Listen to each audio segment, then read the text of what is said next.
Hello. Hello. I have water. I have eaten. I'm gonna draw. I feel like these two did come out pretty well. But I had a dream. I had a dream where Finan had a way better pose, but I don't remember. Hello everyone. But oh hi Mons. Yeah, I had a dream where Finan had a way better pose on this photo card, but I don't really remember, so we'll have to keep it simple with this one, I suppose. Might be a little small on his design. Hello? Oh. So I'll just scale him up a little bit. Just so that he matches Finan's size. Ooh. Oh, is this fine? Feels like he's a little small. Maybe I'm just imagining things. Oh, this might be better, yeah. And then we have his eye. I feel like it is a little off, maybe. Like I had to move it. Ooh. I had to move it a little. But then this also doesn't seem right. So it might actually, is it the angle? Might be the angle. Something's not right and I can't pinpoint it.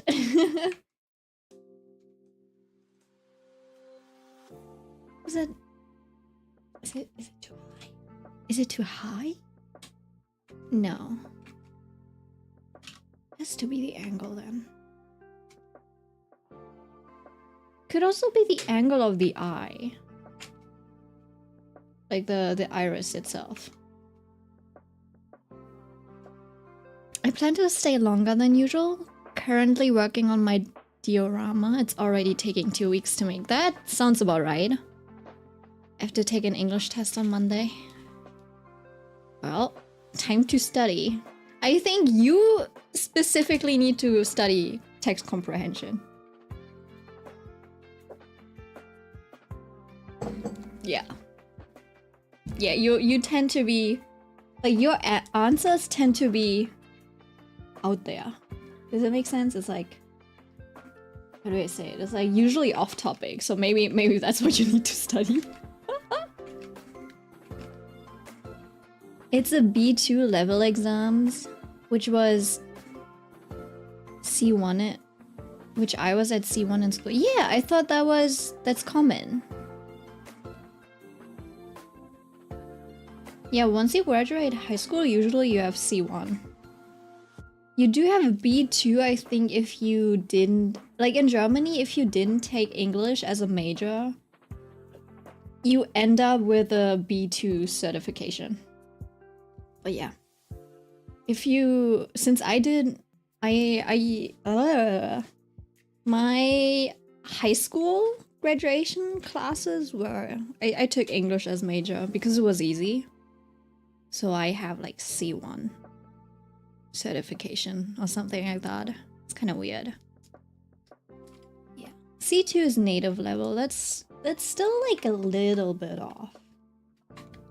Like I'm on the level where I can understand things on a native level, I think. But like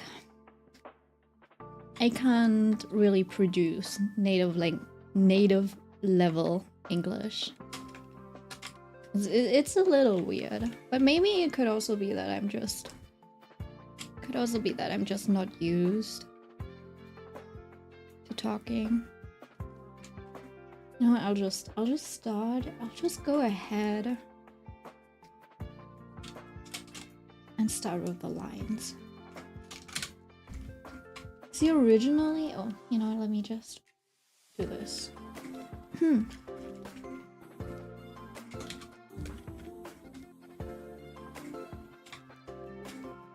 I do end up using this pen for lining a lot.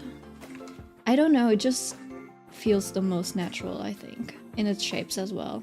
I did use this pencil one for a bit, but it might be a little too rough for the type of style that I like to go for. There's also this inklet pen that got recommended to me. It's got some nice texture on it, so it looks really natural. But I feel like for just photo cards, it might be better to just like have a normal pen that doesn't have too much texture on it. So yeah, just something universal, you know? So I feel like this one's still the best.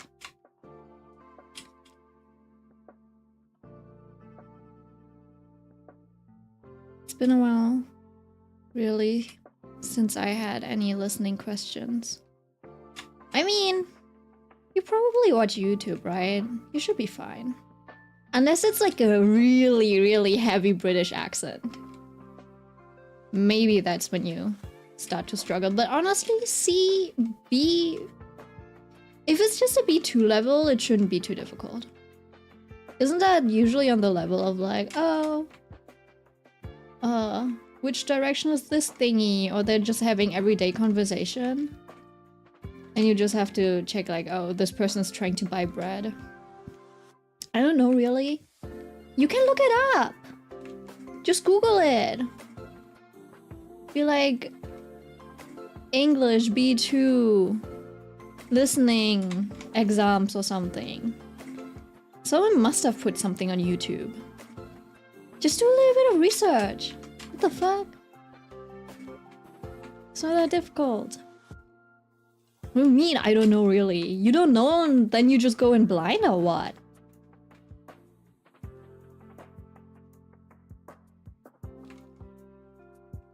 Are you an only child?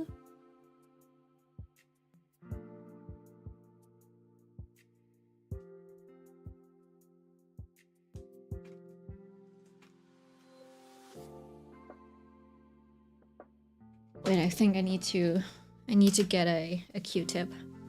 I'll be right back.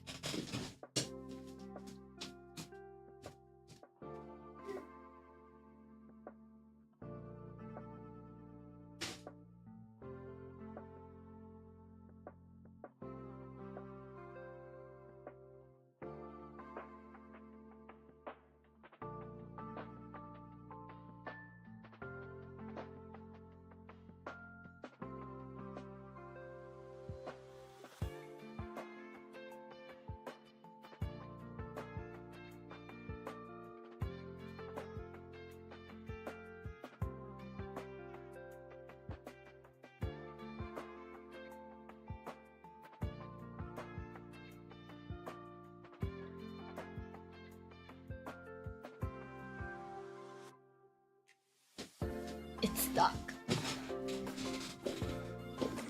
Like the exams system has changed, so asking a last year's juniors about the exam questions, no, you're just dumb. At that point, you're just dumb.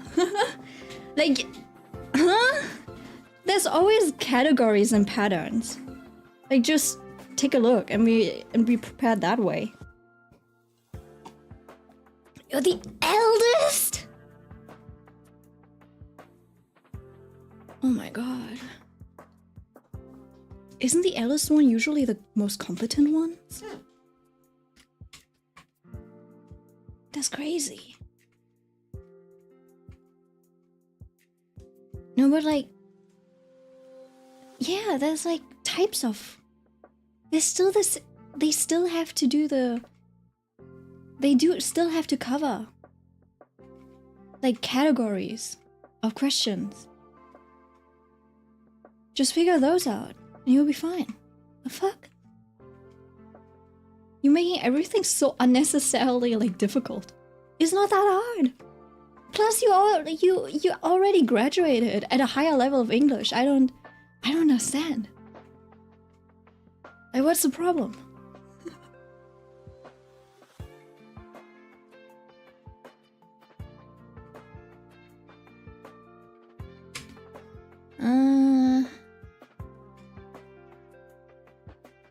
I think I need to move this a little.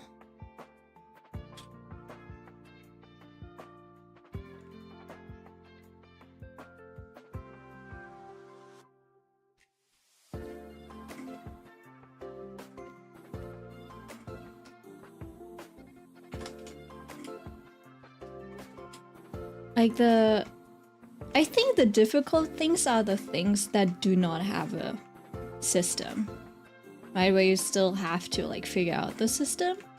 But if it's school, it's a long established system. It already exists, so you just need to figure out the rules, which is easy because they're not hiding anything. They'll tell you.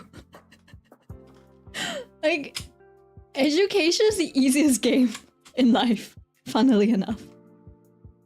The only difficult part about education might be the, like, dealing with humans. Right? Like, if a professor is unreasonable or something like that. That's the difficult part. The rest? Education is too easy.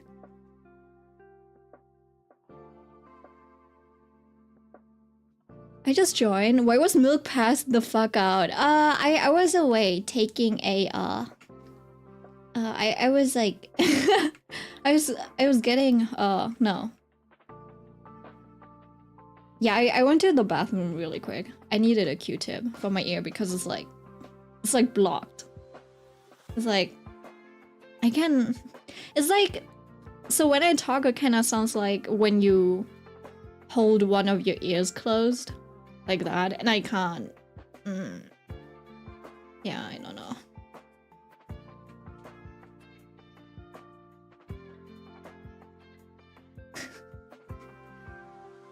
The uni is a private one and I'm doing everything in my power to just move on. I feel like me being here is like Milk's rage bake weekly dose. Yeah, it is my weekly dose of rage. I don't know. You're too good at triggering me.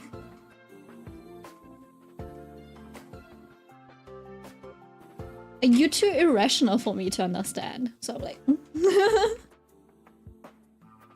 it throws me off. I think probably was the direction of the eye.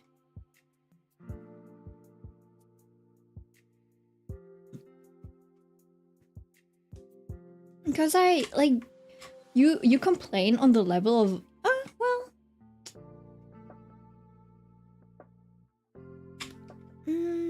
how do I say it? It's like, oh hi Silva comment. It's like, it's what we call a problem thinker. You know, everything's a problem. Everything's difficult. Like, oh, if like someone proposes a solution for you or like a hint and you're like, nah, I can't do that because of this or that. That makes sense. Is that not frustrating? Like, have you ever dealt with a person like that before? I hope you're well. I am. As you can see, I am feasting on the beauty of Mighty, so. I think I'm just lost and I'm trying to figure out what to do in your life. No, that's fair. That's fair. I'm like, but it's on a smaller scale. Does that make sense? Like, yeah, on the bigger scale, you're trying to figure things out. But your approach to things makes a lot of things much more difficult. Does that make sense? That's good to hear. Thank you. It's like even for the smallest things, you're making an elephant out of a mosquito. No, wait. You're making a mountain out of a molehill? Does that make sense? I think that one was the English idiom. Because in German you say you use the elephant and the mosquito. I didn't say I had a problem though. No, you don't really, how do I say it? Like, you don't explicitly say it. But a lot of the things you say is like implicit. Does that make sense? It's like, okay, you know what? Maybe I shouldn't. Maybe this is a matter of my interpretation. But every time you're like, oh, I can't do this because of the Egyptian. It's because I'm Egyptian, and you're like, there has to be other factors other than you being Egyptian. Does it make sense? And then I'm like, okay, well, have you tried this? It's like, no, I can't because I'm Egyptian. And you're like, I meant eating. Oh, what are you hearing? Oh, eating.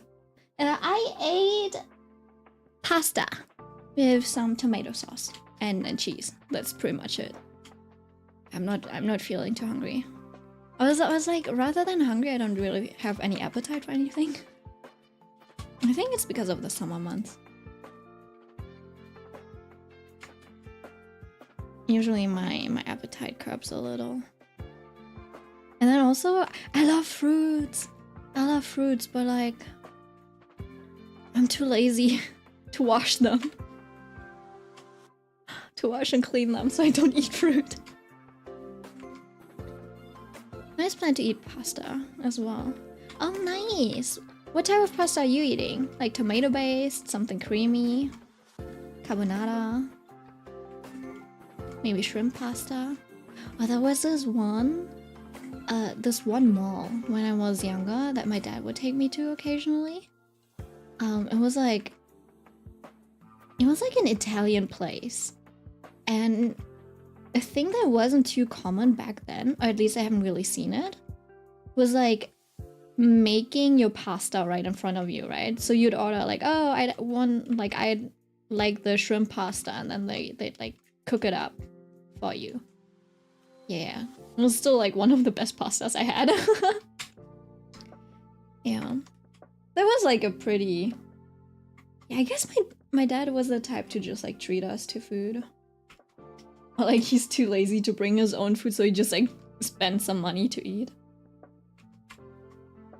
Yeah. My mom also took me to some delicious places, but she's so picky. She's so picky with food, man. And my dad is like, yeah, he likes the good stuff, but he doesn't really complain if it's like not a good place or anything like that, right? But my mom, every time you try to feed her something, she's like, it's not that good. I was like, this other place does it better. I was like, you know, don't order from this again. Every single time she asks me to order her stuff, I order from a like decent place, you know, where I know, oh, the owners are not Vietnamese, they are like actually Korean or Japanese or whatever, and I ordered for her, and she's like, it's not that good. Like, I can taste that it was made from Vietnamese people. I'm like, I know for a fact that these are not Vietnamese-owned restaurants. What do you mean? Or she's like, the dim sum's okay, but the dim sum in Shanghai was better. I'm like, we are not in Shanghai though. Like, I'm so sorry, mom. Like, can you stop complaining? And I'm like, you know what? Now that I think about it, my brother got the picky eating from my mom. Two peas. 2 pots in a pea. They're the same. I'm like, oh, I see where this is coming from. Meanwhile, my dad eating like the discount grocery stores, like, I don't know, snacking on the cookies. And I'm like, these are the worst fucking cookies, dad, that you could eat. And he eats them like they're the most delicious thing in the world.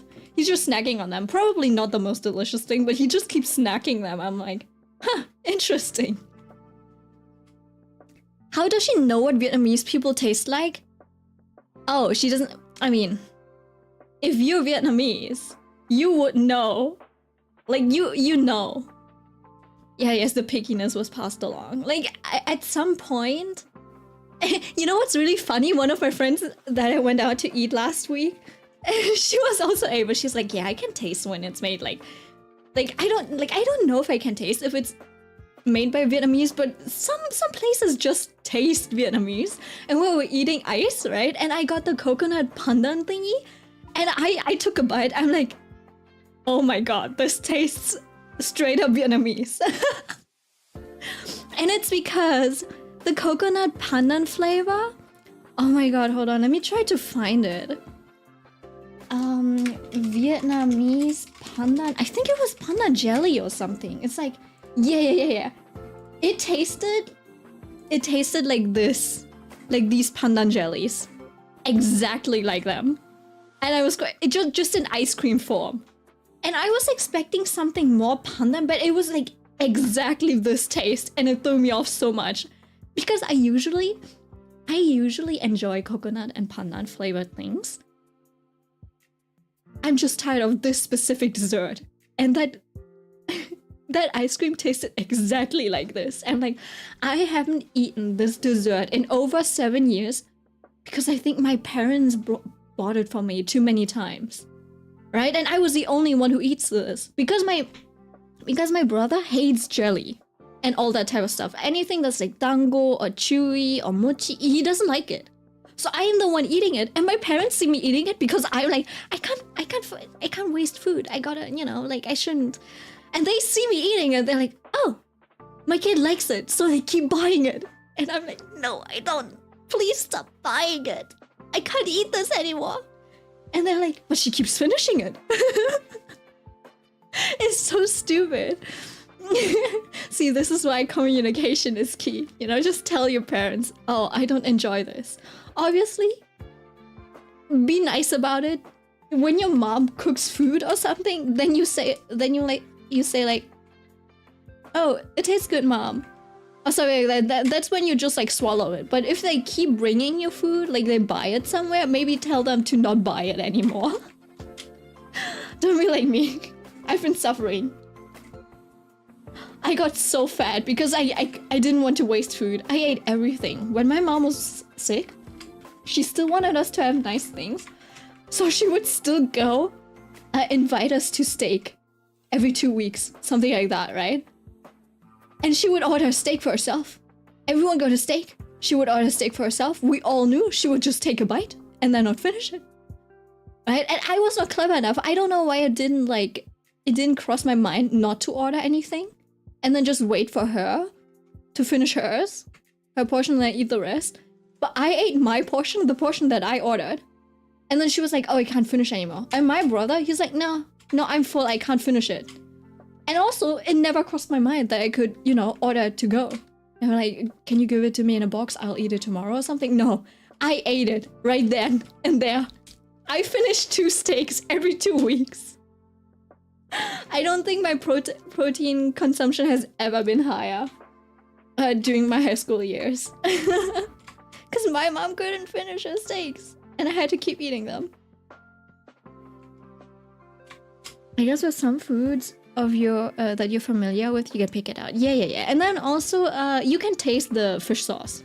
You know when a dish has fish sauce as a Vietnamese because you eat it every day. Like you eat it raw, you dip things into it, you put it in soups. You know exactly what fish sauce does to a dish.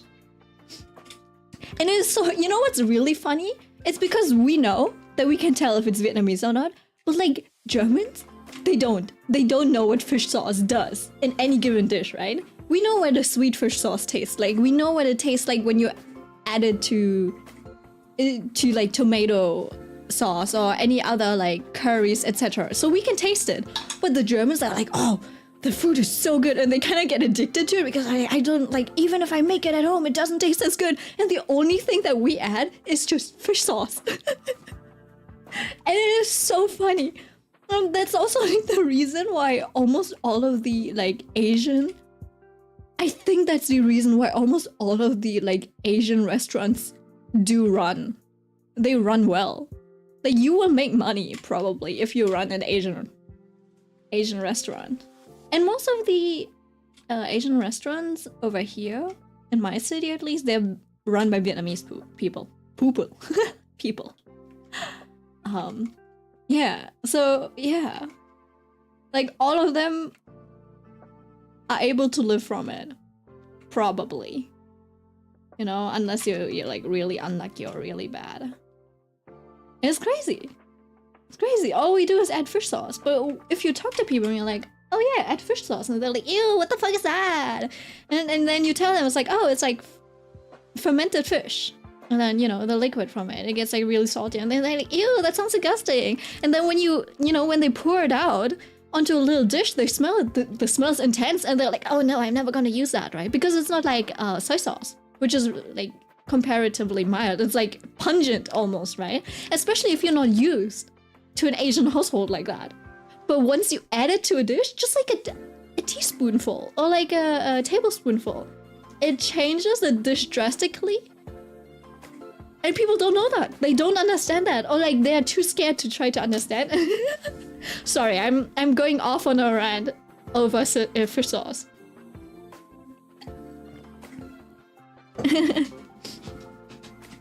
Not wasting food is nice. So I keep my protein intake moderate. I actually don't eat that much meat anymore. But yeah, hamburgers are nice. But I don't eat that much meat. It's because it's a little pricey. In fact, I need to learn how to make empanadas. Oh, okay. Well, what are your favorite cuisines? Because like overall, every time I think about it, I'm like, you know what? In the end, I think it's Vietnamese food for me. And it's probably because I'm Vietnamese, but I feel like, you know what? I'm biased. To me, Vietnamese food has the most variety. And just like, yeah, the most variety and health benefits. Like, for example, Korean food is really hyped right now, but it's not my favorite. Because it's like they have like a handful of condiments, and all of the dishes are kind of based off of that, right? So they have like kimchi, so a lot of kimchi flavored things. Then they have doejang, which is similar to miso, just a bit more garlicky and a little bit less sweet, I think.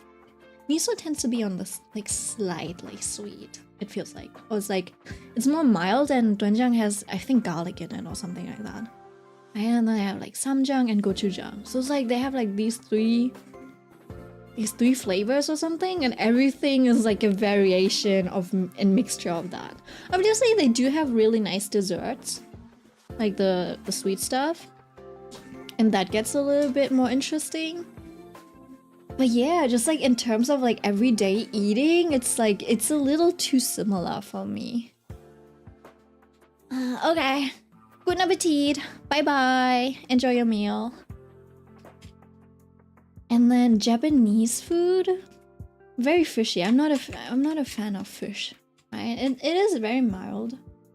I do like that they like the elegance of flavors, but then it's like it doesn't really. It's almost too mild. It's like something fishy, which is like seaweed and miso, and then they obviously have soy sauce stuff, right? And then yeah, everything's like just kind of, it's very sea-based, makes a lot of sense. And then the other dishes is like the delicious ones, obviously, right? Like curry is good. And then there's just a lot of like fried stuff, right? And then obviously they do have yakiniku. I don't know. I think for Japan, a lot of like convenience store foods are probably like the snacking culture. Honestly, I would live off of snacks in Japan, I think. But like in terms of like proper dishes, I think it's also a little too limited in terms of flavor. So if it's about food, I think you need to eat like the Chinese or Vietnamese. Cause then like just in terms of how varied things are. Like you have meat dishes, and then you also have the like fresh feeling dishes. You still got the hearty noodle soups, and those can either be nice and mild and well balanced, or they can hit a punch, you know. And stews, yeah, I don't know. And Mexican foods, lots of beans. I don't think I'm a fan of beans. It's not like I don't eat them, I don't like the flavor profiles. Maybe I don't like paprika. A while back, I tasted a tub of tomato soup and became obsessed with it. What kind of tomato soup was that? Yeah, I think I'm not a fan of. I'm not a fan of Mexican food. I think Spanish food. Spanish food was also okay. Wasn't a fan of it either. Or like jamon, jamon serrano. My brother and dad kind of got obsessed with it. So sometimes they would just like buy a leg of serrano, and then they would, you know, they would carve it and make slices and stuff. It's like a father-son bonding thingy for them. That's so funny, these two.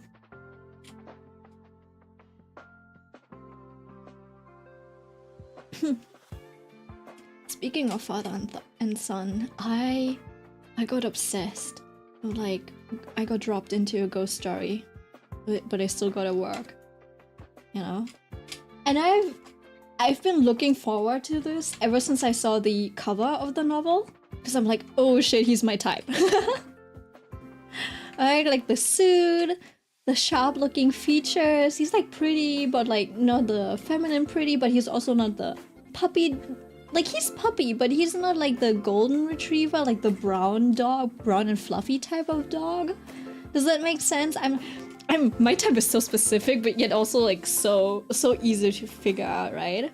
So I got obsessed with it. I read over 100 chapters in 2 days, right? And then obviously the suit, and like now I've been thinking about like so many compositions. You know what? I can sketch some out, right? So there were some scenes where I'm like, oh my god, that would be such a nice composition. It's like him coming down, like him on the like stairs, right? And he's just leaning on them. And I like when he was talking all smug and stuff, I was like, oh my god, he's so hot, right? And then all of these, like, I love the lighting on horror thingies, right? And then you could also have the elevator scene where he's like standing and playing Junkin. He's playing rock, paper, scissors against his mirror in like the double mirror with the infinite mirrors, right? That could be a composition. I want to draw him just like on a subway line, you know, where you can see some like he's it's a little downturned. No, like this. No, actually facing this way, right? And then you have the doors, the windows, and outside is just like weird stuff. Good. Have him draw something like this. Also, Ren, I think you might really like Mr. Brown. Like he gets a plushie and like a plush friend, and he's like very theatrical. He's like a game host, basically, like a very theatrical type of vibe. It's really fun. And then obviously, I love the I have never really read through the SCP Foundation stuff, but I love urban legends and stories and stuff. And it's basically based off all of those things, right? So I'm really into it in terms of themes and topics as well. And you know, it's like, they do say he's a little bit like he's Kim Dokja's child, and I can see that since I've read ORV, but honestly, I think I like him more than Kim Dokja. I'm so sorry, I might actually like him more.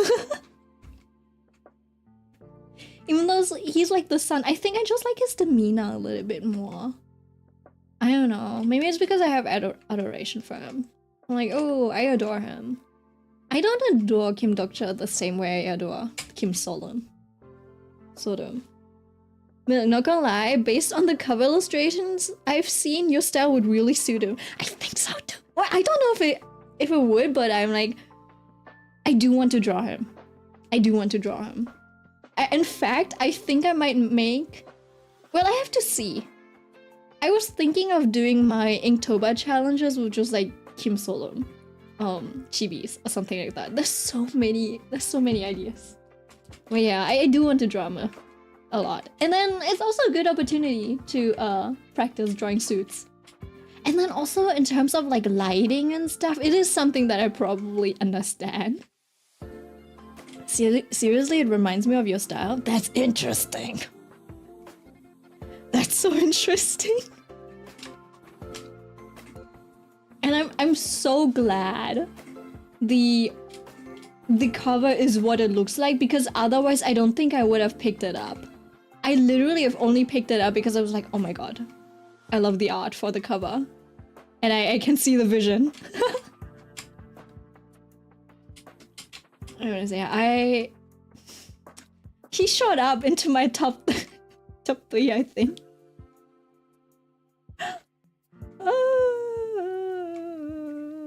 I love Finan. I love him. But honestly, maybe Kim Solon might be my first place right now. I also like Liars a lot, but I feel like I don't really see a lot of him. Plus the story is like finished and stuff, so yeah, I don't know. Kim Solon just kind of rose to the top spot as like he just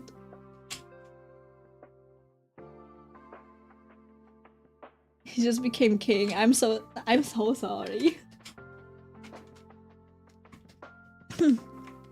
Yeah, it's because You know what? Let me think. So he's more on the serious side, right? But he's like pretty much freaking out internally, constantly. Right? But on the outside, he's like very calm and collected. That's what other people think of him. Right? But I feel like a lot of his reactions are very natural. It's like someone who freezes rather than having a fight or flight response. His responses would most likely be freezing. Milk, I came across Kim Solom after looking at looking for Hanmaru edits. Back then, we do have a type. We do have a type. See, Hanmaru is the Denji type of loser, okay? But Kim Solom is cuter. He's cuter, but then he is also like, he can play up the psycho act a little. It does remind me a bit of like Alan Walker, but he's a little less sociable. Does that make sense? Alan Walker's always like very polite but polite in like a like this, you know? No, that's like Alan Walker, and Kim Solom is like, he's a little bit more how do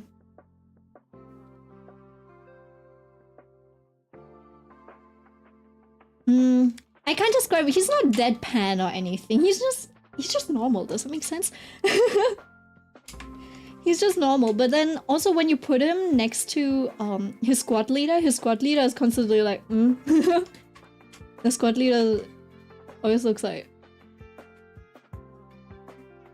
just like really blank faced, probably.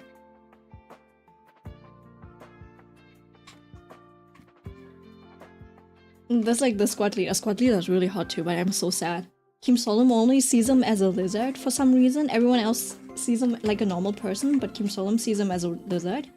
And I think the squad leader is super hot, probably. He's like probably hot albino. We don't know what he is. Kim Solom doesn't know what he is.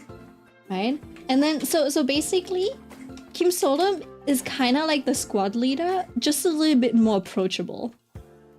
And so he's a little bit more calm, but then also because overall he's a good kid, right?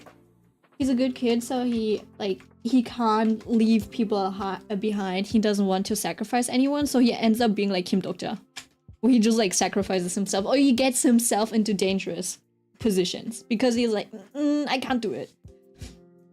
Right? Plus he's bluffing his way. Everyone thinks he's like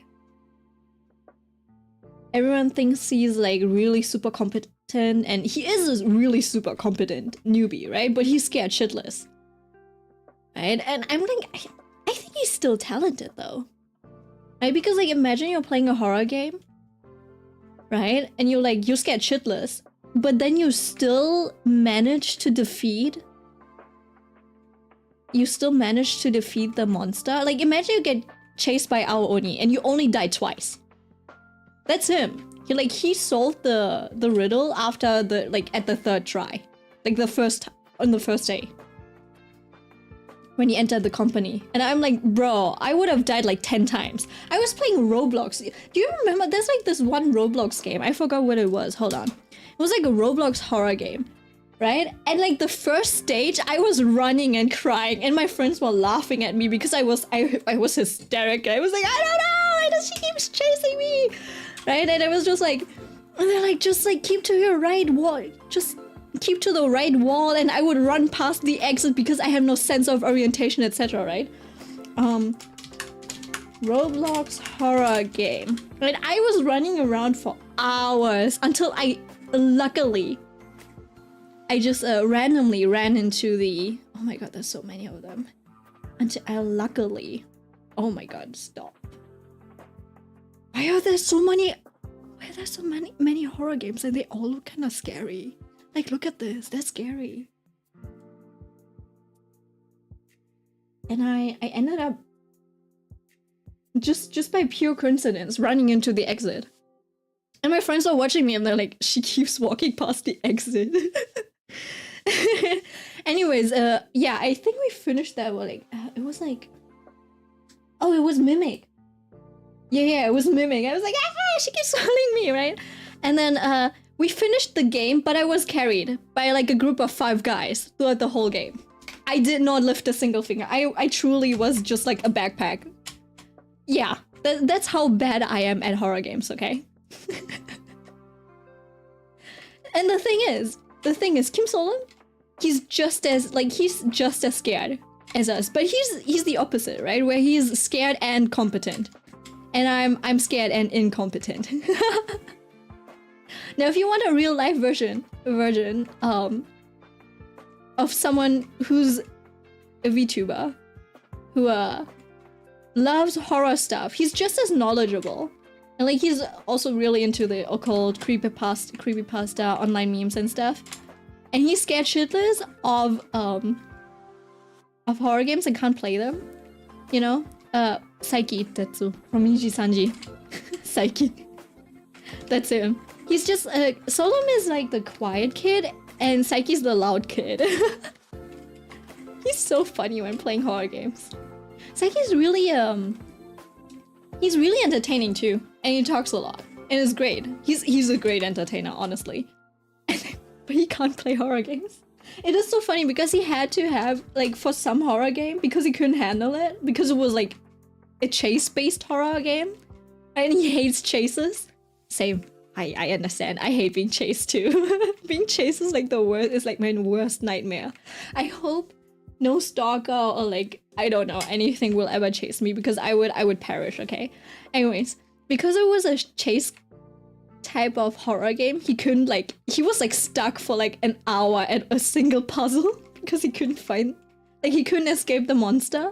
He's like, no, I'm quitting. And then the next time he started streaming, he had his genmate play, and he just like commentated. Like they had to do it together, and the genmate was the one who was at the controls, basically.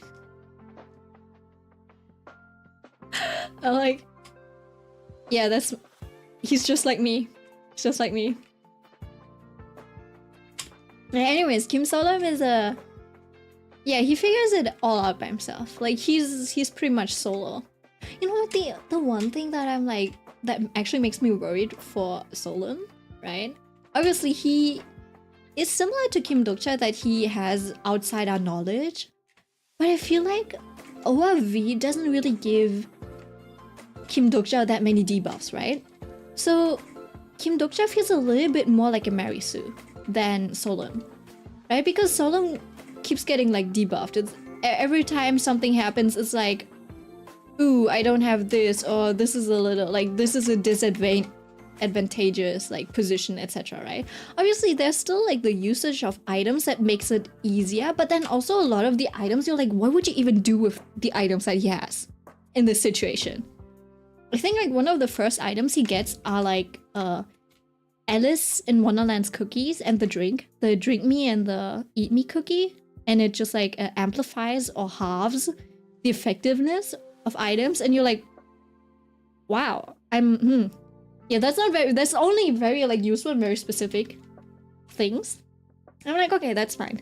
I think the one OP item that he has is his good friend, like his mascot that he keeps carrying with him. It's like the plushie that he keeps carrying with him. That's the one thing.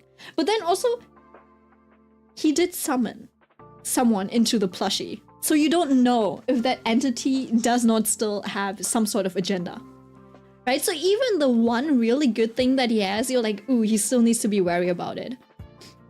You see, when I started to disconnect from Kim Dokcha, is that he's not silly enough. Does that make sense? I like a little more panicky inside of that, if anything. Yeah, I think he was pretty silly. Actually, let me think about it.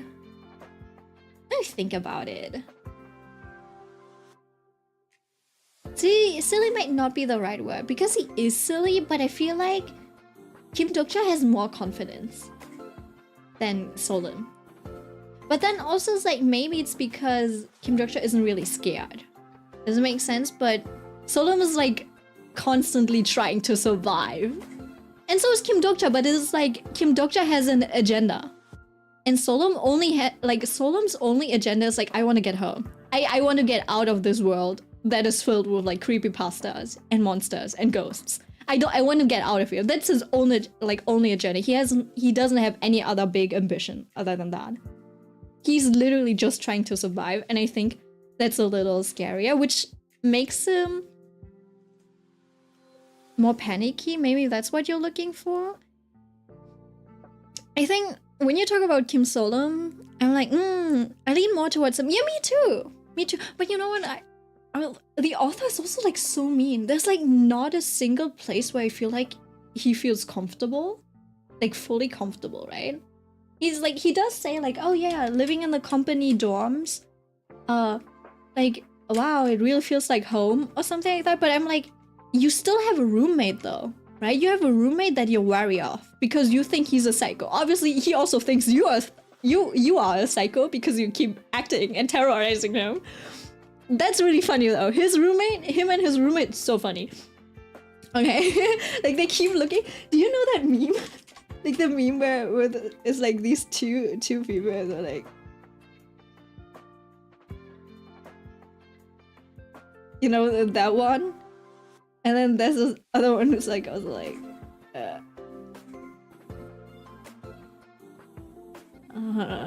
I don't know what it's like. It's like the disgusted meme or something. It's like two of them looking at each other and it's like, you're so weird. What a weirdo, right? Both of them are thinking that. What a weirdo.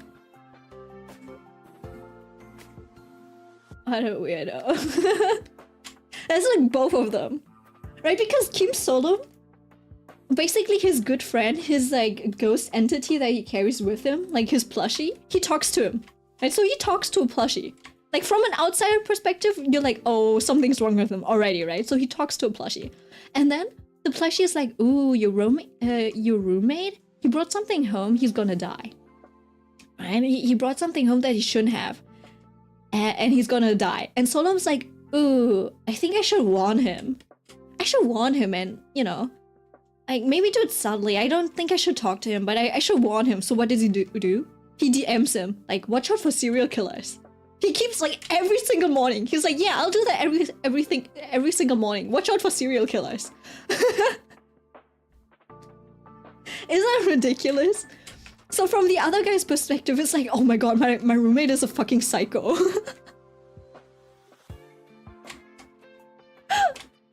Yeah. I love that meme. I know what you're talking about. Yeah. So basically those two are that, right? And like, yeah, like Kim Solum is nice. Like he's got a higher moral standard than his roommate, right? Because the roommate is a little, like, he's a little bit of an asshole. And unlike Maduhan and his like squad mate, you know, the arrogant one, the nepo baby. Well, he's not really a nepo baby anymore, but like, unlike those two, Kim Solum and his roommate do not start to get along. I'm 100 chapters in, and they do have chemistry, but they don't get along. Right? So I'm like, Kim Solum doesn't feel comfortable at home. Obviously, he doesn't feel comfortable at work because he keeps getting strung into those like political schemes and stuff. The only place he actually feels comfortable at might be like in the office, in his squad office. I'm like, isn't that crazy? The only place where people are nice and, you know, and stuff is his own squad. I'm like, man, he feels so lonely. Meanwhile, Kim Dokcha is like, he's surrounded by people that love him. I'm like, yeah, I don't know. Because I was expecting Kim Dokcha to be a bit more of a loner, like this, but it's like he literally makes everyone love him. I'm like, that's interesting. I didn't expect this from ORV because of the way he like talks about himself. You're gonna make me start reading? I think you should start reading. It's great, honestly. And then also the incidents, obviously they are always based off of some SCP that kind of exists on like some sort of variation, right? You've got haunted trains, you've got haunted amusement parks, you've got haunted schools, all of those types of things, and you've got those SCP-like entities. If you've played Lobotomy Corporation, it'll probably also remind you of that, since Lobotomy Corporation is also based off of the SCP Foundation. Yeah, I just really like that theme. I was just like never deep into it enough to actually read that SCP wiki. Because like I'm not a reader. I'm too lazy to read SCP wikis and stuff, right? And then also you can think along as well, and you're like, oh wait, but this and that, and you know, like, oh, but what about this, right? And then he thinks about it, and some things get like, there's also like doppelgangers, mimicries, but like, you know, the elevator game? Do you remember those urban legends about the elevator game where you have to press a certain combination of elevator buttons to get into like a separate world, a different dimension and stuff? There's also urban legends like that, and then also there's like a variation of it where you play let me think about it. We play rock, paper, scissors with your reflection in the mirror, stuff like that, you know? What I haven't seen yet is Bloody Mary. We haven't seen that. I feel like Bloody Mary might be a little too old. Yeah.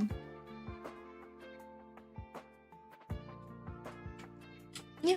Yeah, overall it's a great concept.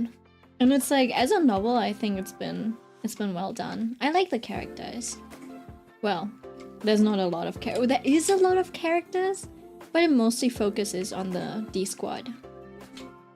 Yeah. And then there were also like, okay, but the one time where you actually start to sweat and you're like, oh my god, everything's been going so well up until now, but like now there's actual stakes. It was like only like 90 chapters in or something, like 70, 80, 90 chapters in, you're like, I mean, it had to happen. And you're like constantly on edge and you're like, oh my god, something bad has to happen at some point, right? Because everything, like, he's won every single, I don't know, like bet or bout with his enemies or like the monsters. Like he's figured out, like he's gotten out of all of the situations so far, and now like at some point he has to fail. And he's had a first almost fail. Like he almost failed for the first time in like, I don't know, like 80 chapters in or something like that. And I was like, ooh, I'm actually sweaty. I just really like him a lot, I think. As a character as well. But yeah, his biggest flaw is being a scaredy cat, basically. He's like, fuck, I love ghost stories, but I hate being a participant. It's like that, you know. I love watching horror movies, I hate playing horror games. I like watching people play horror games. I don't like being the one at the wheel when it comes to horror games. I'm totally fine watching horror games. But you know, he's even more scared than I am. Like there was one time where it was like, oh yeah, there's like one phenomenon or like one ghost where once you enter the room and all of the participants are there, one of the participants is gonna be replaced by a ghost. Like one or two, or like some people are gonna be replaced by a ghost. And you just gotta you know, like make it through the night without exposing that you caught on that there's a ghost with them. Just act natural, basically. And I'm like, oh, that's easy. He was still scared shitless. I'm like, just do small talk. If they say, like, they will say unhinged stuff, just play along. I'm like, And he's like, no, I can't. Cause like, he was there with his squad leader. The lizard guy, right? The one that's like really deadpan and only answers really shortly. It's so funny because like he only says like, yes, I see. And then he will answer questions if you ask him, but he will never like be the one to initiate. You know? So he's like, so you have to kind of like pull it out of his nose and drag it out of him. But he's very like amicable and like responsible and stuff. And he clearly cares for the others. He's just, you know, he's just a little, right? So he went there with his squad leader, his boss, right? And then the participants, the phenomenon, it starts, right? And then they're like, oh, like, yay, clapping their hands. And then like, yay, let's start the night. Like, this is gonna be an easy one, right? And then Kim Solom notices everyone's clapping their hands backwards. And he was like, oh shit. All of them got replaced by ghosts. And I was sitting there, I'm like, I think your squad leader could still be him. But he just, you know, like plays along with the ghosts. Like maybe he's like, oh, everyone's clapping with their hands backwards. I guess I'll do it too. Like that, right? And I was right. I was totally right. But Kim Solom thought all of them were ghosts. And he was like scared shitless. He's like, I'm alone! I'm alone in here! Don't talk to me! I hope it gets morning soon. And then, yeah. And then the next day, he was like, wait, squad leader, you awake? You weren't a ghost last night? He was like, no. You kept talking to me. I'm like, oh, did you talk to me because you thought I was a ghost? And then, yeah, anyways. And Kim Solom was so... He's kind of... No, he's not dumb. He's really intelligent. He's just silly. The squad leader help. Yeah, I love him. The squad leader is so cool. He's so cool for no fucking reason. He always saves you in a pinch. He's so dependable. He's so dependable. And honestly, he's like... He looks like... Honestly, they feel a little bit like a father and son. Something like that. Does that make sense? What's the squad leader like? He's, first of all, people draw him like Silas. He's probably really big and strong. He's the type... Okay, his archetype is solving everything with brute force. He's stupid strong. It's like, ghost stories are not scary anymore, you can probably beat them up. As long as he can beat them up, it's not scary.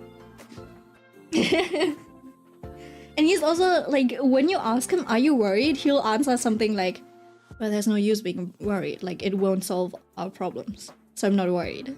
Kind of like that, right? He's that type of person. And then he also cannot, like, he can't read the room. Clearly, like, one of the other squad leaders, she was like, what? Like, this is why, like, because you're like this, blah, blah, blah. And she keeps, like, I hate you because you're like this, right? And she keeps, like, jabbing at him. And he doesn't get it. He doesn't get the passive aggressiveness. He doesn't get the sarcasm. And he just, like, stands there and is like, eh? Like that. That's him. That's him. Literally.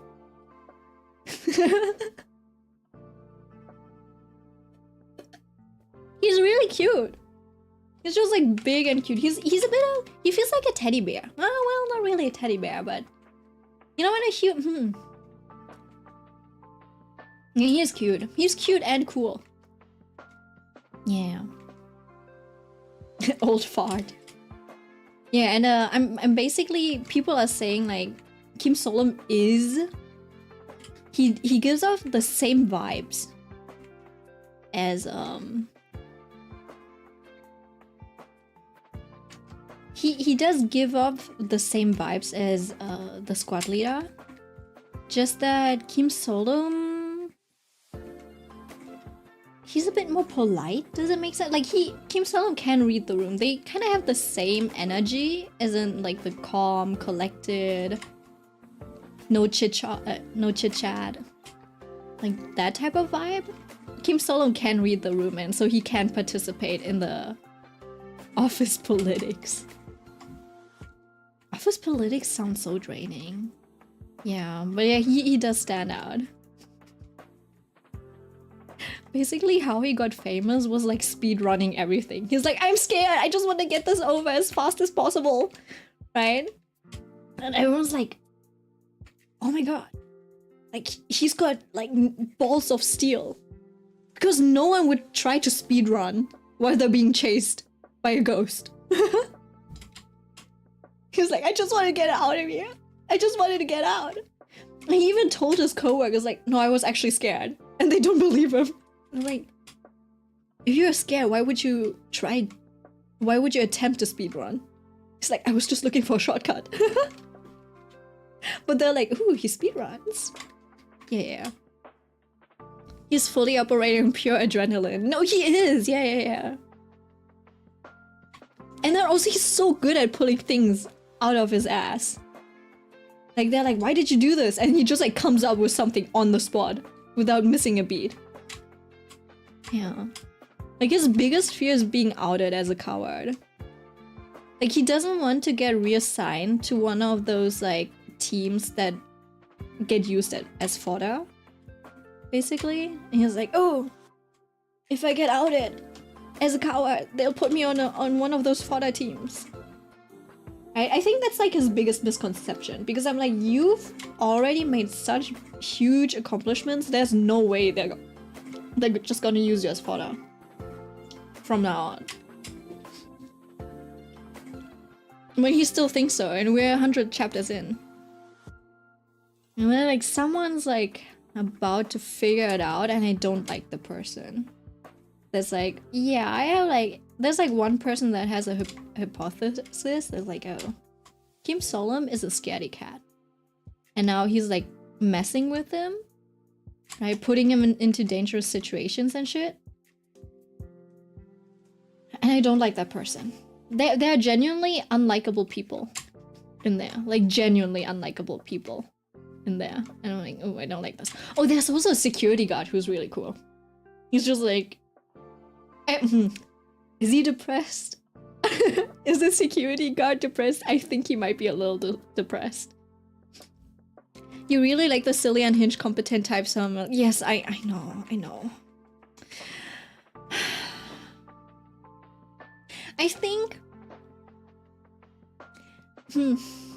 See, for Maruhan, I did like that he was incompetent and actually slowly gained more competence. I think at some point it escalated a little too fast. I'm like, I wish you would, you know... I wish you were like incompetent for longer so that you could have more... So that you could have more creative things. I think that's what I liked about Laios. I think that's what I liked about Laios a lot. Because Laios never really got any powerful upgrades throughout the whole story. All he relied on was obviously like his knowledge of monsters. And then he just like came up with solutions. And obviously he did risk his leg, etc. But I think that's what I liked about Laios. He never really got any OP powers. And even Kim Solom, I was a little iffy at first because I was like, he's gonna turn out to be just like the top recruit, the elite who just like clears everything so quickly. And it did end up being that way. But I think they do actually throw him into enough precarious situations. So I'm like, okay, fine, I'll take it. I'll take that he's an actual competent person. But for Maruhan, I feel like for Maru, I think it was like, at some point he gained power too quickly, and then suddenly he became one of the most powerful people, right? So it's like, oh, I thought this was more of an underdog story. You know how Denji is still stupid even like for the longest time? Even though he got the Chainsaw Man powers and he had to be trained and everything, and even then it's like he's still not strong enough to defeat Makima and stuff. Right? He actually had to lose a lot of things to get as powerful as he became. So I'm like, Maruhan was a little bit of nah, like that. And so compared to Maruhan, I'm okay with Kim Solom being competent and intelligent. Like good at decision making from the start. Kim Solom is surprisingly strong too. Like he pulled up his roommate into a vent randomly. So I think that's probably not the biggest, like the most important part. Like his strength is not his most important feature, but he's also not a wimp that he cannot move around or move his body the way he wants to. He does say it himself. His strength is proportional to his build. So yeah.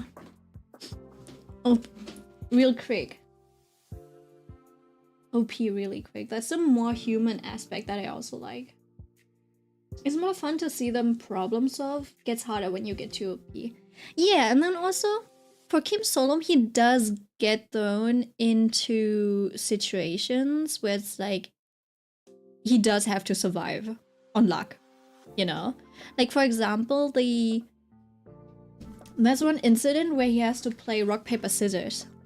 He has to play rock, paper, scissors against a ghost in the mirror. And then one of his items that he has, because he's a thinker, right? He's like, ooh, I did, like, he thinks. And that suddenly becomes a debuff. He's like, ooh, I used rock last time, now I gotta use paper this time or something like that. It basically ended up. And so he ends, like, you know, in rock, paper, scissors, sometimes it's better to just like randomly throw out whatever. Don't think about it. You'll win eventually. Just throw something out. But he was thinking. So he couldn't beat the ghost because he couldn't figure it out, and then at some point he noticed something, right? But that made things harder for him and he almost lost. Like he almost lost his existence. Something like that, right? So I do like that about the story. That something that is his strength can also be used against it. Against him at some point. And that doesn't really happen with like Maruhan, I feel like. Or it's like maybe the setting of what's it called again? Special Civil Servant. It doesn't really, maybe the setting doesn't really give much space for those things, which is why I like the SCP based type of games and stories, because they just like give so much room for like interesting mechanics. That even if the characters are, you know, like what you would expect them to be, the situations and just like the interesting mechanics kind of make up for it. I don't know. Anyways, I am obsessed with Kim Solom and I will continue reading after the stream.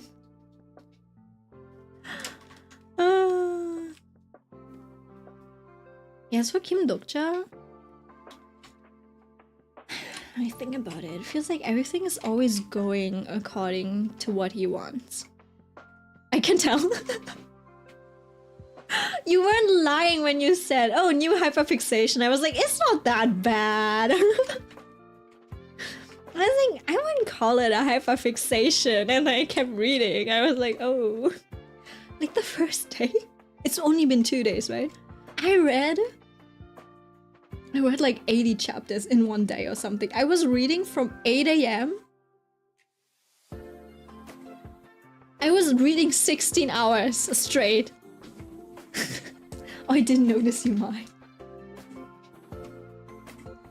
But yeah, I've been reading that in one day for 16 hours straight. I have to say, I might be a bit of a slow reader, but I just enjoy it. Honestly, I think, wouldn't it be such a pain if you were a fast reader and you enjoyed reading books? Wouldn't that be such a pain? So I'm like, do you not like to savor? K-Lurker. Yeah, I don't know. That's the one thing that I'm happy about when I'm a slow reader. Oh wait, he just has just closes up like this, right? Man, I wrote in chat, I wasn't looking. I have to scroll up, I have to check again. Cause I missed Mai as well.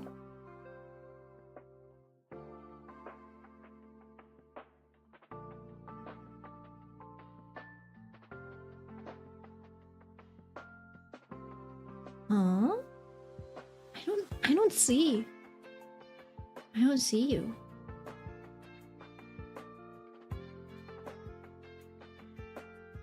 Oh yeah, maybe you got censored. Cause I didn't see them either.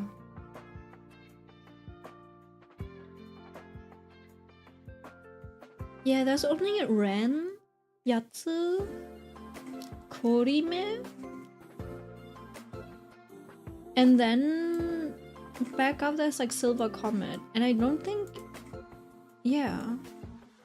And then Timmy left to get that food. How is Tism being sent?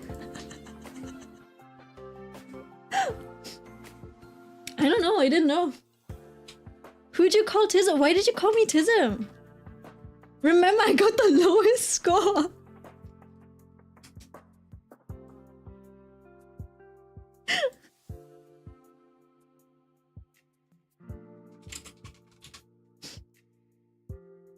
Adult autism.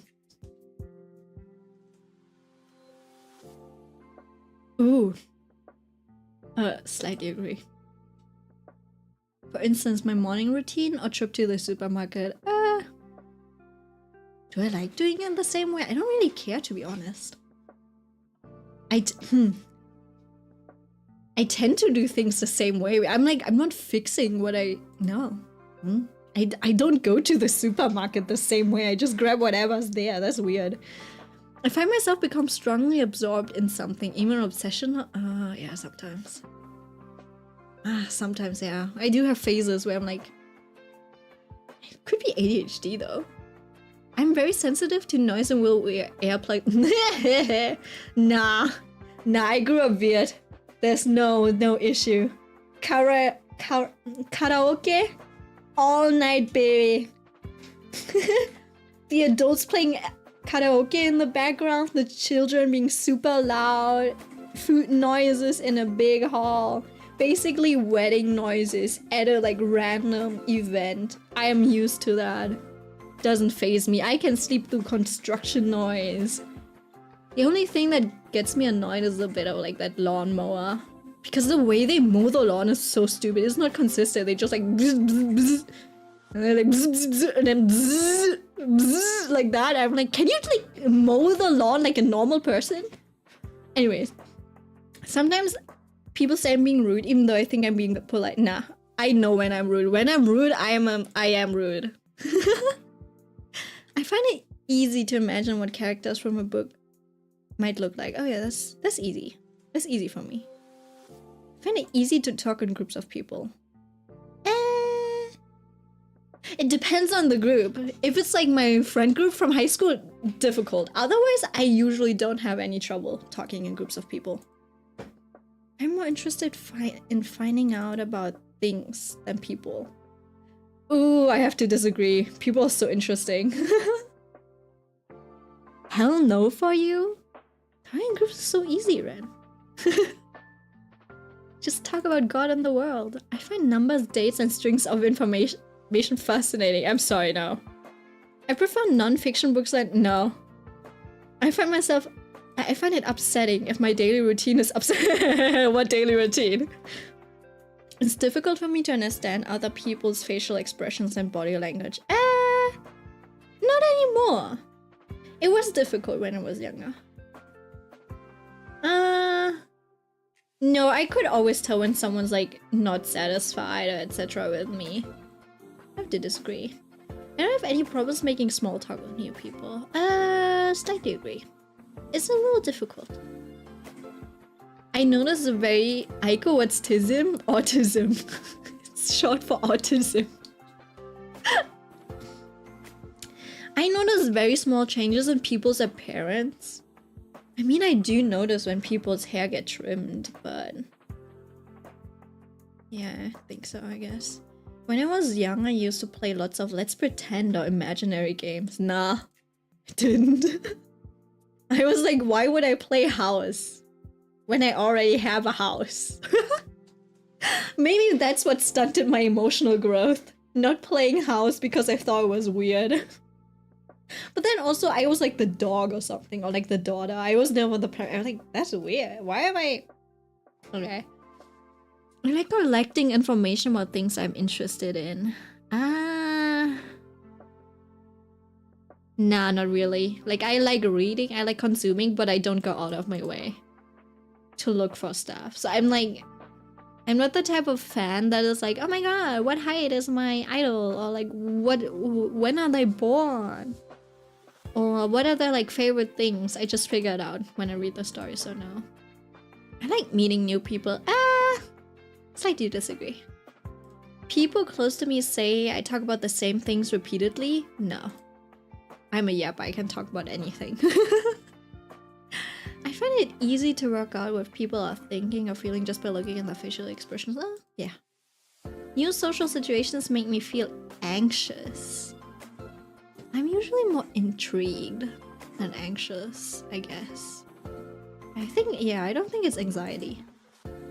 It's important to me to carefully plan any activities I'm going to do.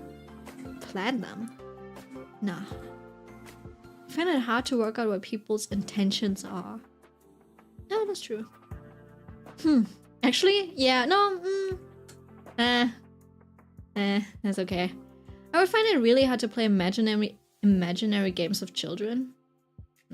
It's a little difficult. Because if they're like, oh, pretend there's a fairy there, I'm like, but there's nothing there. I am a good diplomat and can help ease difficult social work situations. No, I don't think so. Compared to the people who actually do that, nah, that's not me. I'm often the last person to understand a joke. Oh, lange Leitung. I mean, sometimes. I think I want that to be a neutral. I am often the last person to understand a joke. When it's like sexual, then I'm like, yeah, that's usually when I'm like the last person to understand.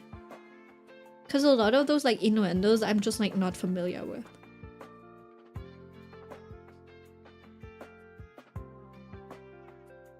I like doing things spontaneously. Yeah, kinda. If I'm uninterrupted doing something, I find it hard to get back to what I was doing beforehand. No. I notice patterns and things all the time. I mean, pattern recognition is important, is it not? All the time? Maybe.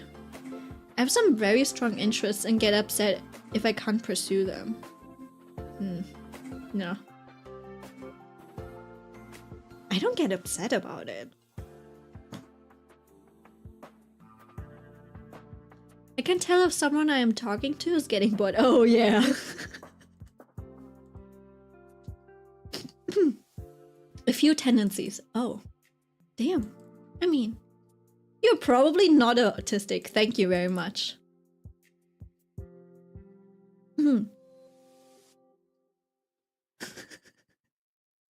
Now you know.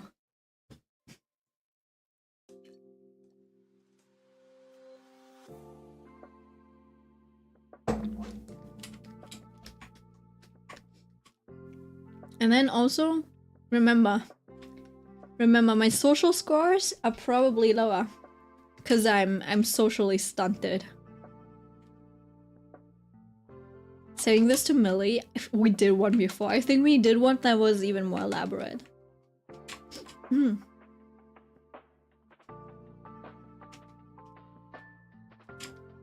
a lot of the answers that existed were like, yeah, it was difficult as a child, but not anymore.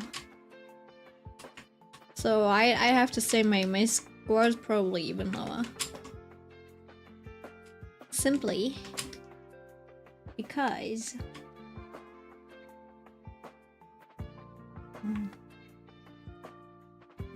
let me see. Hold on. Oh.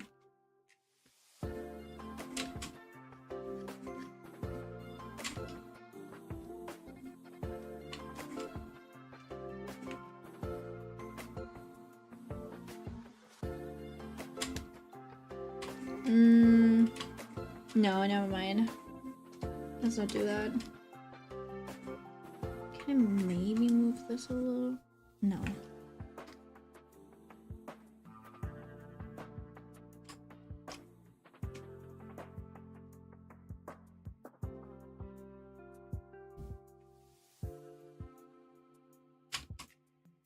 Nah.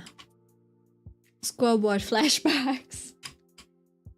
Did you score higher than Millie?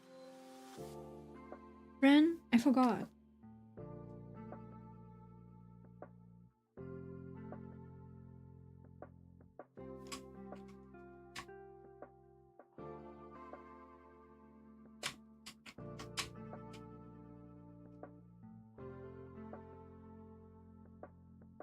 Anyways, remember, my type of obsession is it is very normal. It is fleeting, but it is to a normal extent. Everyone gets a little obsessed with a favorite character sometimes, you know? Like, there's even Disney adults. I don't think all of the Disney adults have tism.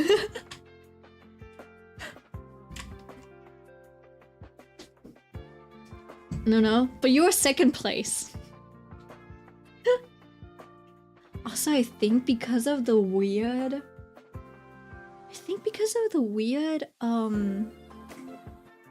icon, all of you are like... Something's wrong with your name, Ren. Like, why is the distance to your speech bubble so far? Anyways, I don't know. Something's a little weird. Mitsuno was right in the middle, I think. And then Mai and I were the bottom. I was number 1 from the bottom, okay? I was the lowest score, remember that. None of you have the right to call me autistic, ever. I'm emotionally, socially stunted, maybe, yes, but not autistic. Oh shit, wait. It should have kept his neckline over there. That's the one thing you will never be able to accuse me of. When you're hyperfixating, I have my rights. No, that's like a normal. That's like to a normal degree though. You know, normal people do binge watch. Also, maybe I should move my head a little lower. I still haven't worked on... Like, I already have this all colored, but I ran out of my Live 2D subscription, so I never updated the model. Which is why the colors on all of this is a little... It's a little off. Maybe I'll just be ahead. That's okay. Retweets my... I don't even hyperfixate as much as you, Milk. I wish I did, man. Everything's so fleeting to me. Damn. Damn.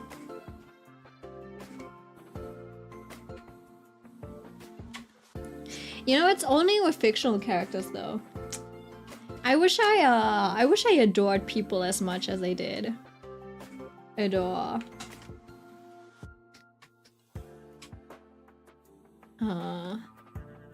Fictional characters. I have a lot of adoration for my family. But friends so far? IRL people that I know so far? Not that much. Like, I enjoy the company. But I don't know enough about them to actually, like, adore them. Does that make sense? I'm a little weird about that, I think. And usually it's the people that I see online where I'm like, oh, I started seeing like, whoa, what was that? What was that? When I see them, I'm like, ha ha ha.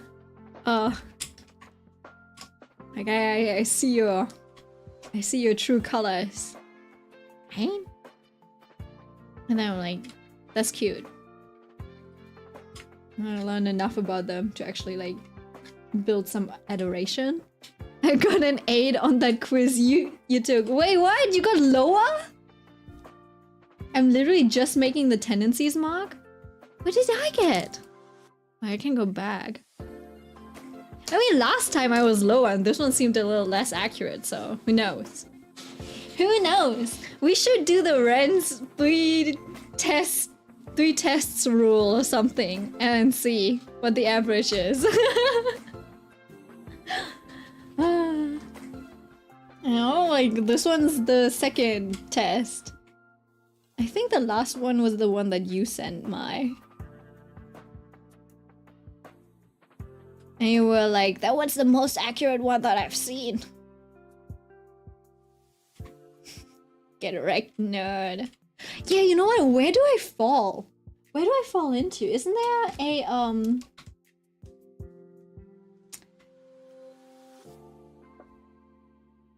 Oh shit, hold on. It was like IQ. Obsessed. And then weird. And I think nerd was something around here or something. And this was a geek. Weird and obsessed is just, you know, stalker.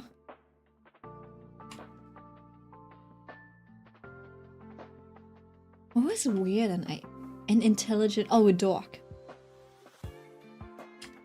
Where do I fall into? Am I a geek? No, am I a nerd? Would you say I'm intelligent? Do I fall into... Am I an actual...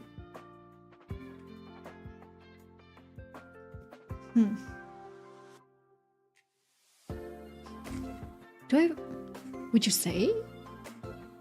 What would you say I was the most?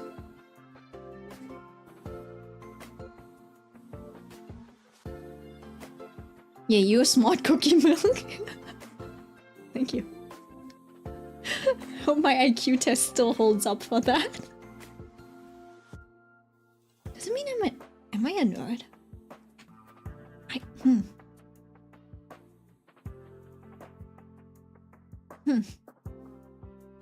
I guess overall, I'm kind of on this line. I'm a nerd or a dork, something like that. Because I don't think I'm just obsessed. I'm not obsessed often enough. I think I'm more like somewhere around here. This is my placement. I'm mostly a dork. And then sometimes when I have an obsession, I will become a nerd. Does it make sense? I think this is where I lie. Makes sense. I don't think you're stalker leaning yet. That would be weird. Yeah, I like the obsession to be a stalker. But like occasionally I get obsessed enough over a theme. Over a thing. That I'm like, ooh, I know a lot about this. I know more than you should know about this. Yeah, maybe I am a nerd. It's so funny because like some of my high school friends, they finally started to get into true crime and I immediately info dumped on them. They're like, oh. And I was like, oh. And they're like, oh, they're not the type of person to talk about gory stuff. Oh, it's like, oh, psychology is not interesting to them. They're like, oh, it's just, they're just listening to it for the shock value. I'm like, oh, okay, never mind. And then they look at me and they're like, why is she like that? Yeah. Whereas like, well, it's not like they, like it's, oh, they don't even listen to it to the shock value, but it's just like, it's something they recently found out. Does that make sense? And it's like, so they're not even deep enough into it that they even start on the like psychological, like, they haven't even gotten that far down to think about what goes on psychologically and what like trauma is and stuff, and they'll just be like, oh my god, yeah, just listen to these like in quotes. I think to them it's still just like on the level of like stories. Does that make sense? Like almost urban legend type of stories. So I'm sitting there and like I start talking about the psychology. I'm like, oh, it's so interesting, the psychology behind it and blah blah blah, and you know, like there's always like there's these patterns. It's so interesting, and they're like, oh okay, okay. And I'm like, no, I didn't. And then I realized I'm like, oh, what I've been doing is like basically draw their attention away from them and then just like sharing my experience. I'm like, oh, this is probably where I keep, what is it called? Like keep stepping onto these landmines. I'm like, oh no, I've made it about myself. Rather than asking them questions about their opinion and their impression of the theme. I got too excited. That's the problem. I got too excited. I'm like, oh my god, finally we get something we can share. And then like, bum, bum, bum, bum, bum. And I messed up. Which is fair. So yeah, every time I meet with those people, my goal, my mission for the day is to keep my mouth shut. And I fail often. It's so sad. So sad. Yeah, that's rough. I also kind of have a hard time with the sandwich method milk. What is the sandwich method milk? Ren. I just, you know, Ren, I'm like, honestly, I just think like, we're not made for each other at that point. It's like, yeah, maybe it was like just a matter of, like, chemistry. Because when I talk to other people, like, we don't really have that issue. I was thinking of giving like a Kremnoan emblem or something on the sleeve. Because when I talk to other people, I don't get that same reaction, and you know, they do step in and they're like, they do speak up, right? So it's like, oh yeah, let me, yeah, and then they interrupt me and they'll be like, oh yeah, blah blah blah blah blah, right? And then I shut up and listen to them. But these others, they don't really, I keep stun locking them. I keep stun locking them and I'm like, no. And then they buffer. And then I buffer. And we stare at each other. And he looked at me. And I looked at him.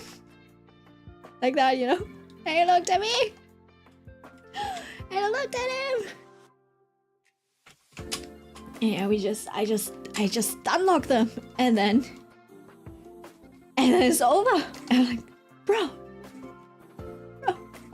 I think it's a skill issue on both sides. Honestly, I think it's a skill issue on both sides. It's like, start interrupting me.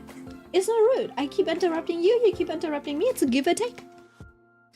Like, and if you tell me, if you tell me I interrupted you, I'll be like, oh, sorry, go ahead. Sorry about that.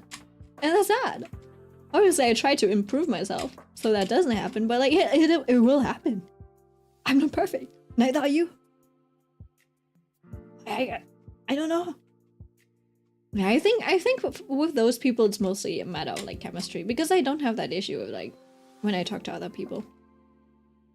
Mostly, I think. Yeah, people enjoy talking to me. They enjoy yapping with me. Milk certified rage beta, am I? Wait, hold on. You have to circle back to them, is what I try to do. Like, yeah, no, I do that too.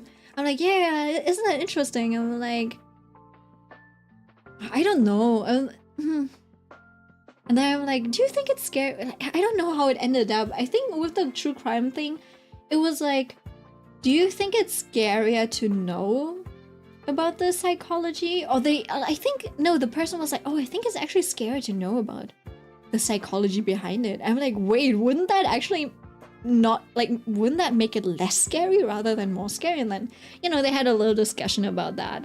So I think it ended up being okay, you know?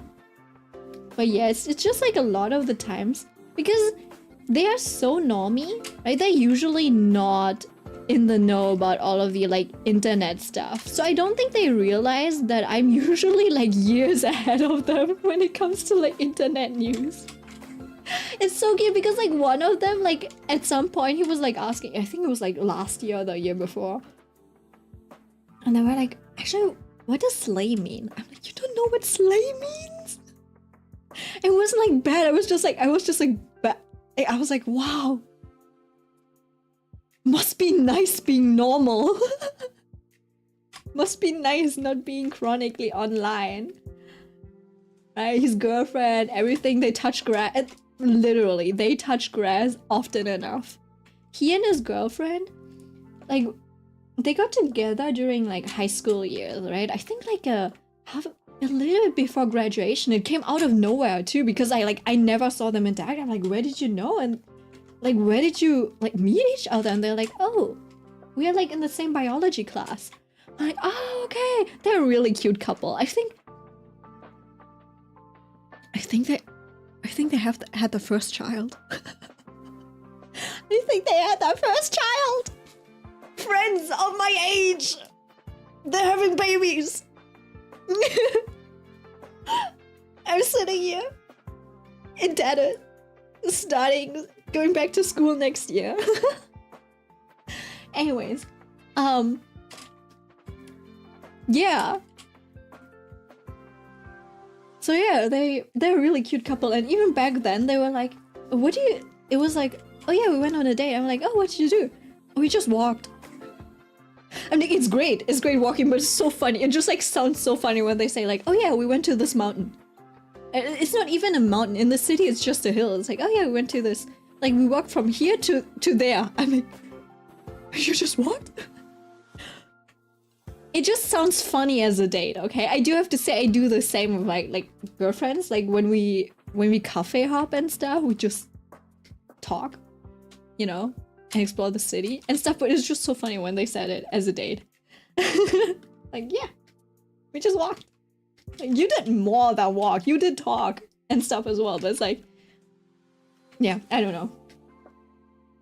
I don't know. Anyways, they were really cute. They've always been touching grass, so. Yeah, they know nothing about the interwebs. I think they might know more about like political stuff, but it is so interesting because they're so naive in one way, because they don't know how the internet works apparently. So even like sometimes I think there were like protests about Palestine and stuff, right? There was a protest going on at a school about Palestine. They were like, yeah. And the police, like, they were so brutal when they, you know, like, barged into the rooms. And I was like, we don't know the full context about this, do we? And then they're like, yeah, but, you know, police, blah, blah, blah. They're always like, I'm like, we don't know the full context. Like, for all we know, they could have, like, asked politely to just, like, for the people to, you know, clear the premises first. And then the people might have just, like, not listened to them. And that's when they started to, you know, barge in. You don't know. Like, even if you saw something flying, you also don't know if the police were the ones that started it or not, you know, or if someone was actually like, really rude and cheeky. Because, like, even the people that are, like, activists, they can get really out of hand as well. So it's like, we don't know the full context. How can we say that the police is, like, so corrupted? Especially, like, in Germany. It's like, yeah, police corruption exists everywhere, but, like, aren't Germans, like, known for being too, like, for being sticklers to the rules and stuff? Like, that's like one thing you guys pride yourself in, where you're like your own police force. But I do get that, like, you know, Germany doesn't have the most like patriotic citizens. So yeah, but it's like they do take things by face value and then jump to conclusions. I'm like, we have not played the internet game long enough, huh? Let's see. No, I think that looks okay. I think he looks okay for the most part. This part is bothering me a little bit. I don't really know where to place this, but because it's like a repeat of this shape, so I don't know if that's actually good.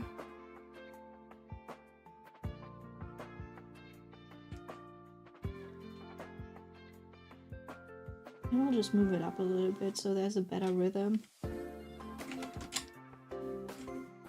For a date, I'm taking you to an arcade and I'm kicking your butt.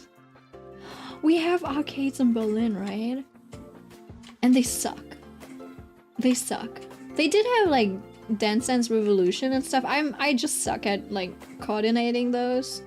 I didn't really have fun. I want to really go weeb, but I was with normies that weren't weeb enough, so I'm like, oh, I can't even choose songs that I would enjoy. Enjoy playing. And yeah, I don't know. Okay, hold on. Let's see. Let's do the flats. This one as well.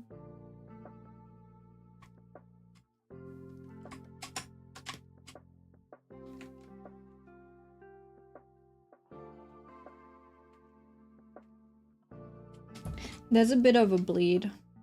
There should be like 3mm bleed. I'm trying to make these into photo cards, which is why I have a bit of room. Mine is so fine, baby girl.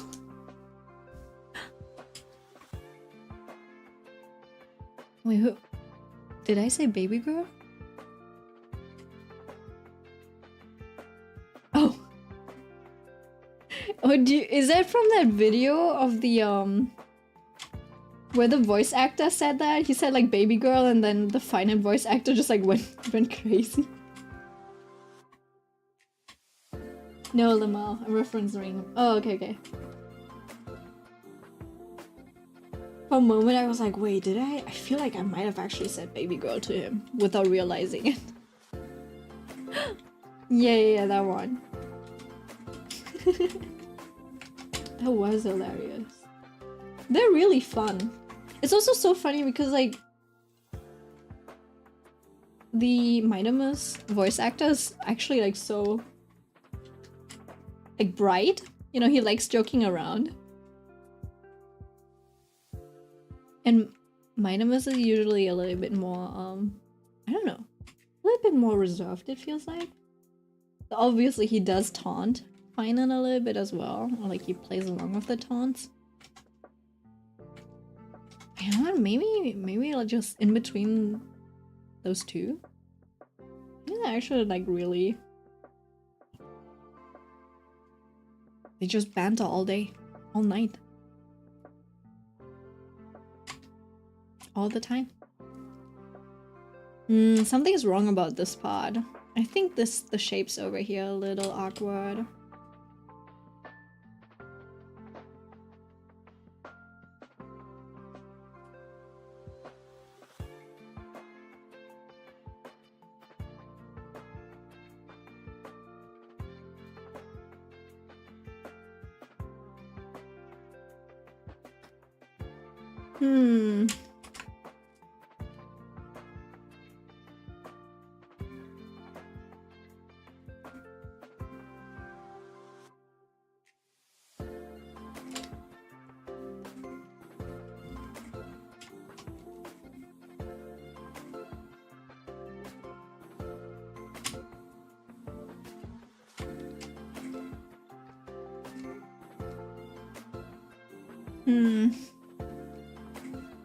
Oh, maybe I can.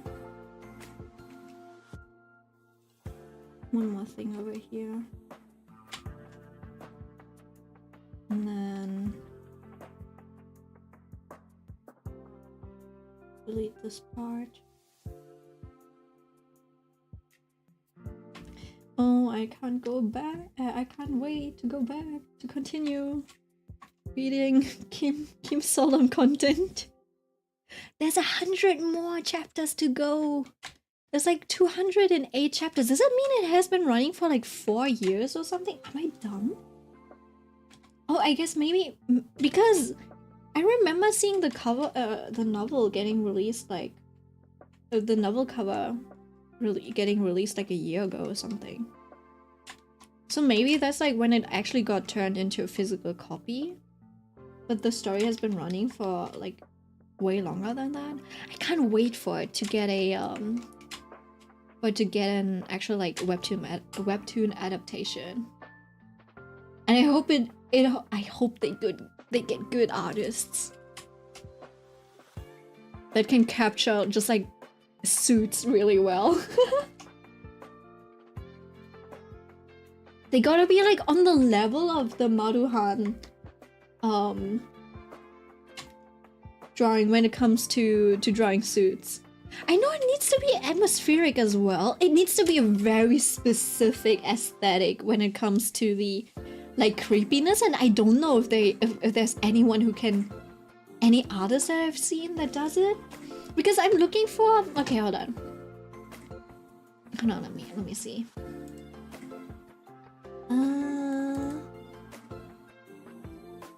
Because I'm looking for someone who probably can do,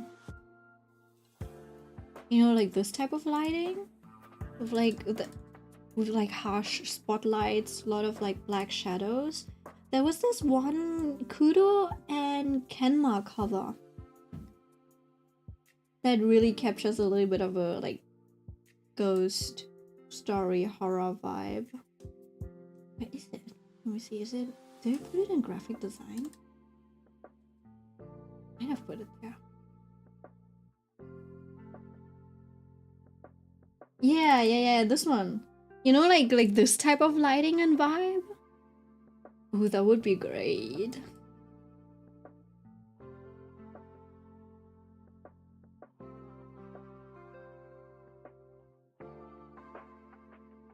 Yeah.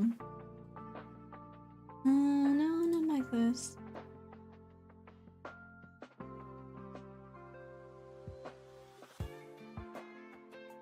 Let's see. I think that feels better. If I turn this into a silhouette, oops. If I turn it into a silhouette that's solid, I think that feels a lot better. And if I turn this and this into a silhouette, what if I turn this off? Still solid.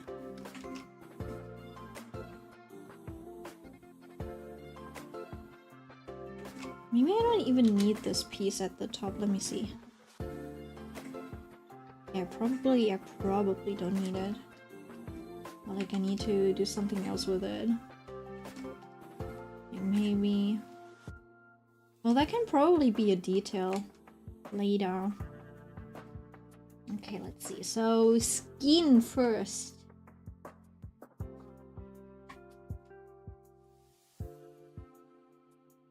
Giving him a bit of jaundice for now.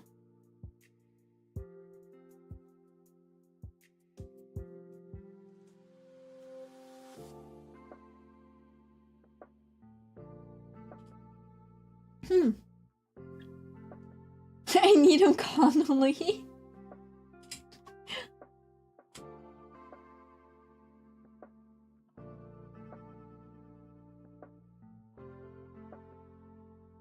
I wanna draw Kim Solom's long, slender legs and waist. Suit. With a suit jacket on, with a suit jacket off. You know? Or maybe I like guys that have a bit more of a downward.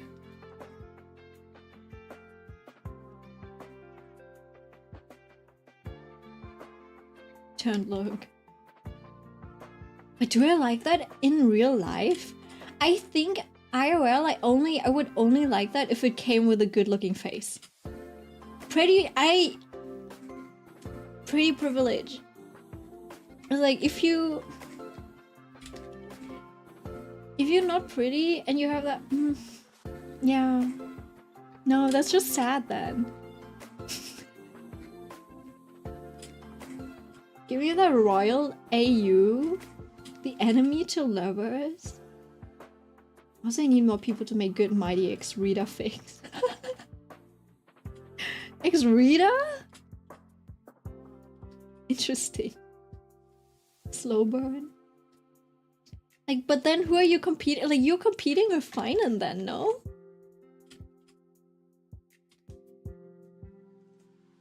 I can't imagine Stell with Mighty though. I can imagine Stell with Finan, weirdly enough. Even that, yeah, I guess so. But Stell with Mighty is just like too out there for me. Finan stands no chance against me.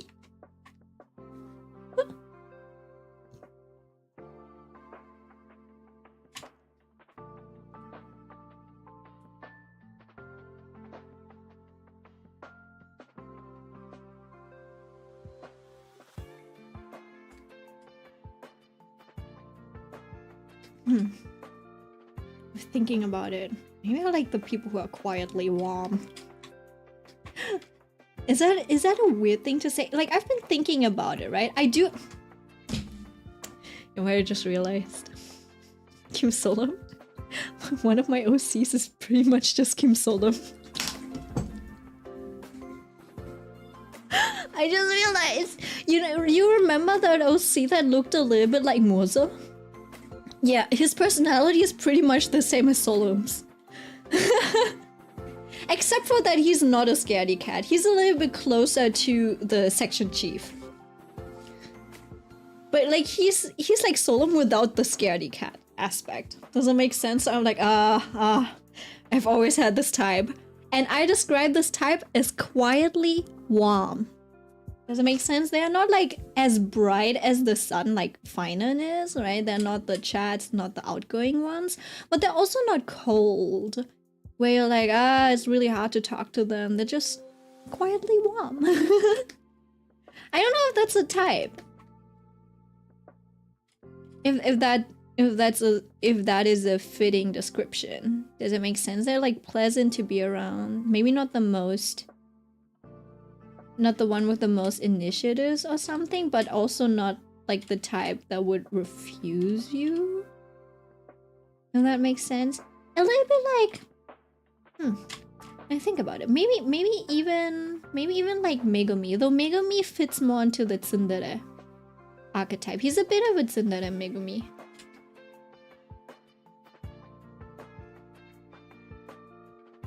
It was also interesting how I've gotten used to Megumi being called Megumi, because originally Megumi is a girl's name.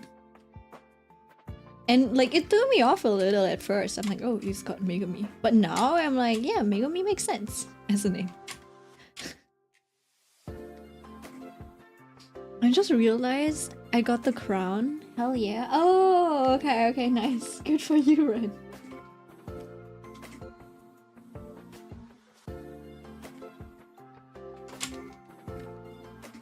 And then, let's see. See, what color do I want to give them? Oh, did I want to make it red? I forgot. Give me a second. I'm giving it some sort of brown just so I can, like, give it any color. Well, can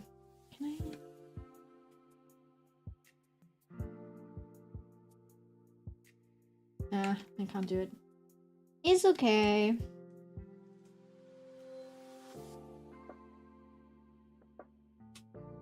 Almost 2 hours. What did I do? I didn't do anything. I was just yapping. How long do you think was my yap? My talking session about Kim Sodom.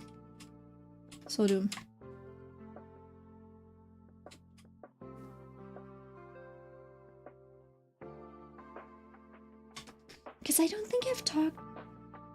See, I don't think I can talk as much about... I don't think I'm qualified to talk about Kim Dokcha as much as I am qualified to talk about Kim Sodom.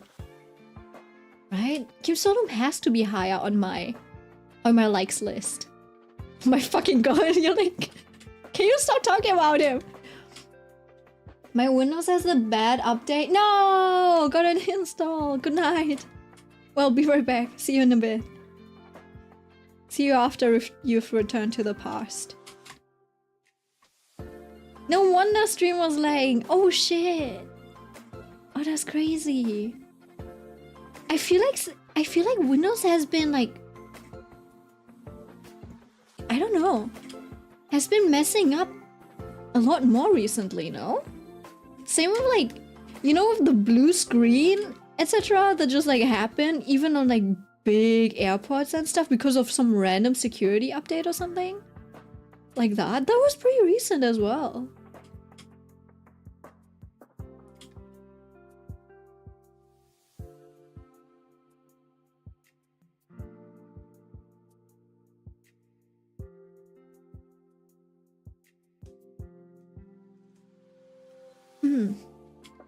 Okay.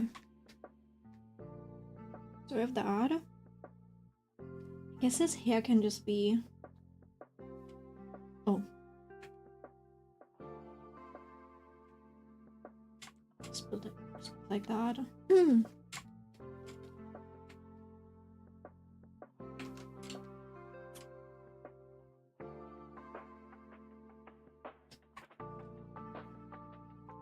I guess I should put this on the...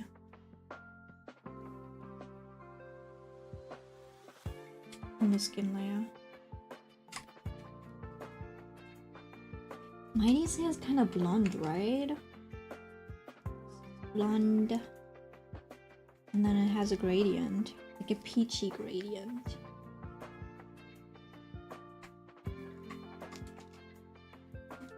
Honestly, it's kind of cute, no? Do you think he ate too much pomegranate juice and that's why his hair started like turning peach?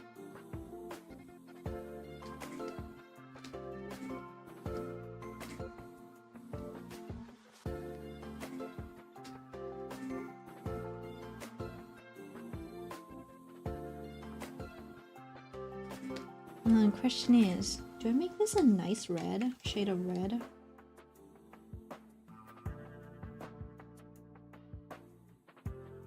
Ooh. A little intense.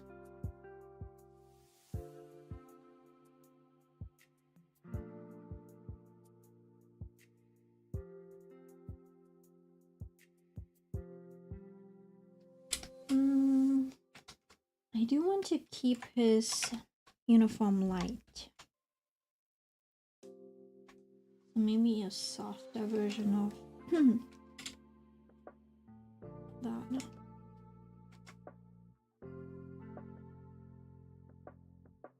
What colors were her? What color were his eyes? They were golden, no?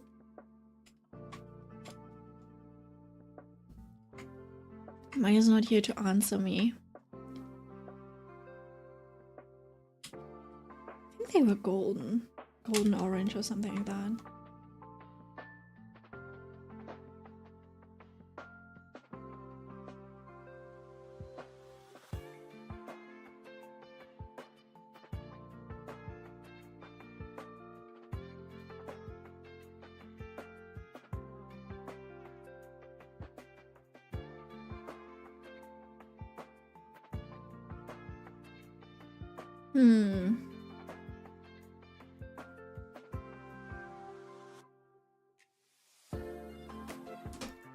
Alright, time for references.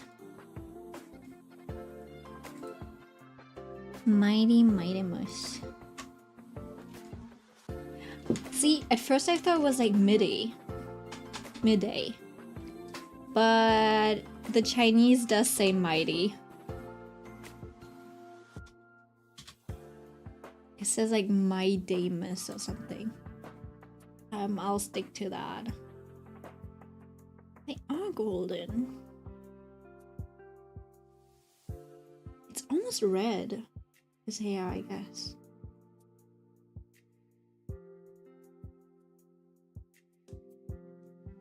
Oh, I knew what I see what I forgot. Okay, hold on.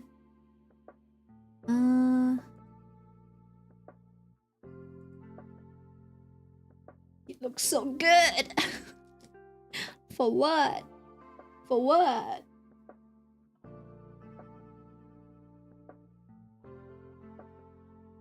He did not need to look that good.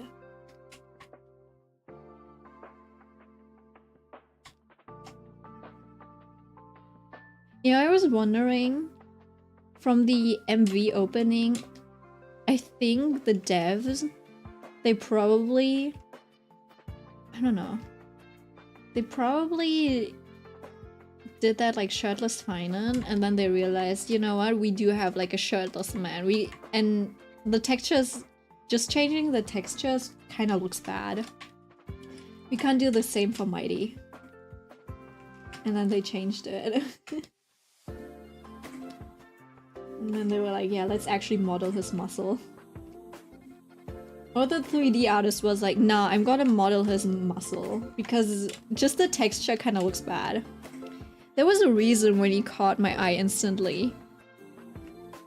Mighty or Finan?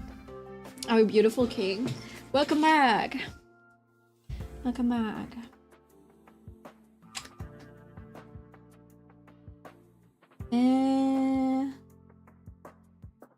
See, I don't know the pattern on his face. Image mute. Like what is that part? I don't understand. Like, I thought it was connected. Why does he just have a... So he just has a square on his face? That's a crazy screenshot. I'm sorry, that was not very flattering.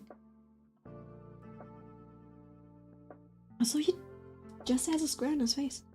It's not a square, but parallelogram or something.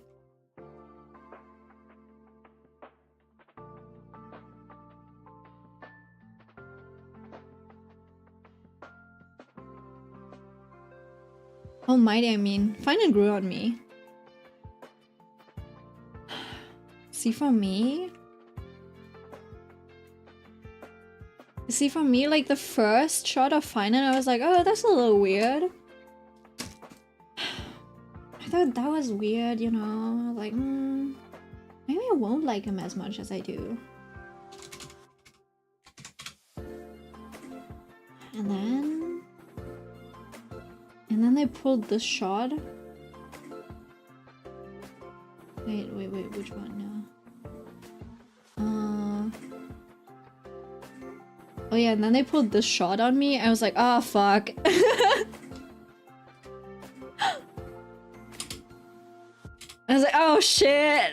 He looks so good. And then with the zoom out, I was like, no, that's the deliverer. I knew this was gonna be tragic, man. It was like gonna, I knew it would tug at my heartstrings in a way that I love. I knew it would tuck me in the heartstrings in the Pandora hearts of way. I was like, and it did, man. The back shot of Mighty? Oh, this one? The one with the chains? This one, yeah. Yeah, that one was really good. And the fact that like the way it was like on beat and the camera shot as well, it was just timed so perfectly. And I don't know if you noticed, but you can kind of hear the chains rising a little. Like you can, if you listen really closely, you can hear like a semblance of these like chains going like the chain VFX going, like they rattle. Yeah, it's so good. I didn't even like, yeah, that was, I didn't even know that this Aglaia, the shot is nowhere. I was like, oh, I swear I saw it, but never mind, it never happened. Same as the Castories one. I mean, there's probably a different timeline, so I was like, oh, that makes sense, just a different timeline. Oh yeah.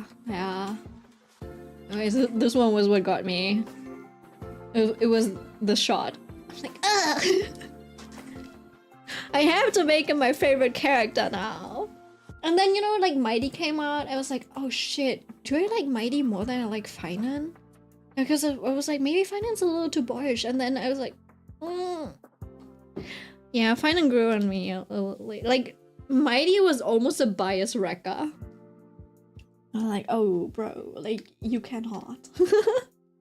I'm supposed to like Finan. And then I think the chibis of Finan helped a lot because I'm like, oh, he's so cute. I mean, when I look at Mighty's chibis, I'm like, yeah, that's okay. Yeah, so, yeah, hold on. Mighty reference. I was about to Google Mighty chest, but yeah, I don't think I should do that. That is so funny. What is this? The leaks.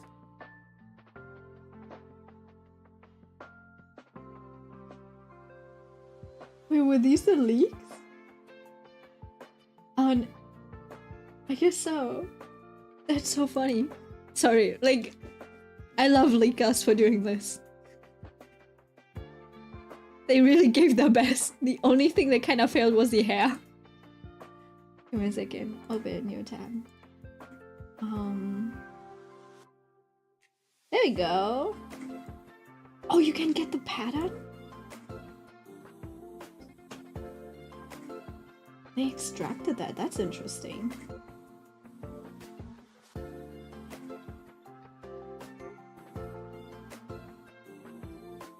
My god, he would even look good with like a short haircut with a buzz cut.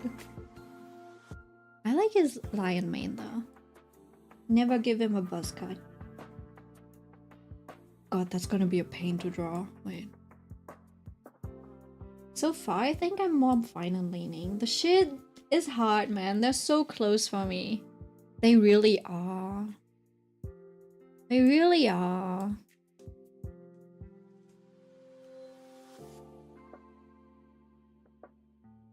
I remember back in the day when people were saying he was supposed to be the Pyro Archon in Genshin. That would make sense. I mean, that would be cool.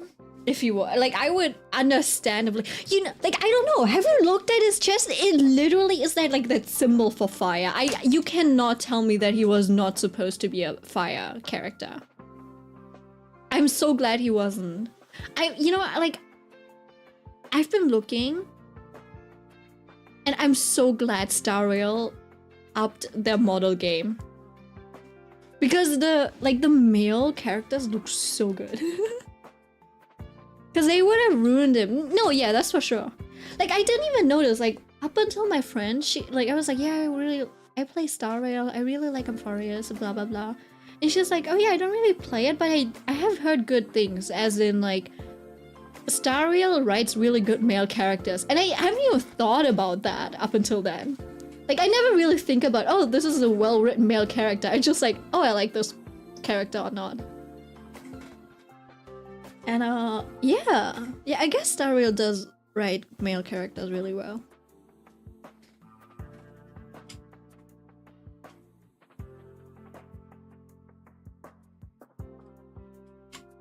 That's so funny, he literally just has this little... Oh, those are the eyebrows. I'm gonna die. So it's like... Oh shit. Over here.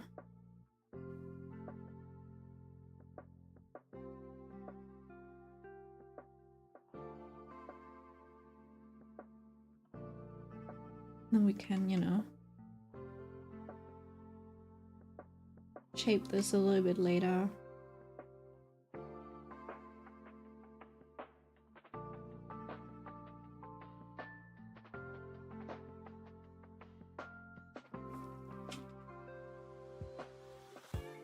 I need to go sleep now. Good night. Good night, Ren. It is a little late. Still early for me. I guess it won't be like I guess I won't be drawing Finan. Oh, will I? Maybe it will be faster. Because I feel like Mai was a little more messy than Finan. So maybe I'm okay. No, it is early. It's just like 12:30. It's not late yet. Maybe it'll be late once I like read.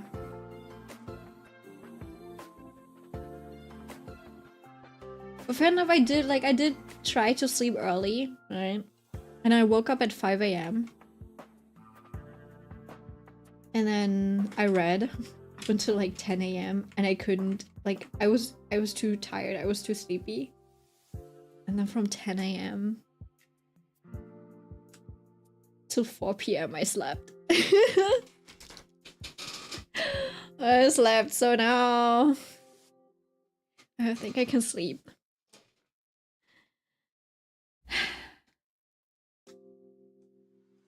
Well, I'll have to bet on the Vietnam trip to fix my sleep schedule once I return to Germany.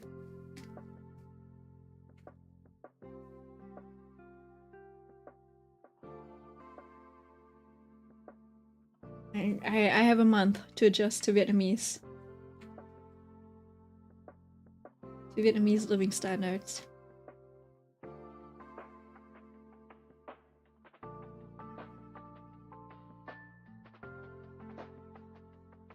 So if I wake up in the afternoon in Vietnam, it'll be early morning in Germany. So once I come back and I sleep on my in quotes, jet-lagged schedule, which is a Vietnam schedule, I will be an early bird in Germany. That is what I'm gonna bank on. Or I could become an American citizen and then, you know, I'll be living on normal schedule. Temporary citizen. Your Delulu is killing me? No, it's not Delulu, it's a strategy. This is a plan.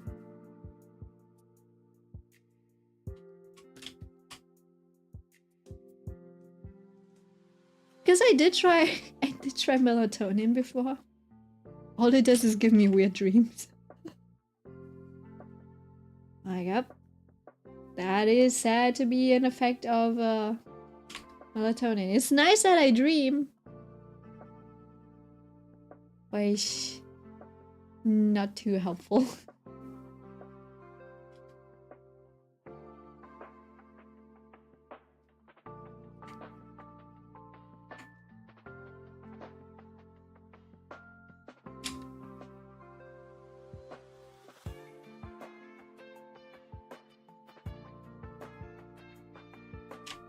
Let's see.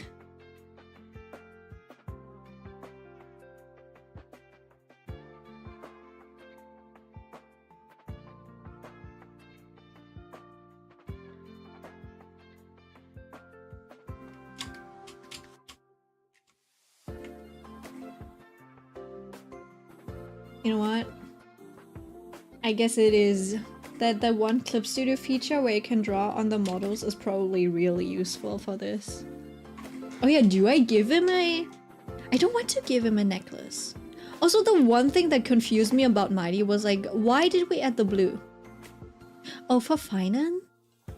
Do we add the blue for Finan? Like the blue jewels? I'm like, why are we adding blue details? I know it makes sense to add like one color that is a little out of place to a character. I feel like that shade of blue specifically is a little I mean, it's not too much. Maybe those are Castrum Cremnus colors, I guess. But he's so warmly toned, so warm toned, that the blue is just like, it seemed like so, like that shade of blue specifically felt out of place. But it is tiny enough to not be that big of a deal, I guess. But then also green is a little weird. Blue feels a bit more royal, so it makes sense, I guess. The one thing I don't understand is why he's got those types of pupils. Probably just to like feed into the lion predator meme, not meme, vibe, I guess.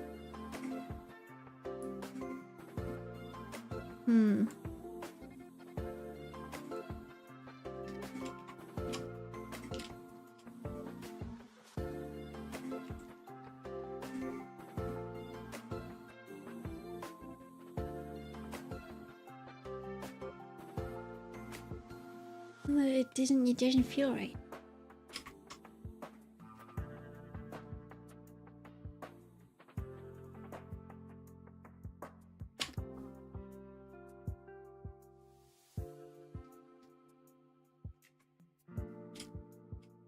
Oh, it's like his first ab, kind of outlined by the tattoo as well.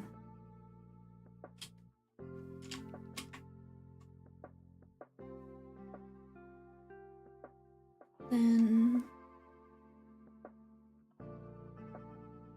see, this is also flame shaped. I don't understand how he ended up being an imaginary character.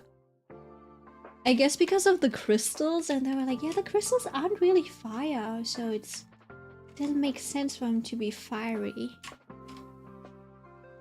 And I guess they wanted to make like Castoris the death flame or something like that, because like flame is very like Hades-like, maybe. So they were like, yeah, I guess we can't make this fire, this needs to be imaginary because it's crystal. Something like that. I really want to know why they made that decision. That would be so interesting to know.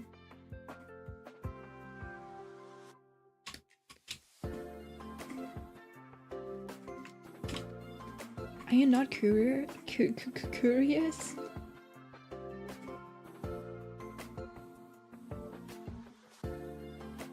I also want to...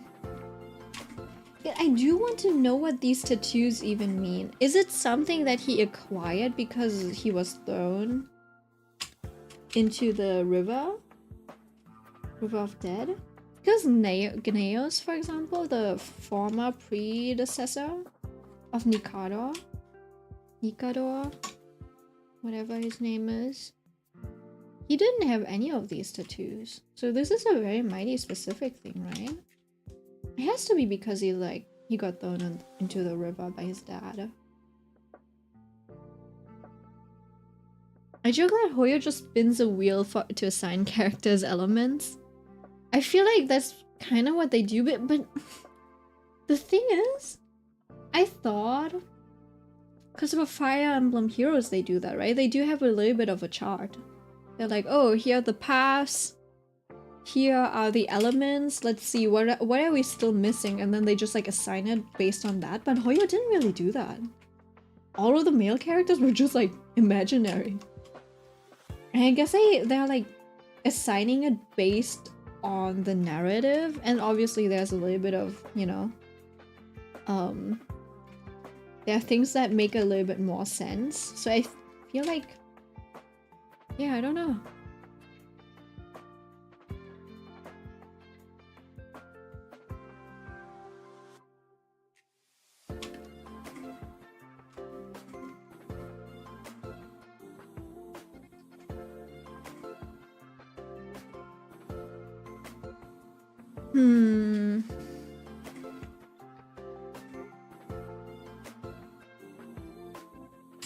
Do I give him a necklace?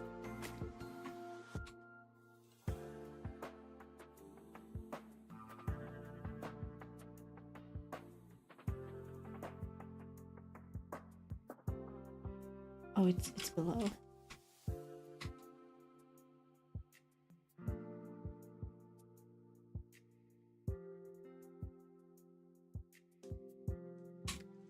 Does it look better with the necklace? I just give him one, maybe?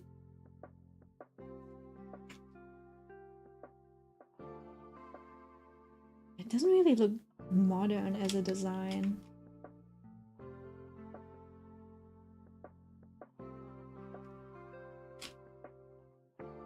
Maybe like too thin overlapping necklaces. Oh. Maybe like 6.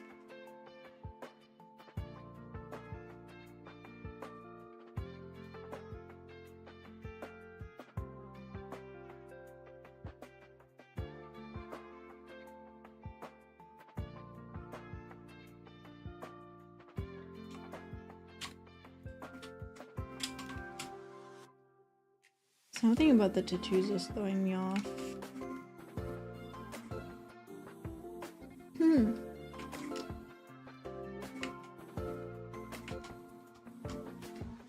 Distort.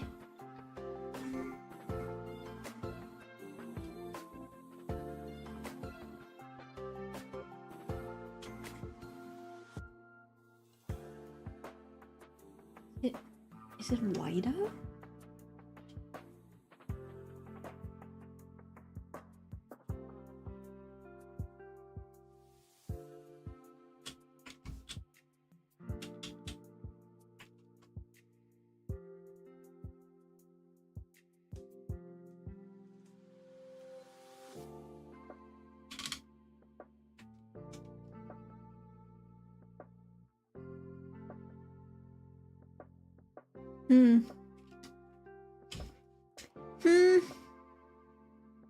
Oh, he does have the earring on the other side. Is it big enough to show up?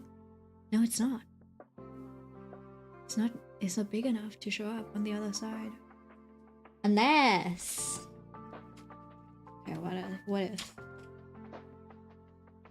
Oh shit. That was scary.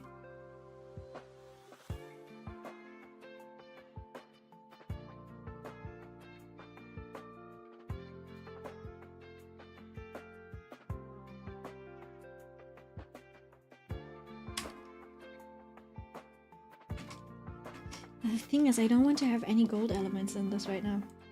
Because I am planning to make them hollow.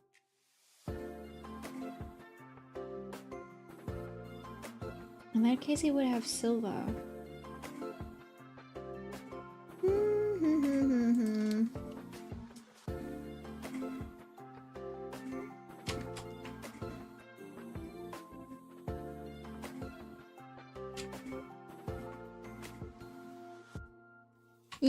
Yeah, I don't know. Oh, wait. What's the sketch?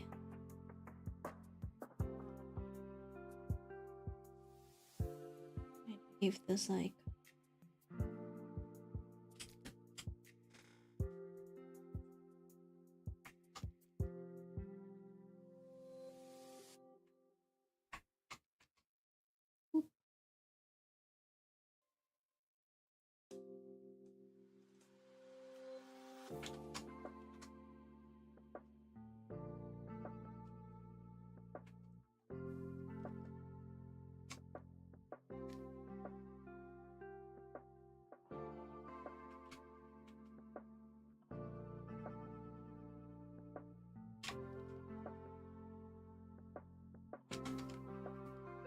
that,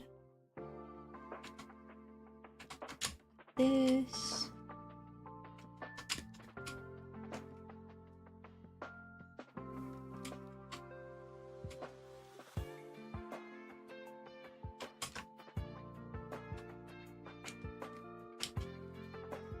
And then put it on here.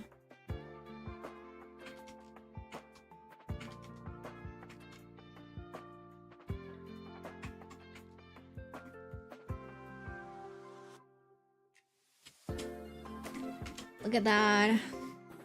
It almost feels completed. Obviously this part is also gold. Actually, I should be able to make it silver or something like that. Part should be hollow as well. Hollow. Does he have anything else that I can use as a crest? Maybe the thing that he has on its belt. I was thinking of putting something over here, right? Because it's a little too plain if I just leave it like this. Yeah, hubby! Because if I just leave it like this, even if I add something like folds,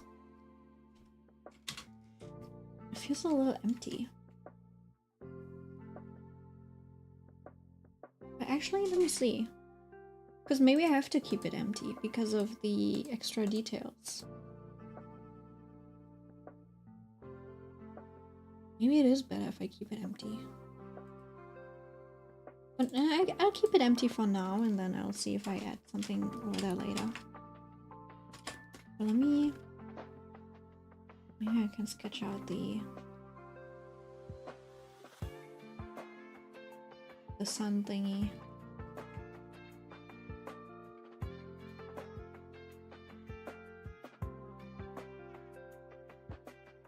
Probably okay if I just do this one.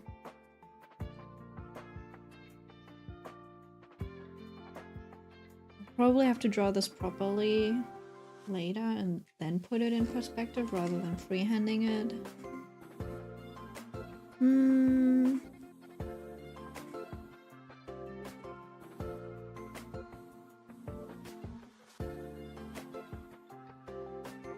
Yeah.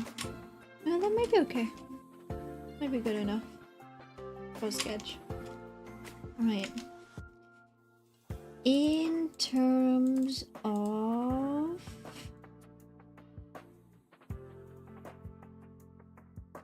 the design,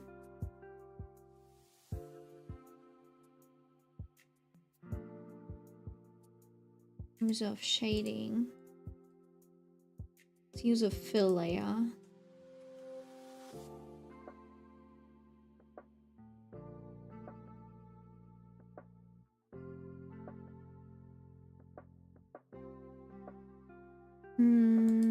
Something cool toned, probably. And we multiply it.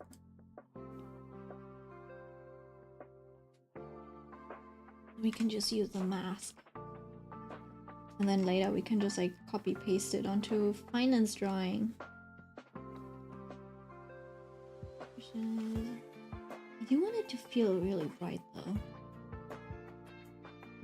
So maybe there's not even need for shading like this. Like actual shaded areas.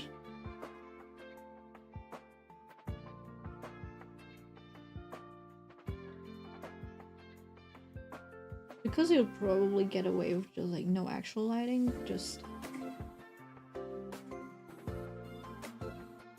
form shading.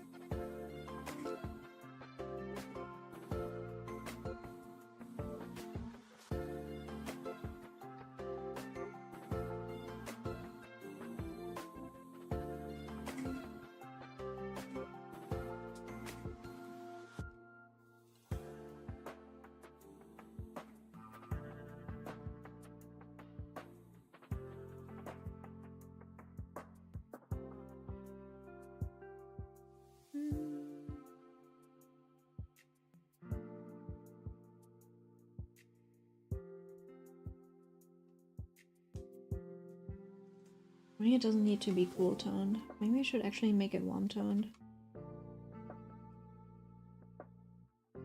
Alright, let me change the color of the paper to white because that's what I wanna go for.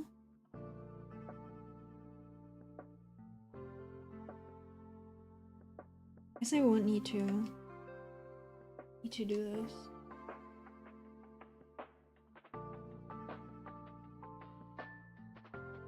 Just multiply with a warm color, and then finance gonna be multiplied with a cool tone color.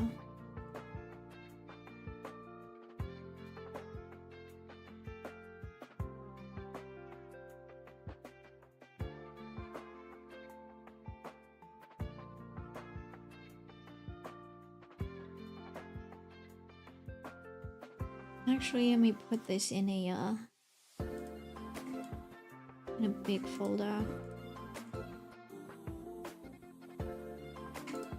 and then I'll transfer the mask, delete the mask.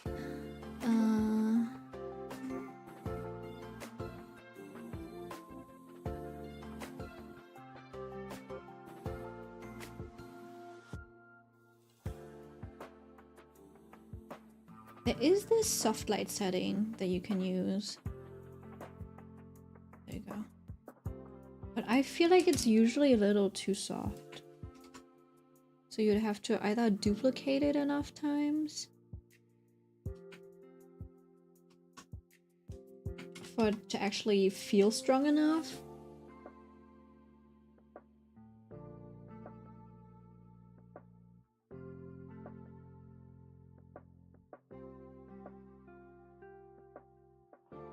Wait a second.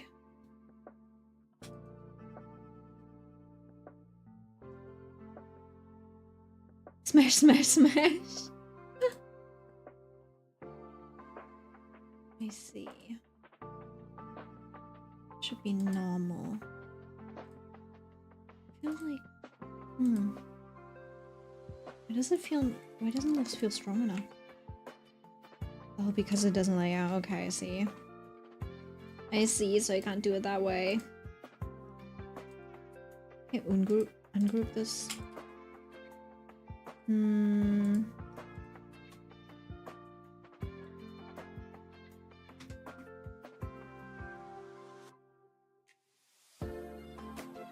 So you could technically just use this. And then for this, I like to add a bit of a gradient usually.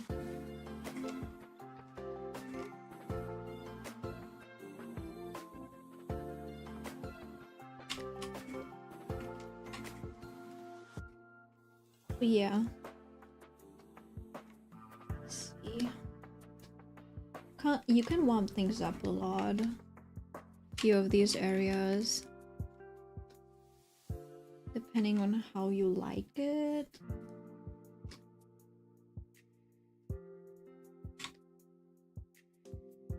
And then you can reshape your shadows on a mask. That's usually the way to keep it the cleanest. Keep it really clean. And I usually... The thing is, I'm not sure how to mix cast shadows and foam shadows just yet.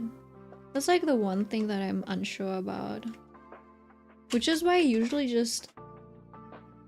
Look, I'm ascending. That's good. Glad you like it.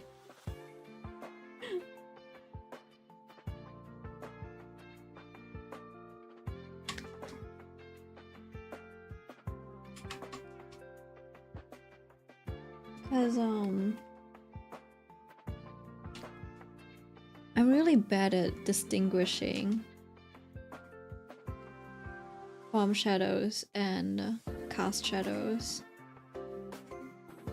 So it's like, because it's usually a mix of those, so I can't tell like, oh, this is a foam shadow, this is a cast shadow, but does it make sense to... Technically everything's caused by light anyways though. But then it's like, you do need to be... You just need to be... You need to make the right decisions of where to actually place a shadow.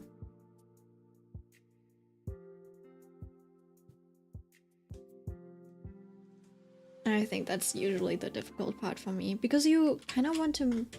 You do want to have appealing shadows. But it always seems a little bit more difficult.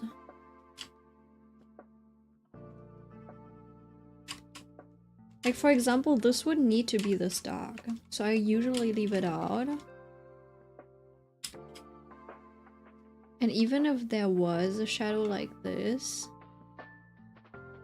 I'd rather have that be a soft shadow. Like a very light shadow. Rather than having to do something like this. Does it make sense? Placement of shadow is tricky, yeah. Which is why usually I just keep it to the... Like, I keep these types of shadows nice and big. And then I blend them in later. Because I haven't really found a good solution to this yet. And lots of artists, they just have like really great sense of shape for this, it feels like. But alas! I'm not one of them.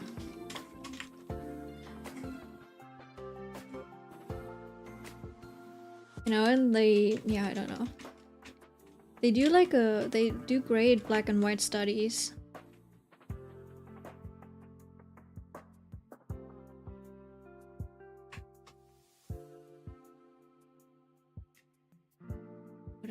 Would I add a shadow over here? I would. I would on this part, on the...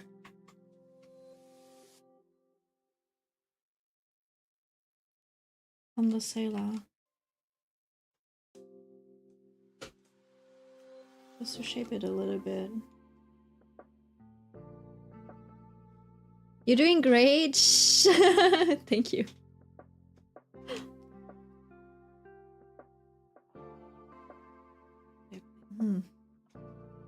I like having a little bit of structure over there.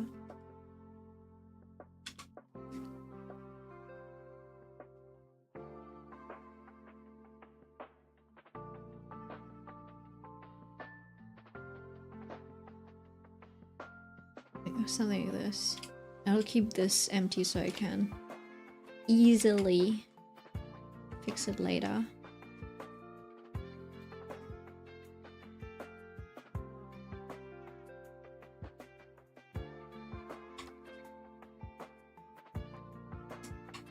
I guess technically there would be a bit of a shadow over here. Just keeping it light.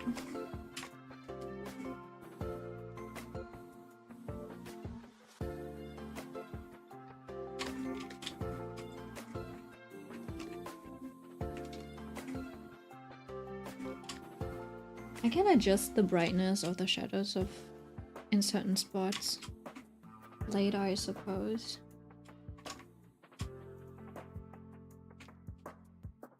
Oh yeah, I should get the shape right first.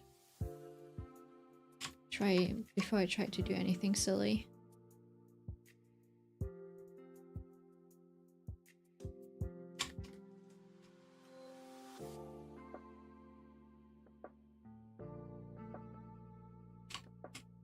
See, for example, this part might not be necessary. I'm adding shadow over here just so that that piece of hair stands out a little bit more and has a bit more depth. I think usually you would keep it on the shape so it's more of a form shadow rather than a cast shadow. Or it might just depend on from what side it's being lit.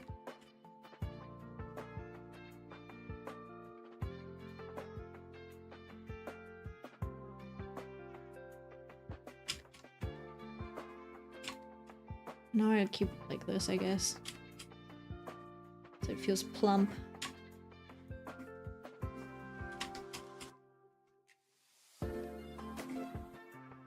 Usually I paint over the eyes anyway, so it doesn't really matter if the contrast is there yet or not.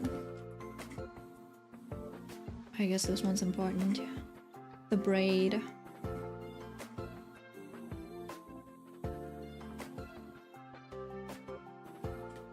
Shadow for the braid.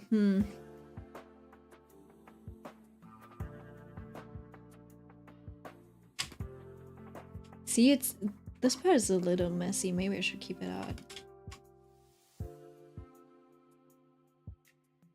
This would probably be part of the skin shading anyways.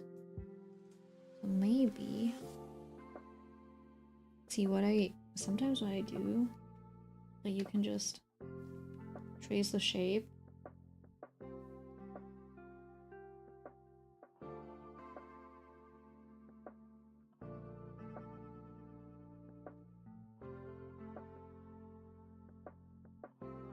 And then you place it somewhere you think is appropriate. You know, like the light direction coming from here, so you kind of move it along the light direction. maybe something over there would work.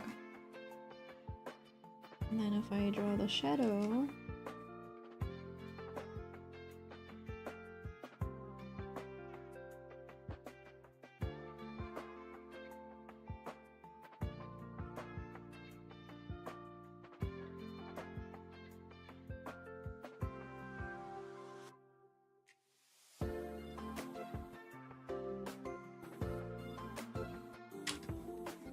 let's see, one annoying thing about the mask is that I kind of have to do everything on that one layer.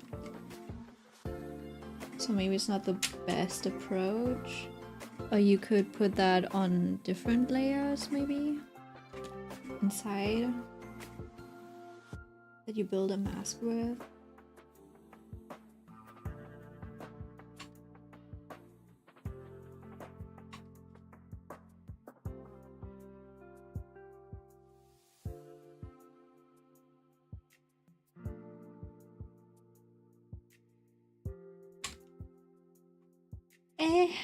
Yeah.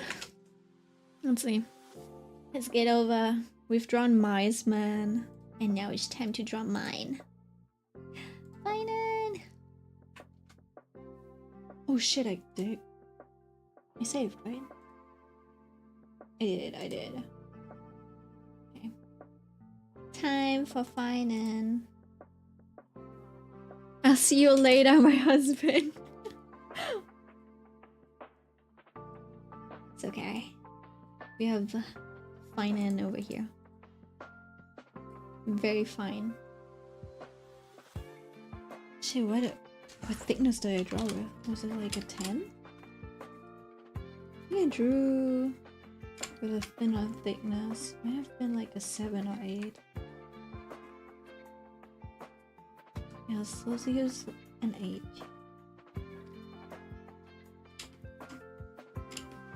feel like I can probably keep the face.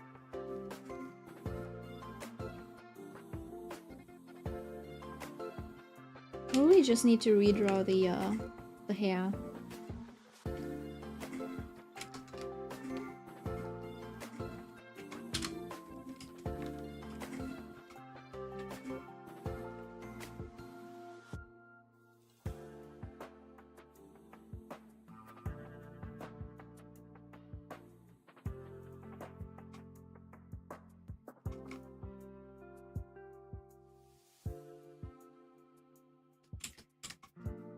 I'm left-handed, so pulling is easier for curves, I heard.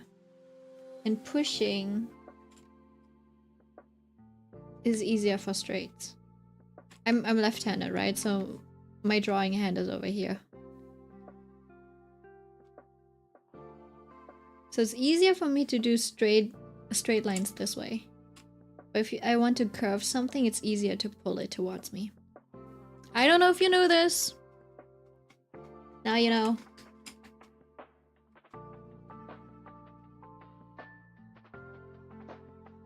So it's a lot harder for me to do strokes curves this way.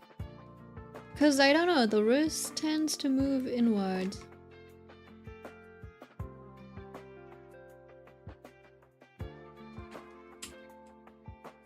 And then straight line, doing this is harder than doing a straight line like this. Yeah, I don't know. Is it the same for you?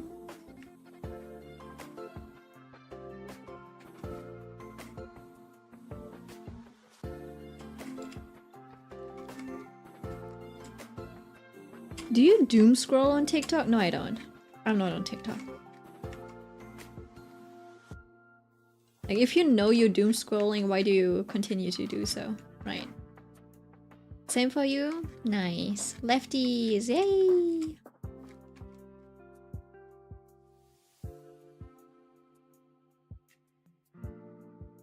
If you see me flipping, it's not because I'm checking, it's because it's easier. It's easier to draw for me.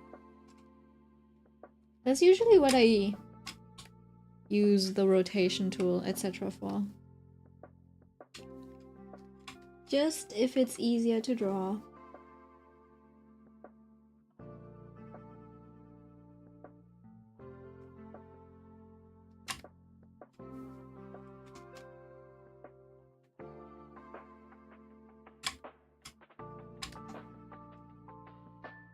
You doom scroll. I'm a normal person. I doom scroll on TikTok only to find new manhwa. That's funny.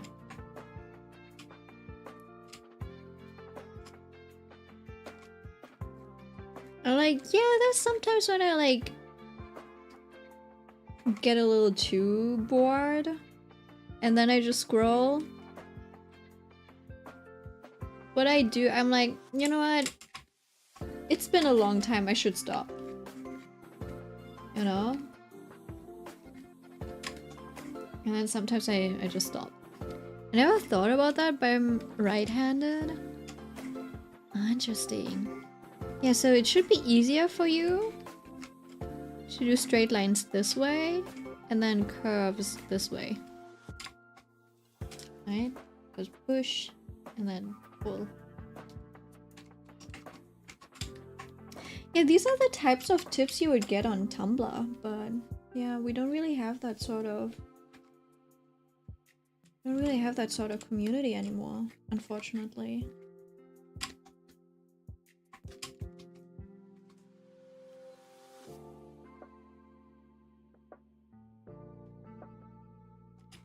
I keep getting these videos on TikTok where it's a man in a rural part in China or something, that comes with a compilation of stuff like this. Okay.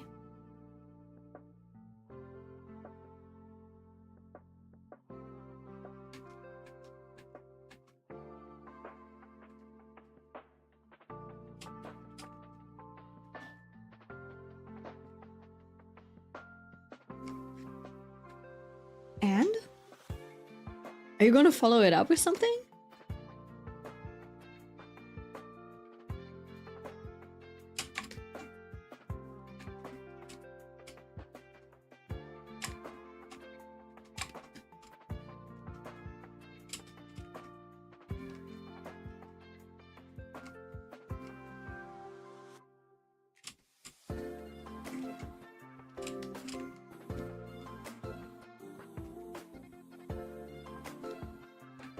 Locking in so I can draw this quickly.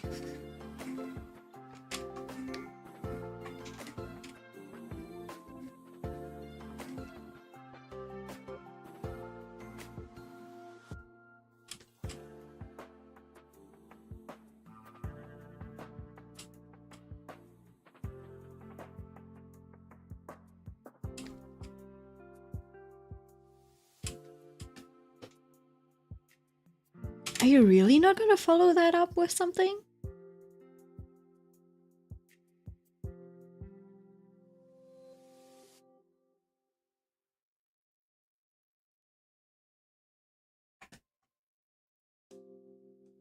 What about the Chinese? The Chinese TikToks? Is that it?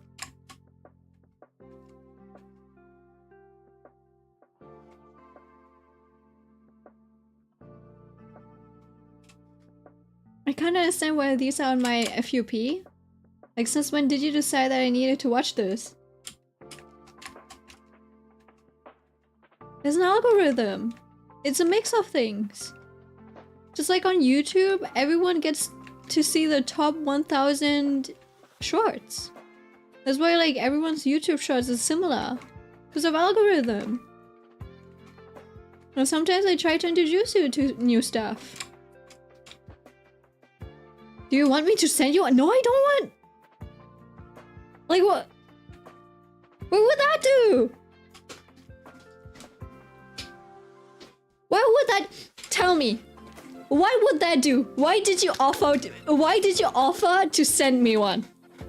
What were you trying to achieve? What would you try to achieve by sending me a TikTok of some random guy in rural China?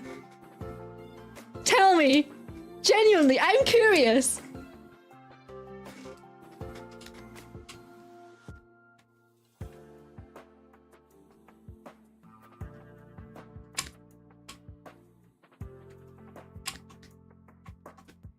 I'm calm. I'm an adult. I should calm down. Making you see an example. Milk lighthearted crash out. You're chill, my bad. Okay, and what would I do with that example? Can you please think a little further ahead? Maybe a little more than one step ahead. Like, I'm not telling you to play chess. I'm just telling you not to play checkers, maybe. I enjoy chess more than I do enjoy playing checkers, okay? But checkers is fun too. I don't know why everyone's like, yeah, they're playing chess and we're playing checkers. Checkers is fun too.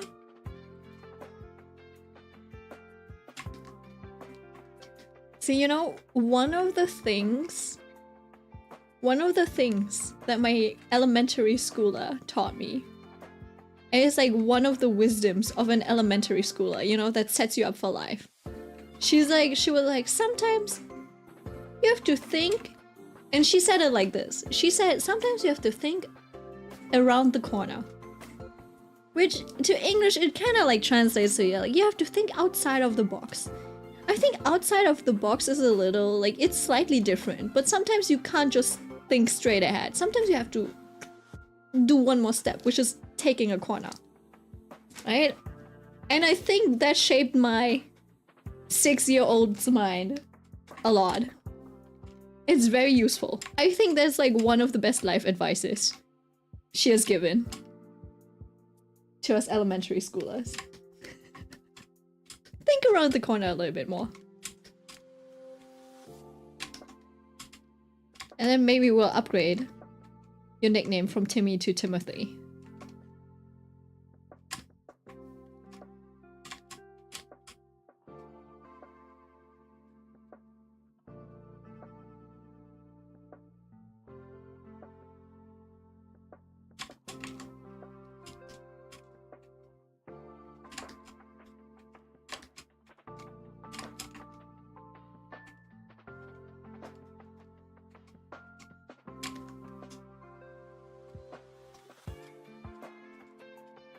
See, I think my temperament might be a little closer to Mighty's.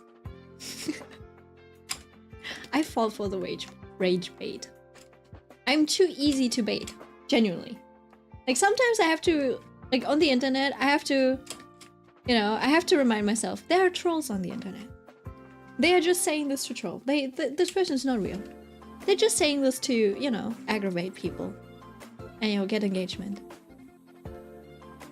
You know? Like, yeah, sometimes I have to remind myself of that. Bro, the videos give late Facebook scrolls? What?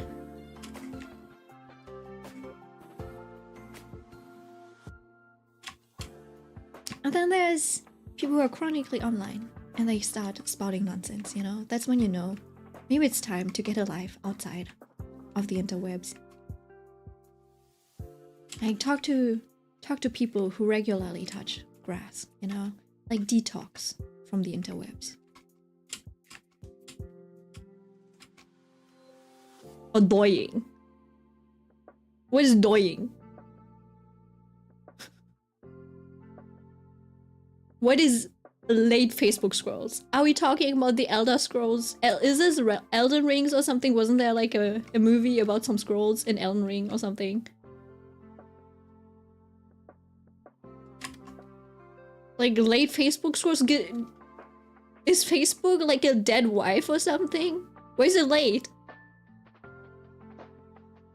I was raised on the interwebs, so was I! So was I, but my brain is not rotted yet. The only brain rot I have is Fine and brain rot, maybe. Fine and or Kim Solom. Now, I am chronically online too, but it hasn't affected my brain that much, okay? I mean Chinese TikTok.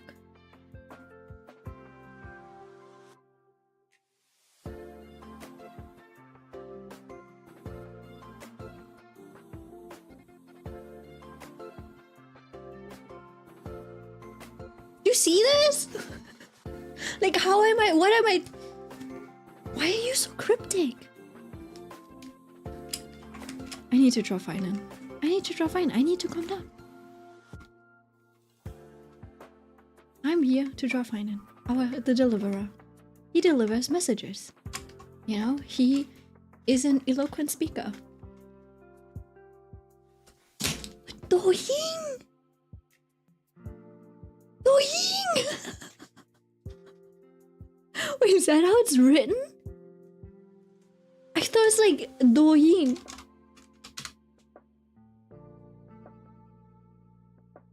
It's Douyin! It looked like toying! I was like, who are we toying with? Is it not Douyin? Is this not how it's being written? You wrote it like it's toying. I'm like, did she mistype? Toying around? Like, who are we toying around? Who are we toying around with? What are the Facebook Elder Scrolls? I didn't know they did another Elden Ring movie.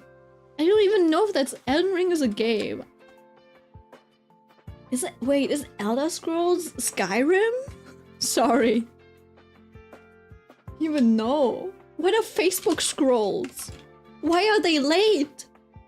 Why were they not on time? Were they invited to a party?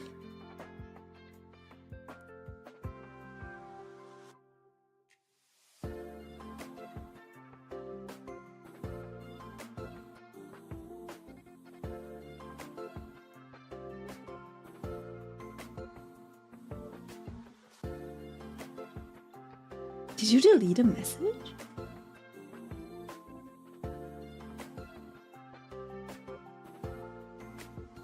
Where's the Facebook one? But you said it's like the latest Facebook scrolls. No, it's like late Facebook scrolls.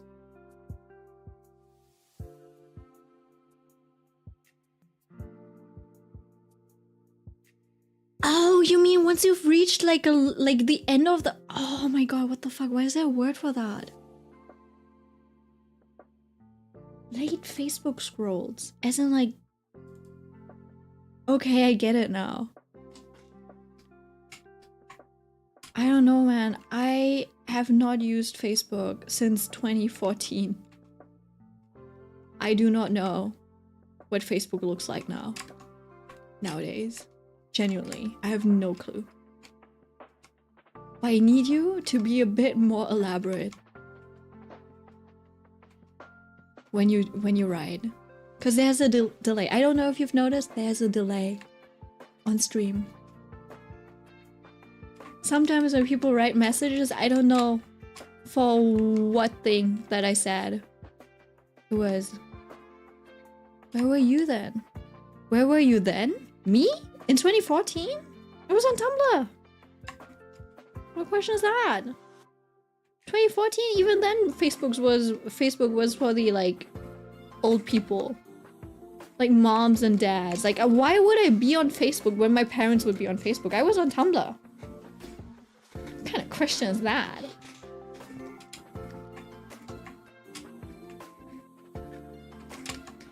Right.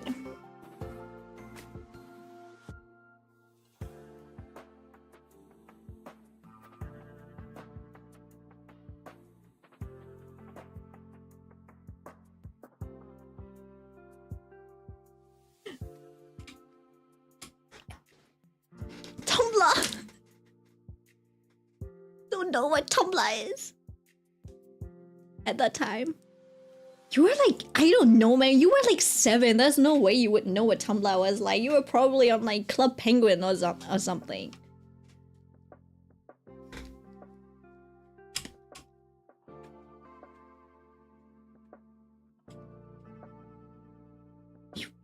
Were your parents allowed you to go on Facebook when you were like 7? What would you even do on Facebook? Do they not just give you books to study instead? The fuck? What'd your parents do?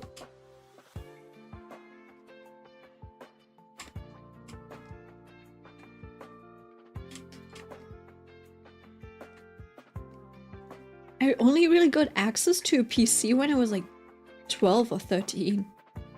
And that was for drawing.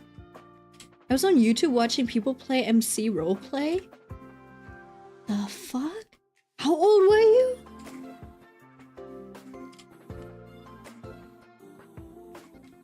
In 2014, how old were you?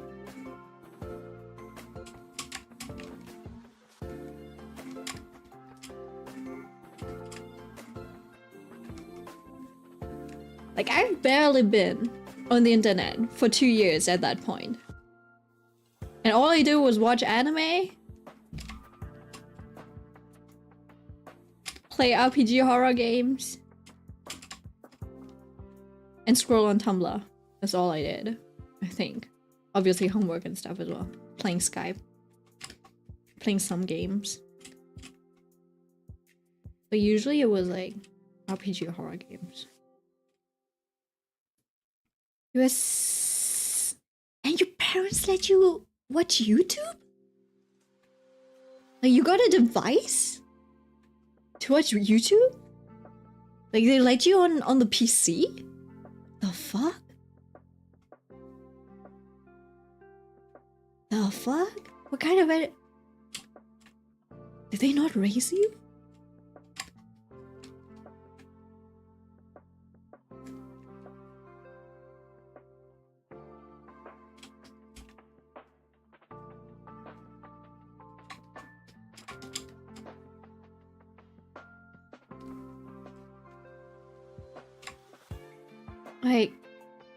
Like I did at age 6 or 7, I did have a Nintendo. I was spoiled like that.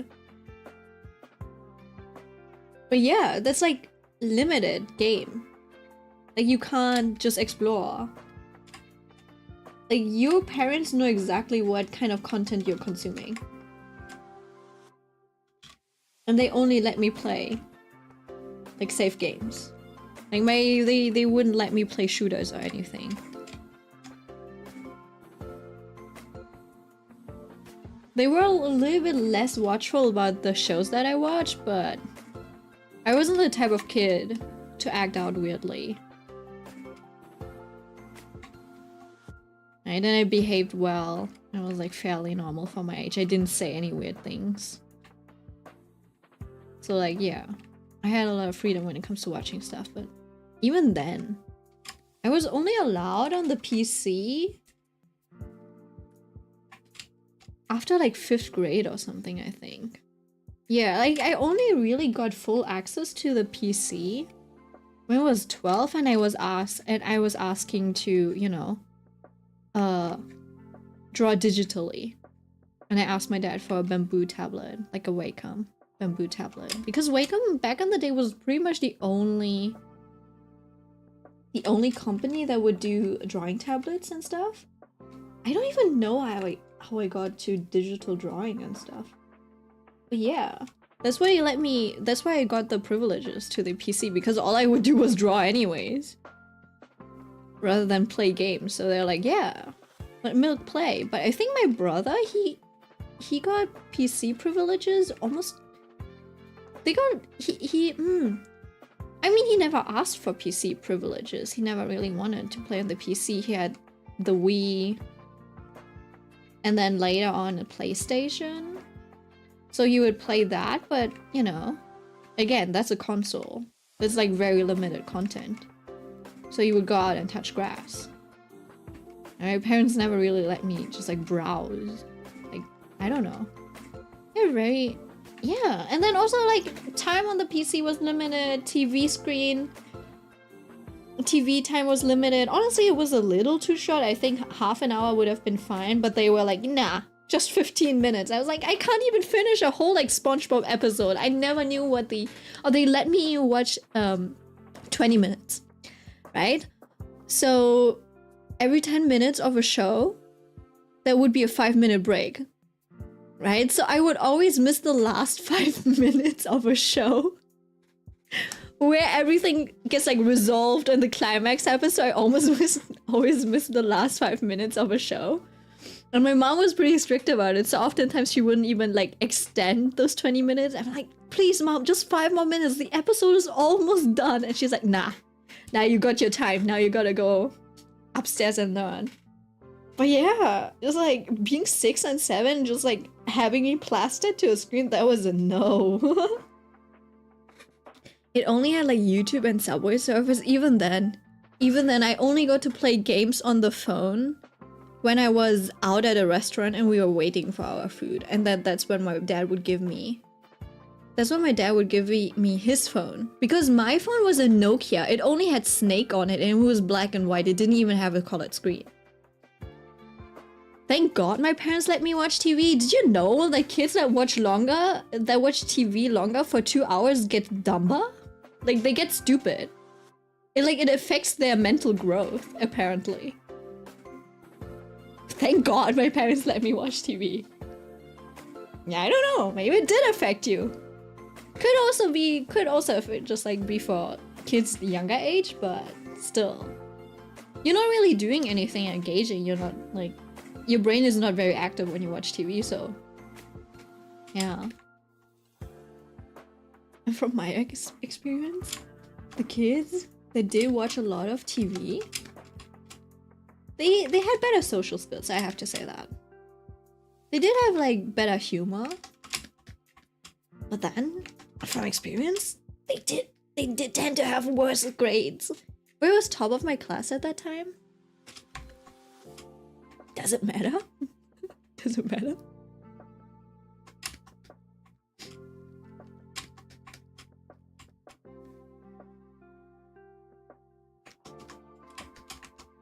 When this is the way you act right now?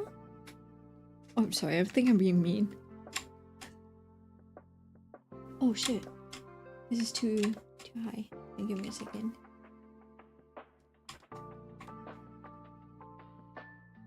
Yeah, I think maybe the 2-hour rule was probably just for toddlers or something like that. So like kids under, I don't know. But then who puts a kid that's like 2 years old in front of a screen for like 2 hours? That's crazy. But then also like who gives a 9-year-old a full on like iPad? I've seen that happen. I was like, whoa. I'm like 17, I don't have an iPad yet. Why does this 9-year-old get an iPad? I need to fix my sleeping schedule? Oh yeah, sure, go ahead. Do that. You're doing better in that aspect than me. I don't even know if I can ever fix my sleeping schedule. I've tried. I haven't tried hard enough, but I've tried. I've tried a few things. It always reverts back to this. Maybe I just need to have a forced schedule or something. Maybe I should have joined the military. Where there's no option.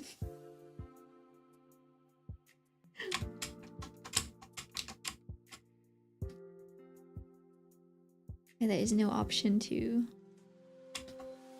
I don't know.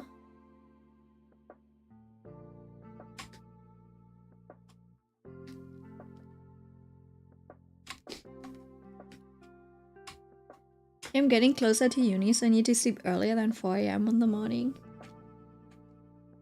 I mean, I can always make it through uni on like 3 hours of sleep. It's always a possibility. If it works, it works. Once in a while, of course. Not every day. Once in a while. Yeah, no. On uni days, I've always I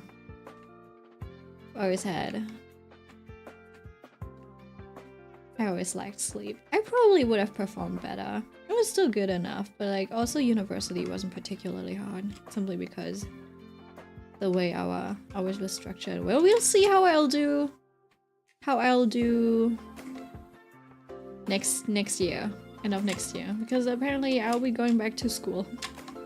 Let's see how well my studying will hold up now that I'm adult and I have responsibilities I have to juggle alongside school. We'll see. Okay, bye-bye. See you. I did finish my glass of water.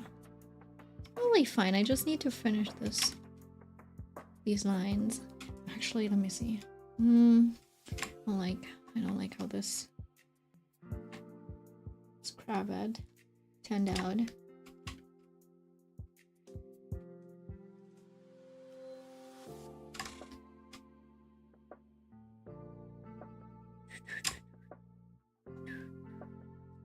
I wonder if it's usually should be a little bit higher up, like this.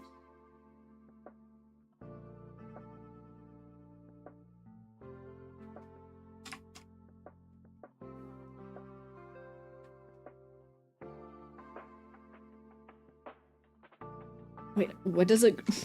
Hold on. Dohin. Dying. Oh! Oh, I closed the wrong... I closed the wrong window. 1 second. I closed the one with the BGM.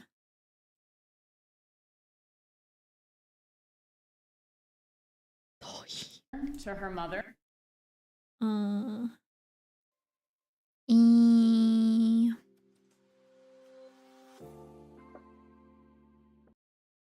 shit, I closed it again.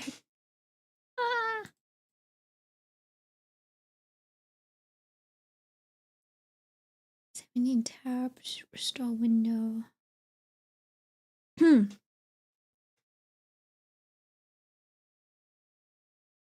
There's space station. Stop monitoring. Find windows. Oh.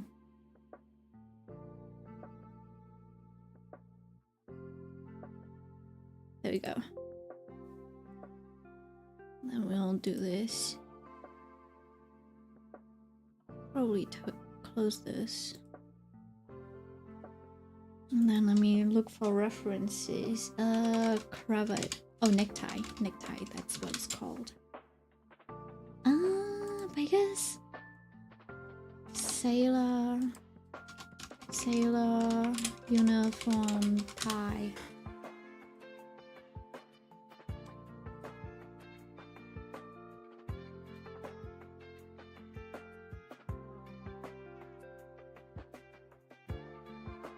Some have a little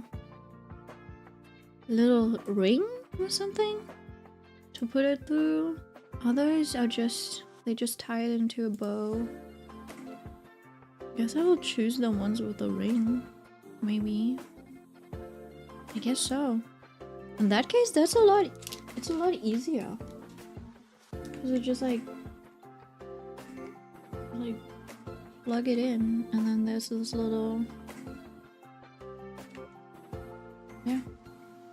little hold off thing, and that's it.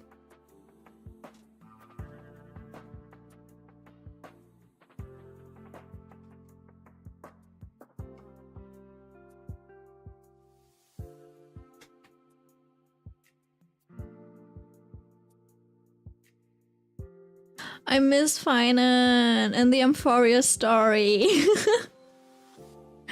It's like I was so disinterested in Ceridra and Hysolence.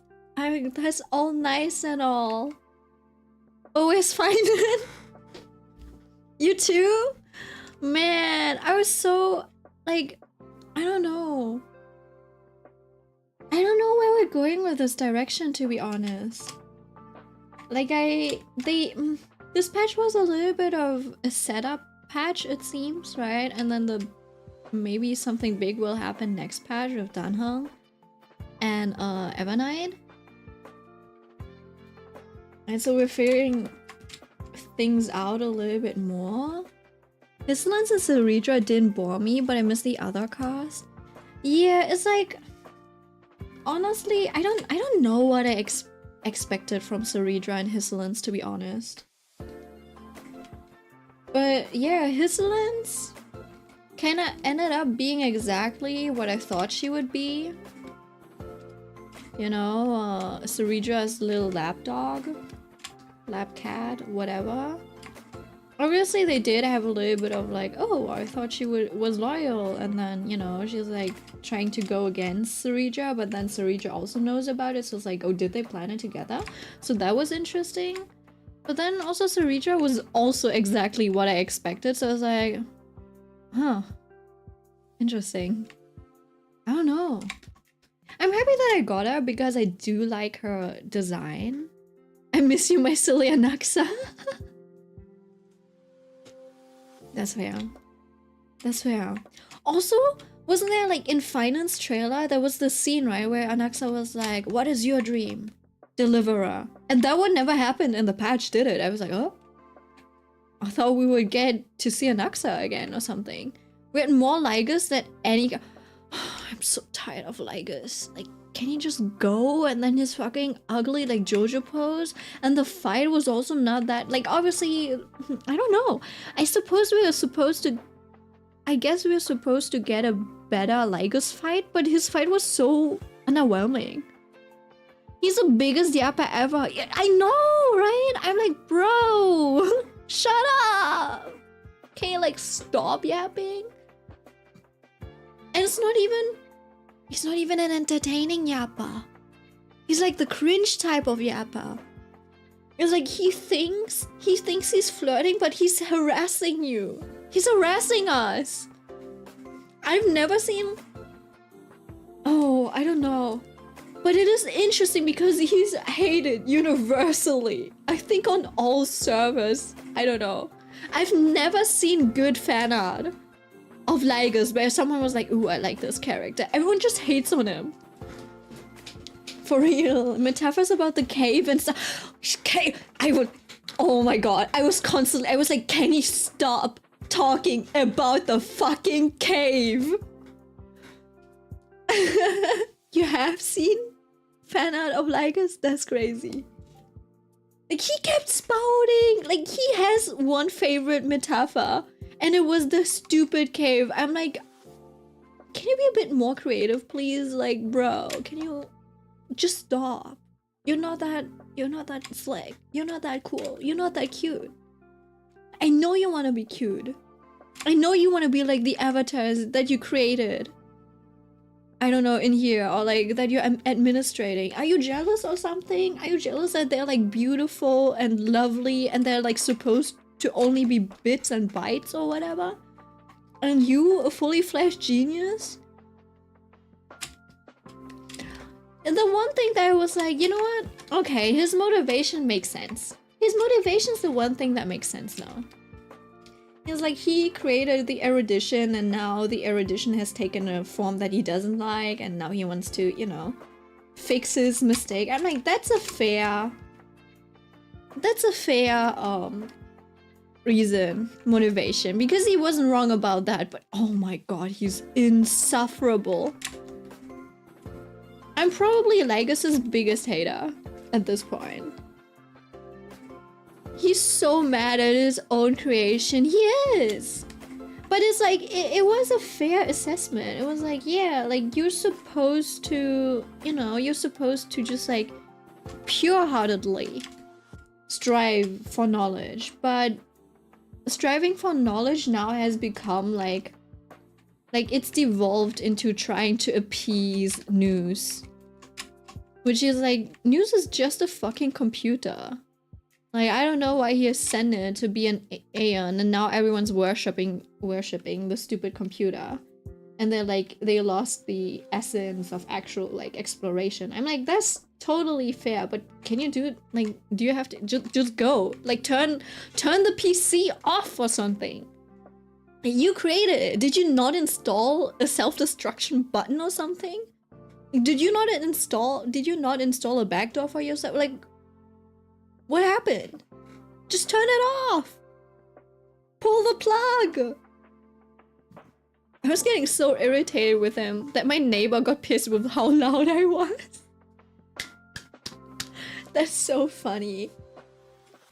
Yeah, no, it's absolutely fair. Did you tell your neighbors, like, please play Star Rail and you'll understand why I am this angry? Shut the fuck up, Lagos needs to die. And you would, like, if you knew Lagos, you would also want him to die. This volume is justified. And let's see. Boop. Boop.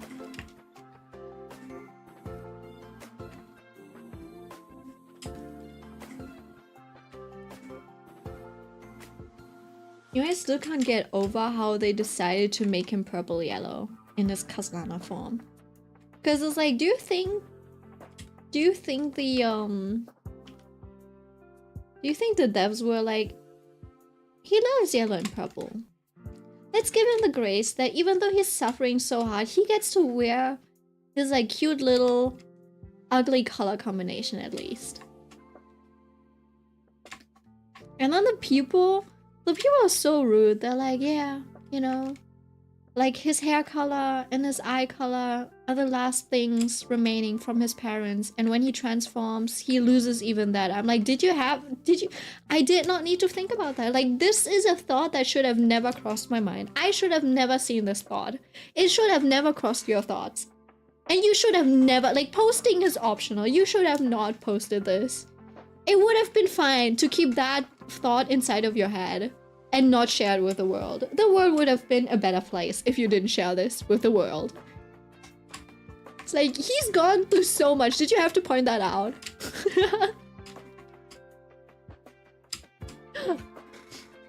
No, because he knocked on the wall to get me to be quiet and they got mad. They got me mad too. It was only 9 PM. Fair enough, fair enough. Quiet time, nighttime is starting from 10 PM. No, he has his dad's hair but his mom's eyes. Oh, sorry. Yeah, anyways, his parents' eyes. parents' hair and eyes. Doesn't matter who it's from. It doesn't matter who it's from. They didn't have to post that. And when he transforms, he has mom's hair but dad's eye. Oh, really? Really? Yeah, that's nice. Okay, fair. That's fair. Does he? Are they not both yellow? Am I dumb? Mom's hair and dad's eye.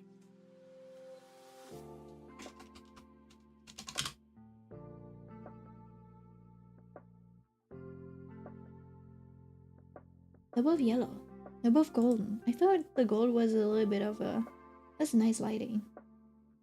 I like the way they drew the legs. He's so cute! For what?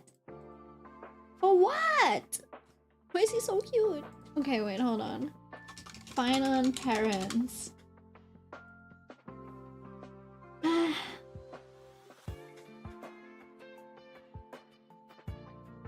This is mom. Oh, mom's hair, dad's eyes, I suppose.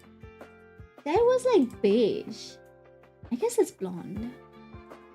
But wasn't his mom's eye color? Wasn't his mom's eye color?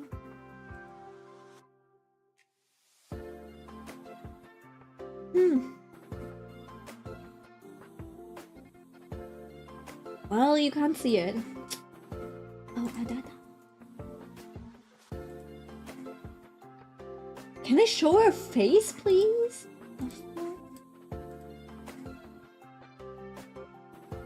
Oh. No, his dad's hair was like brown. Because I remember it being beige too. And it wasn't the sepia filter, it seems. So yeah, he kind of lost his like the features.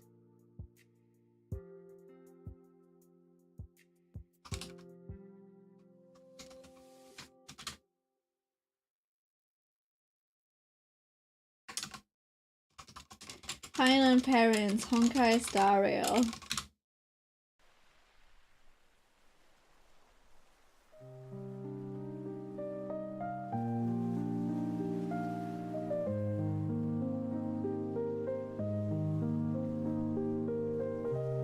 Oopsie, the music might be a bit loud. Continue to side.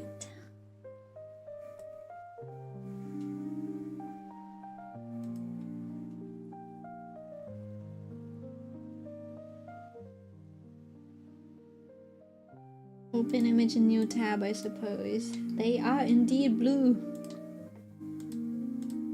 With the mom.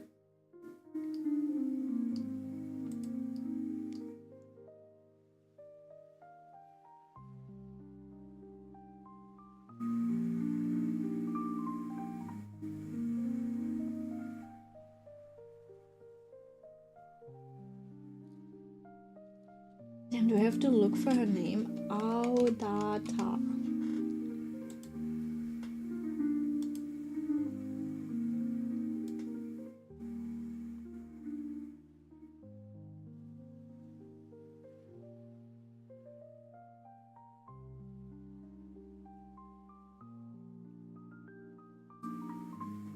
They are indeed yellow. Interesting. Interesting. Interesting. I guess. Oh, speaking of Paris, hi mom. Hi son. Hello, hello. How you doing? Oh, oopsie. That's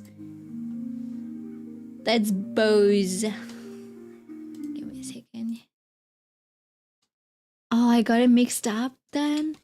I don't know, maybe it's close enough to count, you know? But yeah, anyways, every time, you know, there's people and they just keep adding onto the pain. I'm like, why do we need to do this? We don't need to do this, in fact. Work is kicking your ass. Wait, what are you doing right now?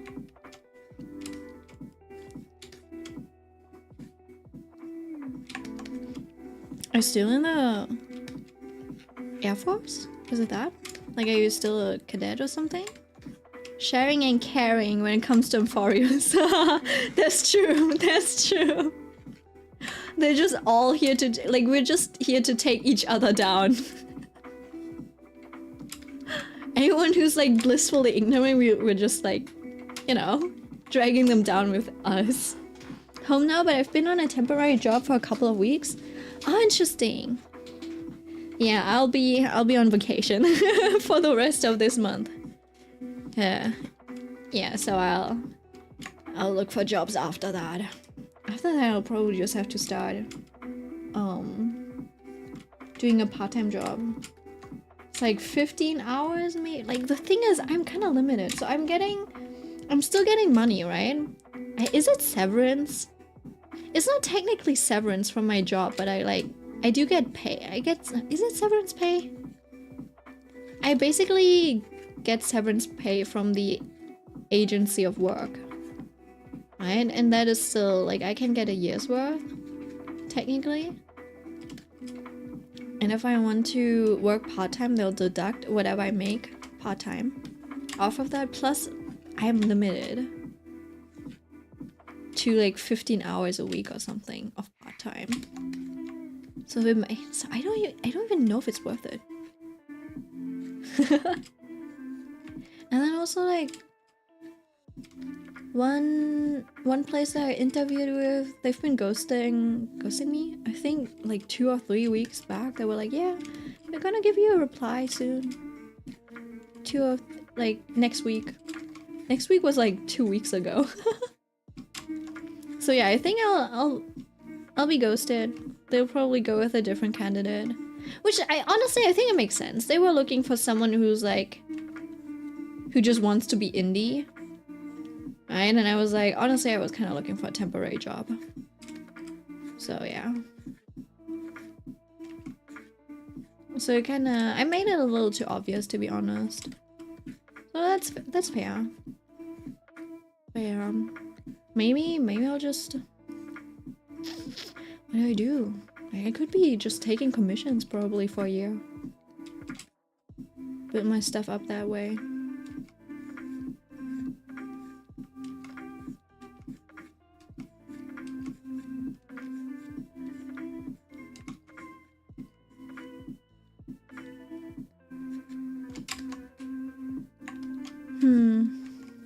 Someone say commissions? Save your money, Mike. Save it for now. Save it for now. The thing is, I haven't done a commission announcement in quite a while. Right? But I feel like I might have some good samples right now, so I could probably get some. I'm a little afraid that I might be a little bit of a slow drawer. Drawer. I was gonna, you know, I was, oh wait, why did your message not send? Sometimes, I don't know, sometimes you get, sometimes you kind of get censored. I also don't know on what basis you get censored or not. It's a little awkward, to be honest. But like, yeah, Mitsuna has been running into similar issues since like long ago. Like, you get censored for certain words, and I don't know. I have not said any weird blocking words. I think the only blocking words I've said was something like just like a straight up slur. Does that make sense? And none of you use slurs like that, so I don't know why they would block you. Same thing happened to me to me too earlier, and it's like I do use. Oh, I do use like this one thing. What is called? It's called Sigma nuts. To show the chat, right?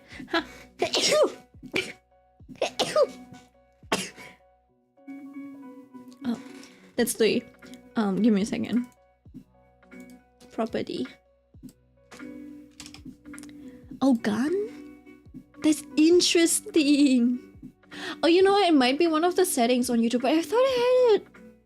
Like, it could be the auto moderation or something. Cause that was what I originally said. I might have another model thing for you to add sometimes before the year's over. Oh, okay, nice. Sure. Sure, just hit me up whenever. I said Tism earlier and it blocked me.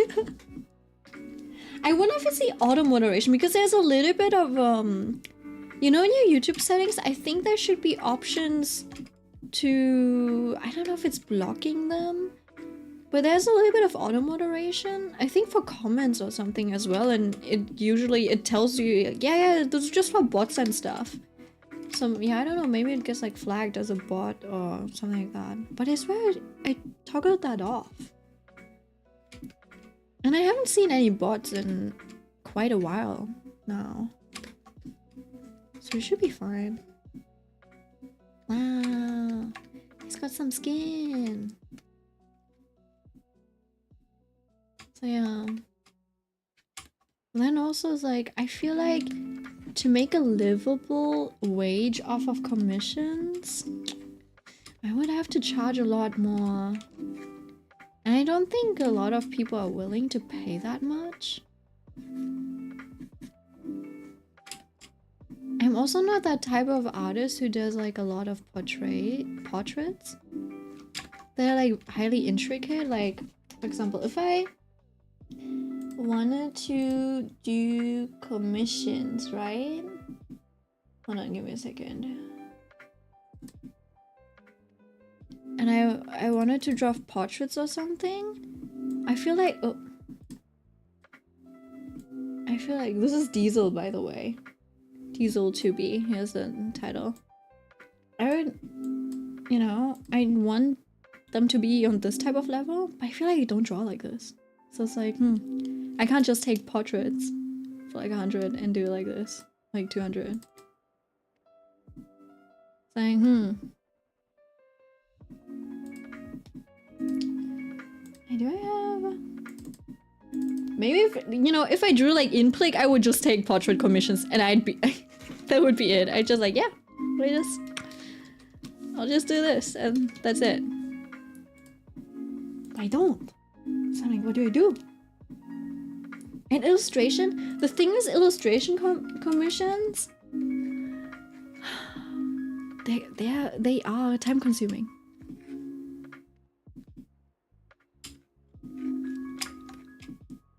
I do get like, I can get like commissions that are like 400, 500 bucks.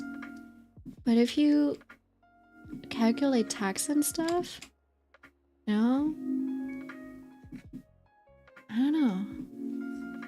If I did 3 or 4 a month, you know, one a week, which would be doable, I'd barely make more money than what I get from like the unemployment right now.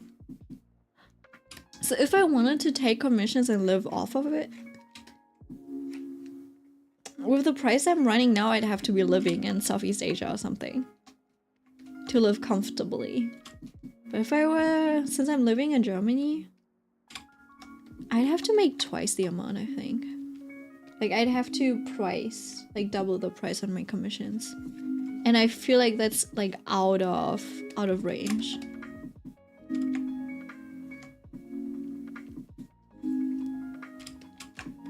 For most of them. In a second. Put that under a mask. And make this darker. Not too dark. I think that should be okay.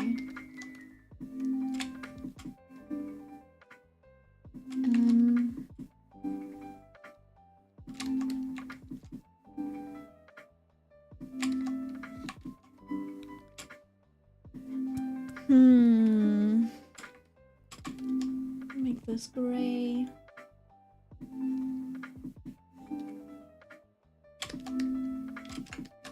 So I think... Oh shit.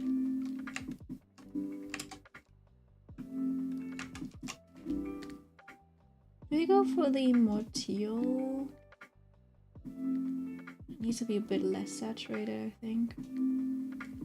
Kind of like this, a little bit more icy. And you know what? I think I need to look a cute sailor fine and yes. That's true.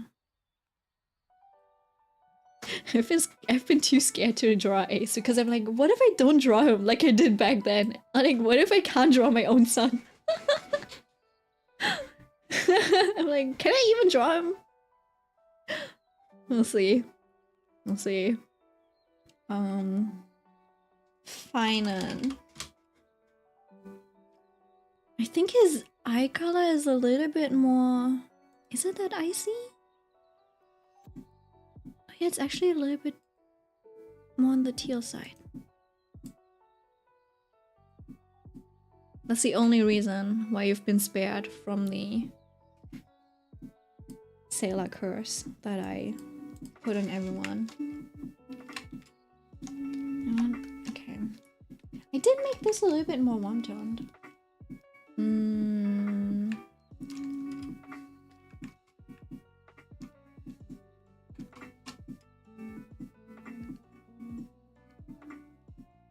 My god, the kid downstairs is still alive, still awake, and he's still screaming. That's crazy. There's like this kid, I think downstairs or something. While I was reading Ghost Story Gotta Work, suddenly I think I heard them arguing. It might have been a parent yelling at them, being like, why can't you ever do anything? Like, oh, just keep quiet or something like that.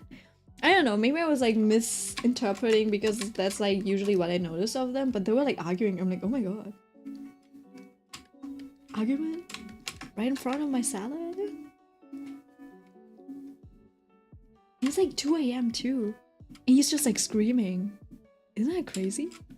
I mean, I'm loud too, but you know, I'm not actually like yelling. See, I have a temperament. I'm not actually like shouting. And he's always like shouting like really short yelps. You know, like when you use it like, ah, like that?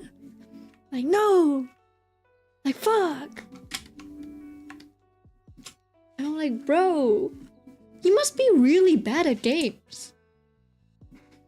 Oh, see you, Mitsuna, bye bye. Like, because he keeps like yelping like that. I'm like, are you just that bad at games or something? Bro's playing Fortnite? For sure.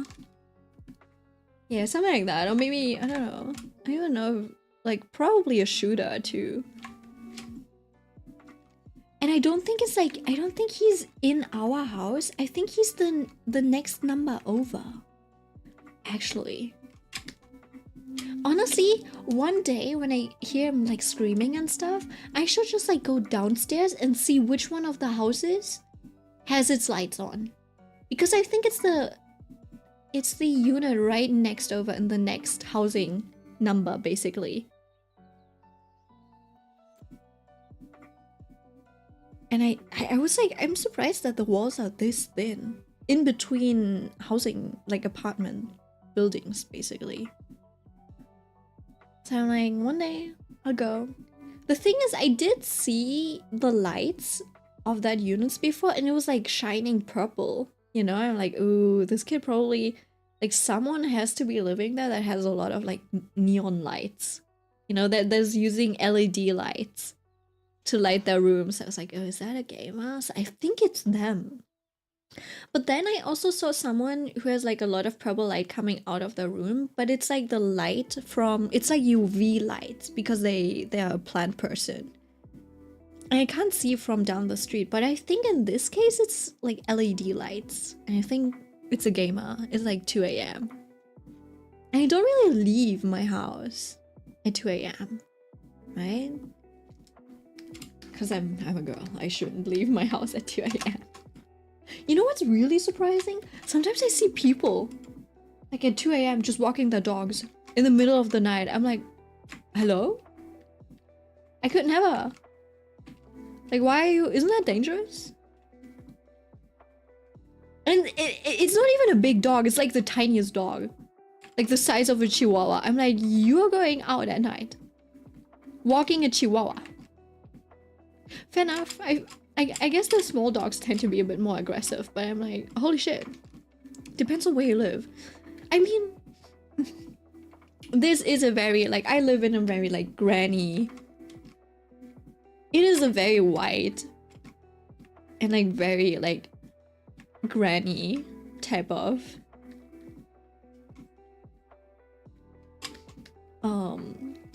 environment. But there's also, like, you know, uncles, like the worker class and stuff. And they gather around that, like, kiosk and just, like, talk and have, like, a beer after work and stuff. And then also there was, maybe they didn't see it, but there was the flyer of this grandma who was like, yeah, so my 15-year-old grandchild has been sexually assaulted, and the killer still hasn't been found. Not the killer, sorry. The culprit still hasn't been found. Right? So, oh, you know what? This doesn't look right. Fine and fine and fine. And what's on your neck, my dear? Fine and reference. What is on your neck? It's beauty, as always. My god, he's so beautiful. He's so beautiful. I also still have to redraw Hyuna and Luca. I haven't done that yet. I don't think I'll be able to get to it. I am considering bringing my things with me to Vietnam. It's going to be so hot. And like after a week, what am I going to do after a week in Vietnam? I have 2 weeks. I might as well draw. And my grandparents will probably give me like the working space, but I don't want to draw in the working space. Maybe I'll bring my laptop and put all of my drawings on a I'll put it on a drive or something. And then I'll keep drawing. But that would mean I would have to bring my whole like Cintiq with me. I don't have a stand. I don't want to bring the arm that holds it. I do have the tablet, the small one, but it's not very comfortable drawing on it. But maybe it's okay for coloring. I have to see. Where's his neck? Where's his neck tattoo? There it is. Oh, it's the sunlight. Oh, that's interesting.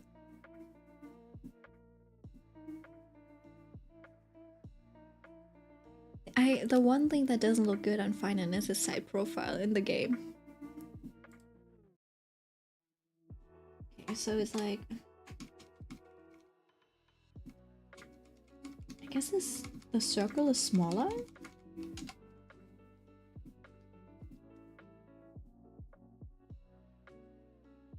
It's barely as big as, okay. It's barely as big as this.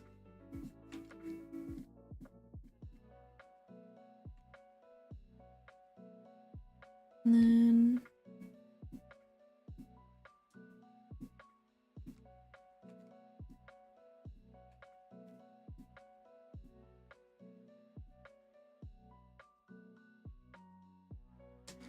this shape. Yeah, that was a tear. It looks like his neck would tear off or something like that. Or like the sun is gonna, you know, break apart something. Why does he have that tattoo is a question. Was he just born with it? Cause I feel like I didn't see it.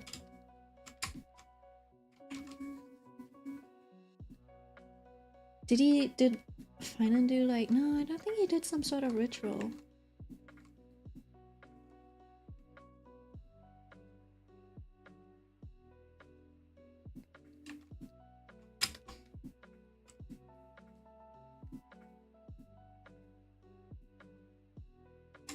It's white.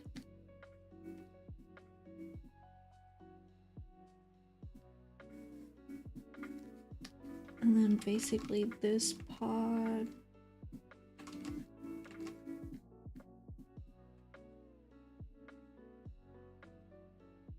To delete this and then, because it's just outlines basically.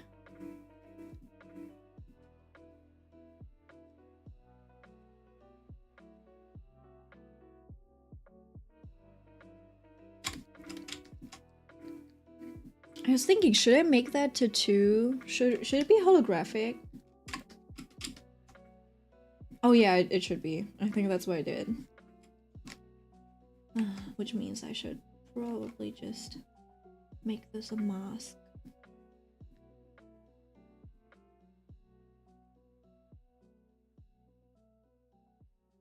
Yes, always.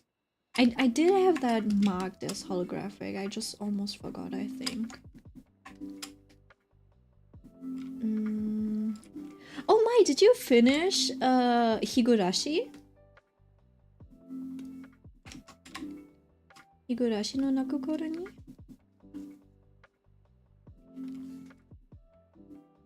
Did you get fed up with the dude?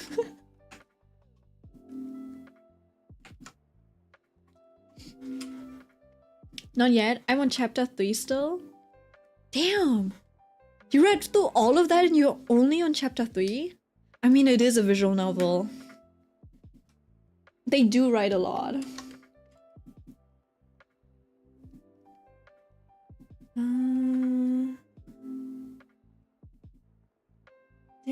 Did I decide not to give him anything?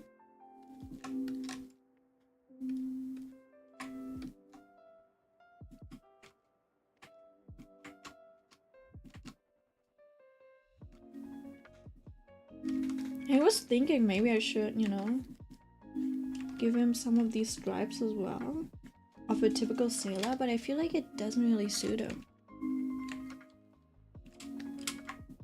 Let me try making the bow tie a darker color.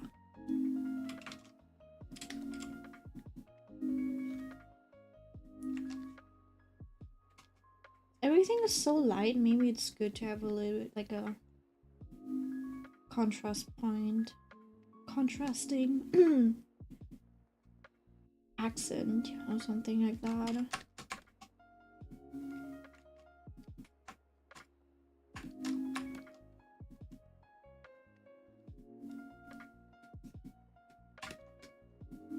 There you go. I hope it's not too distracting, but I might have to... I'll see if I have to change it later.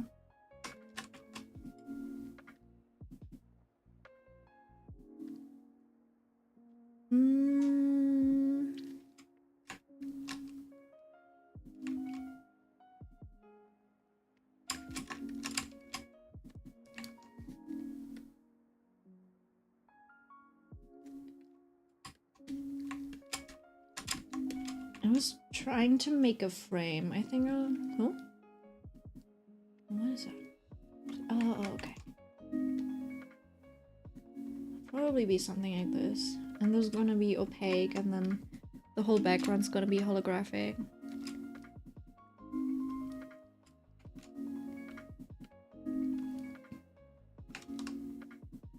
Kind of like this, you know. A little bigger. I think we'll probably look closer to something like this. And this is opaque. Like that. We'll see. And then I do want to have some... I could technically have what's it called? I can't have UV on it. Is UV the gloss? The spot? Is UV the spot gloss? Or is it actually like... well, I have to check. Oh, also, I think I want to make the irises. I'll make them, what's this? What? I'll make the irises holographic as well. I don't think anyone will notice.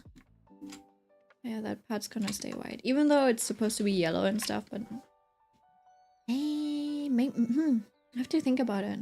I do want to make it holographic, but it might actually just have to be yellow. Because otherwise it might not look like Finance eyes. Because people will be like, since it's so simple, maybe they'll be like, doesn't look like him. Like, he's got yellow pupils. You can't see the yellow pupils. You'll be like, this is not him. The kefale. Wait, hold on.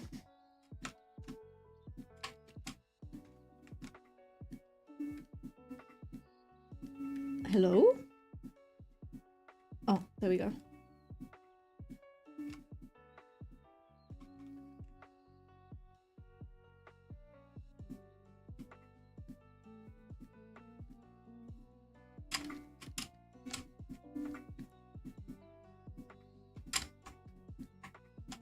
I might have to sketch it out first.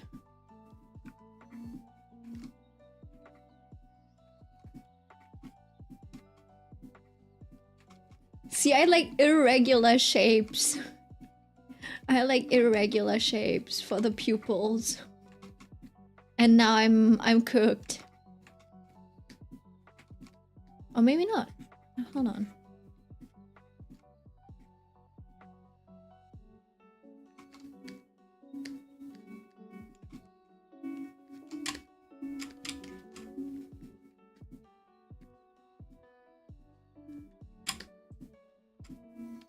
And then just delete everything around it.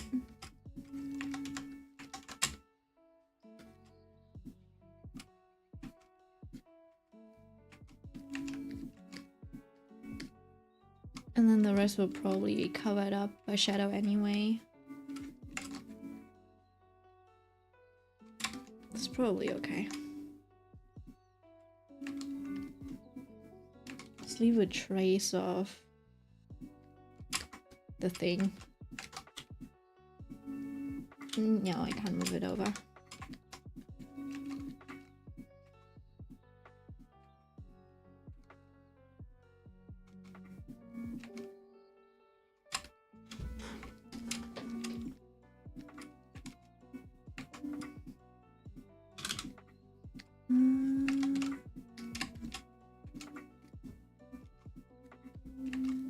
Just shape it nicely. Wait, how many does he have? 1, 2, 3, 4, 5, 6, 7, 8. Just 8. Wait, that makes it easier. Interesting. I mean, you don't need to do all 12. People probably didn't notice.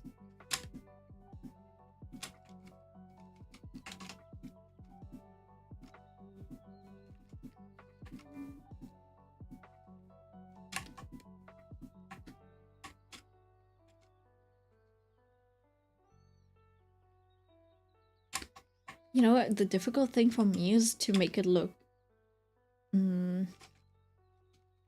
coherent.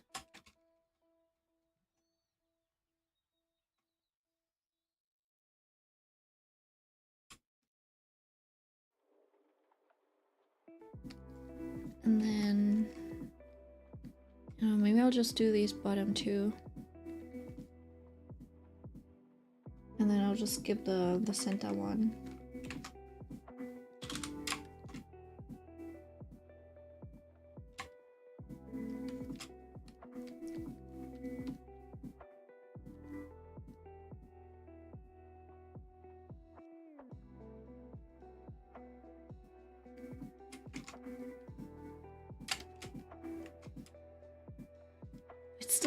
It still looks off. What the fuck? You just have to do both at the same time.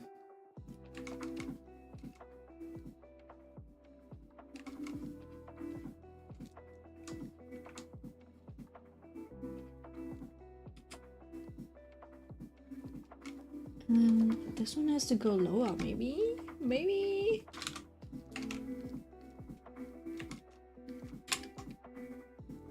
His eyes are pretty but hard for real. Yeah. Because technically they're supposed to be, you know, symmetrical and stuff. Like they're if you're the type of artists who does the anatomically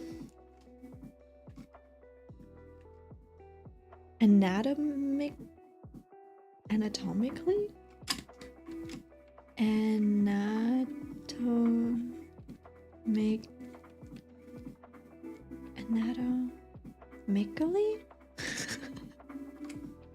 I don't know. If you do them correctly, you know, where you're the type of person to actually draw a whole eyeball. And then, you know, draw eyes like that. You're good. You have it easy. You have it easy. This is really nice. But I didn't draw them like this. I didn't draw them round. I gave them a stylized look. Ah. By the way, Kim Solum, he bought an eye at like a ghost market, right? I was like, oh, he's gonna give that eye to his roommate, isn't he? And he did. And he put on a little bit of a performance. He was like standing.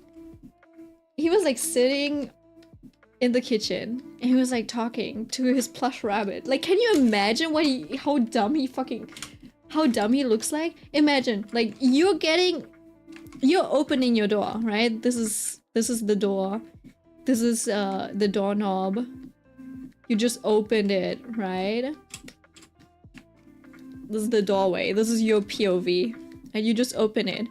And there, in the kitchen, you open your door, right? And your roommate's door. Like, this is how I imagine their rooms, right? This... Okay, wait, hold on. Let me draw down. So what I imagine is... Oh, you know what? It does make sense.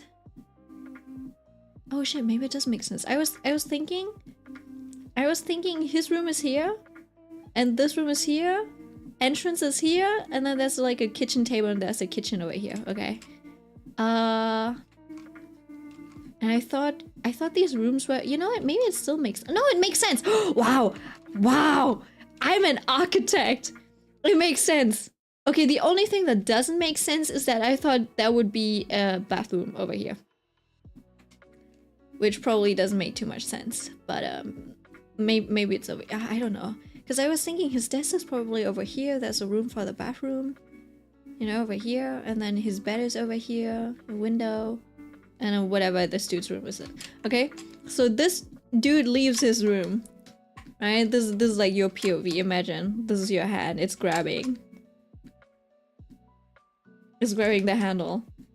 And there, in the darkness, with just the kitchen light, there's your roommate, Kim Sodo. Right? He's sitting at the table. And he's like talking to his plushie. He's like, there's snacks all around. And there's a stupid rabbit plushie that he puts on a little handkerchief to be courteous. And you just like him talking to his plushie. And he's like, can you believe it? My roommate, he doesn't deserve to live here because like he hypnotized me. He used this item to hypnotize me. And so like he doesn't deserve to live here. I think we should get rid of him and stuff, right? And then you stand in here. You stand here, you're already sweating bullets. Because like, oh holy shit, my roommate who's a psychopath is like now trying to get rid of me. He thinks I don't have the right to live here. Right? And the dude panics. He's like, oh, I will move out. I will never come back. I'm so sorry. Right? And then you know what Kim Solum did? And then like a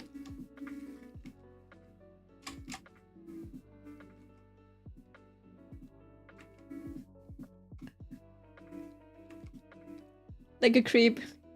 He did the shaft like the horror movie head tilt. It's like, don't you think so? Oh, I love this guy. This guy fucking with his roomie is those are the best parts. I live for Kim Solum messing with his roommate. He's cute. He is cute. I know.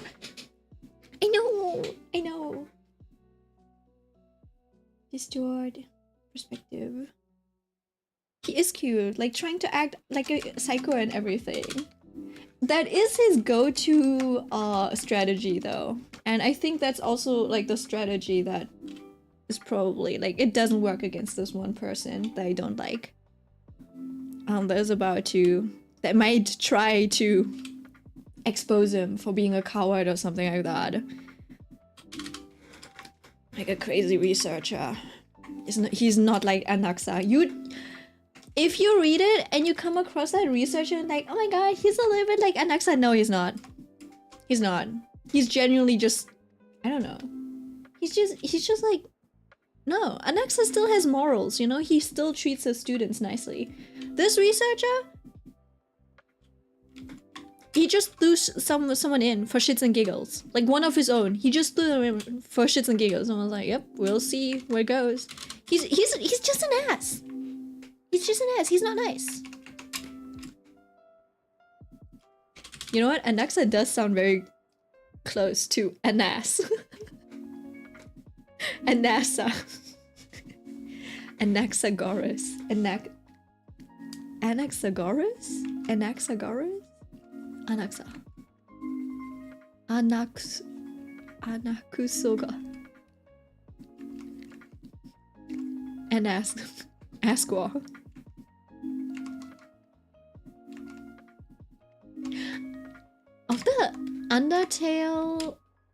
Of the Undertale soundtracks, I do like Asqor's theme songs a lot.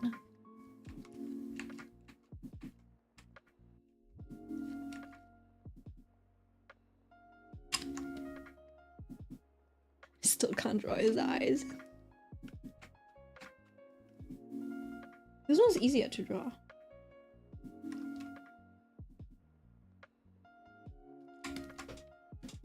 I should probably be able to scale this down a little. And then this, maybe I can squish it a little bit more.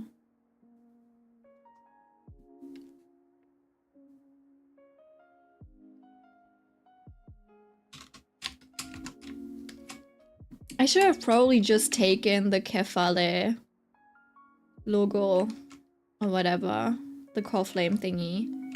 I should have probably just like tried to place it rather than try to draw it on my own. It would probably make my life easier. Distorted. Boop. Boop. That's too thick. What am I doing? You know what? I'll do it. Okay, father. Icon.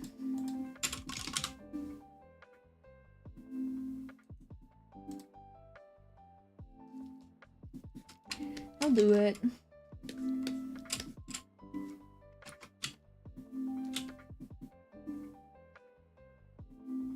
Ah, wait.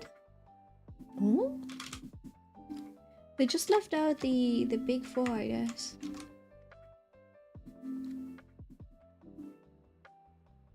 You know what this reminds me of?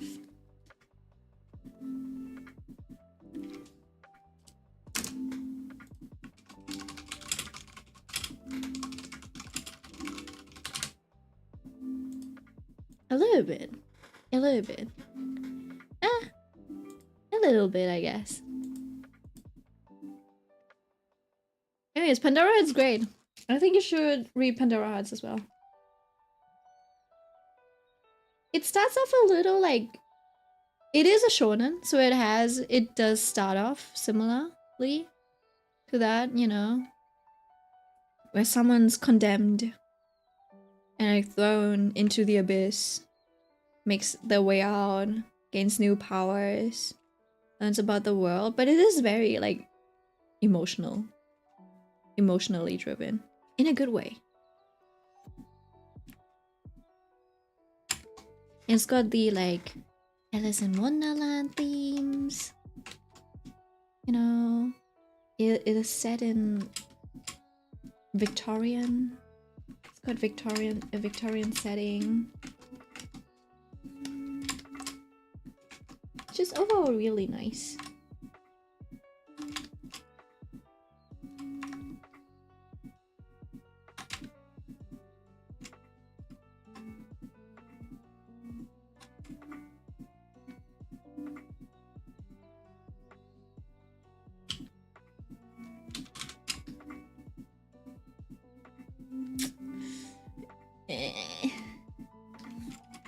When this doesn't spark.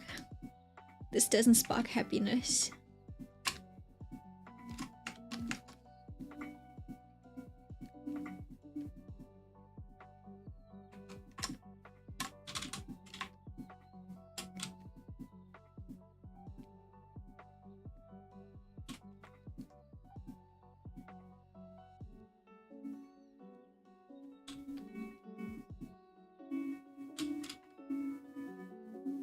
I'm trying to treat it a little bit like a VTuber eye, right? Not like a VTuber eye, but you know how you have cones? Like this is technically a cone, so if you move it over a little bit, you know, like you change the angle, the pupil. You know? This is like frontal. And then if you change the angle a little bit more, you know, it starts disappearing like that. I'm trying to follow that principle. And it's just difficult to actually... You know what, let me actually draw it out then. Maybe it's easier rather than going from the circle. Maybe it's easier to go from these points.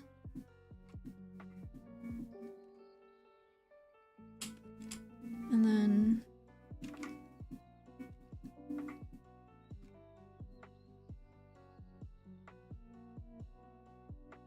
And then mark out the circle from there.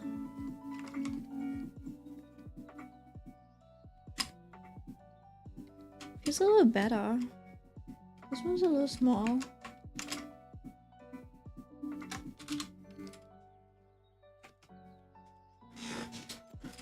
And then can probably put in the diamonds.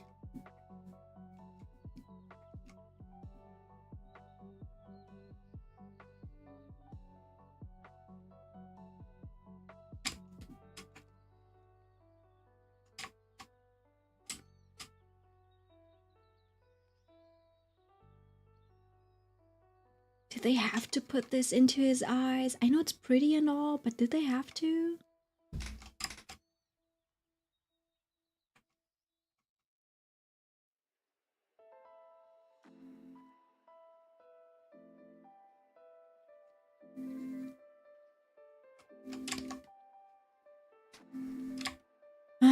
Oh nah!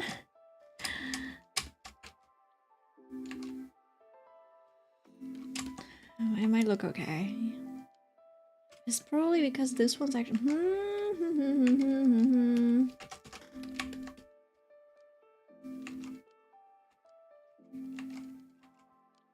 The thing is, I think these angles need to be similar for it to feel the same.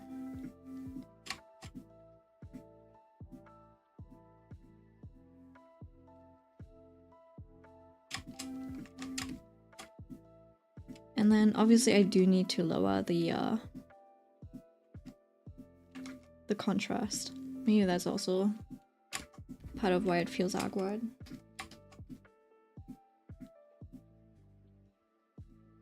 And then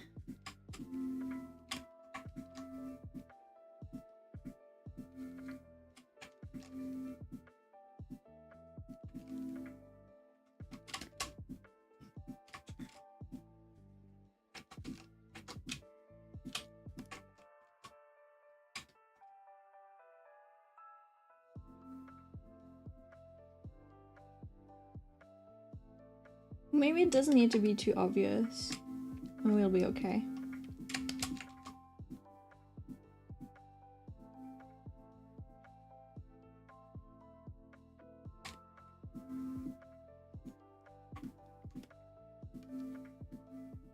Yeah.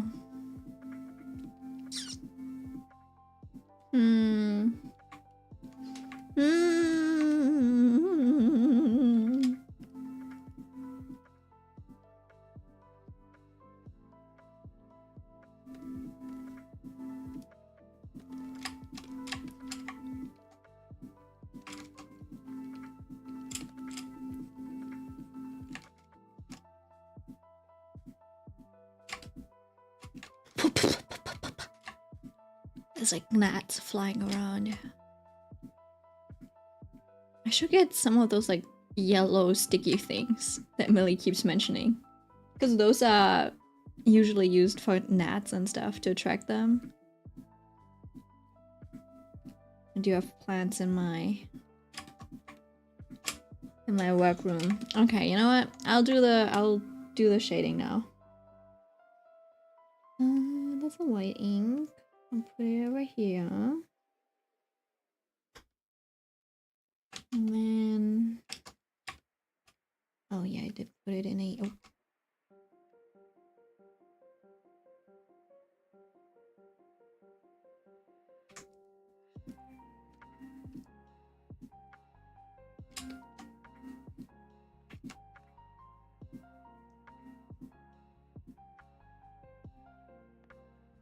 Like this.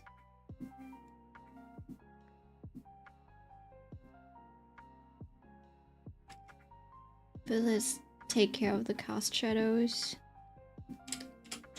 You know what people do? I don't know if you do it. But some people do.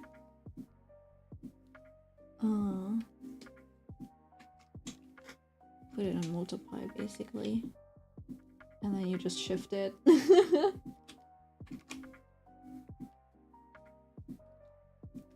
Obviously you can make it a little bit more easy to see.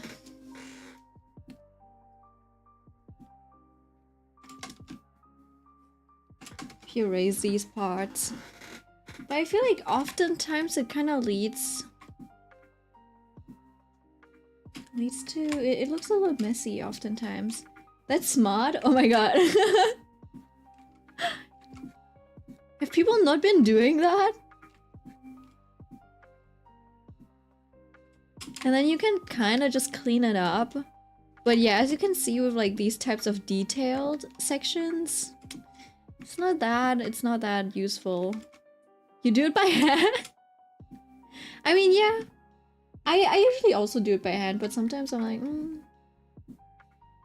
sometimes I'm like, maybe I don't need to. Hello? Can I like stop misclicking?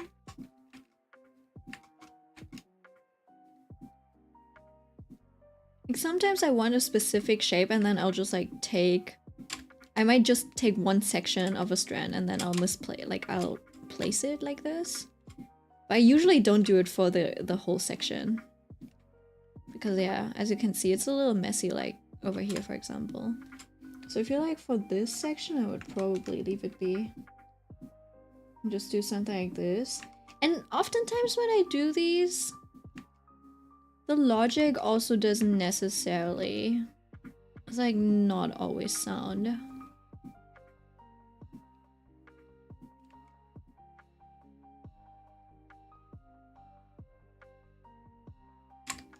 And because if you do it like this, it's almost too dark.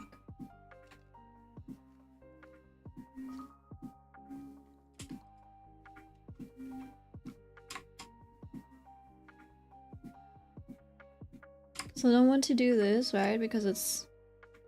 again, it's too dark. And then, you know, since I do work with a mask, I just like transfer it.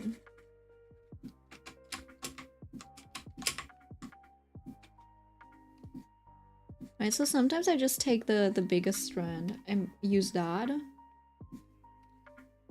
for the shadow and I ignore the smaller strands. I don't know if that looks weird. Does it bother anyone?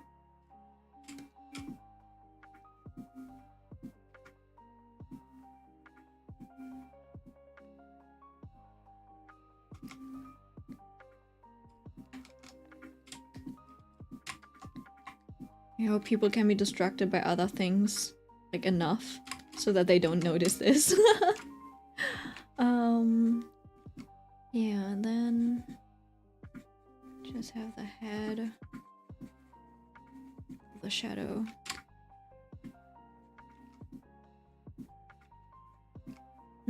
Actually, should be this way. Does he have that big of a head? Just see.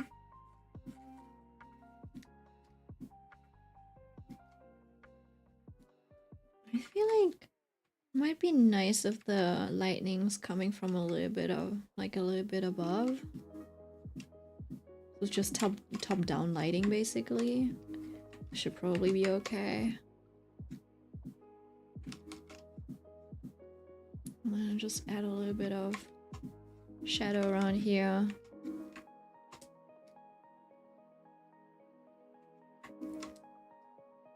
Like, this doesn't need too much, since this is more of a portrait thingy.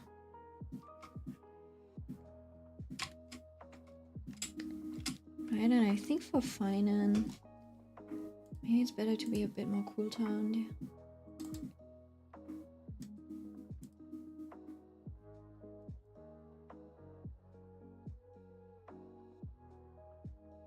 And then for his face, we'll warm it up again.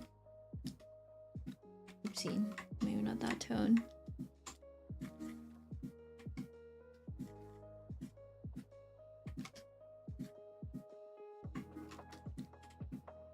Like that.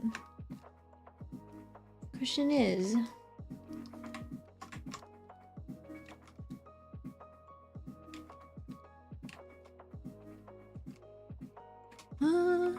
see, this is where the question comes in, right?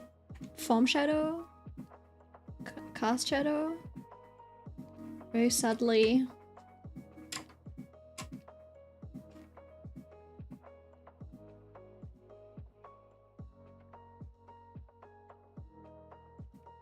Give me a second.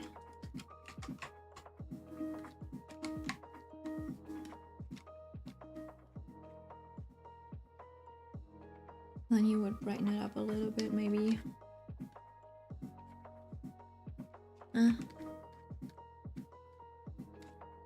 So it feels nice and silvery.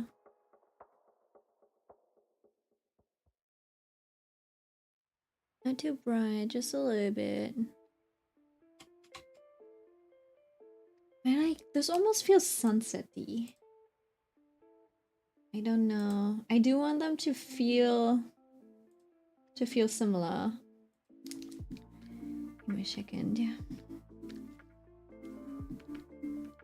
Where are the lines? Where did I put the lines? Oh, there we go. Lines. And then I'll put these on. Soft light. Soft light. Just multiply them a few times. Oh shit. See, but I don't know.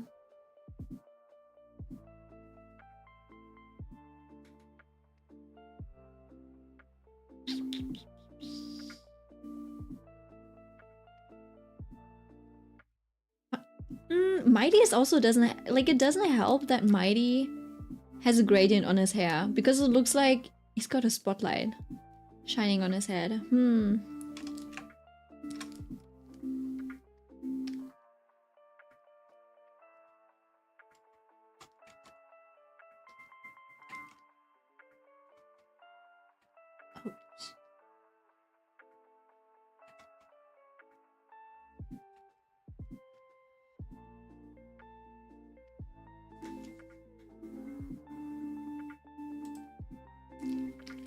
For Finan...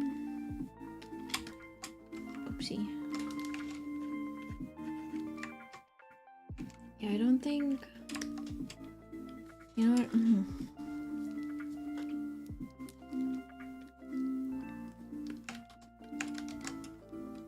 then put it on normal.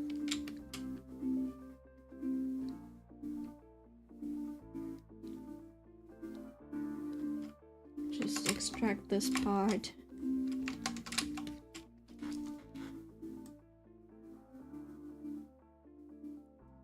Just so that, I don't know, his eyes don't disappear and the colors. I wonder if Finance sailor color should be a little wider. I think it should be wider. It's a little awkward like this.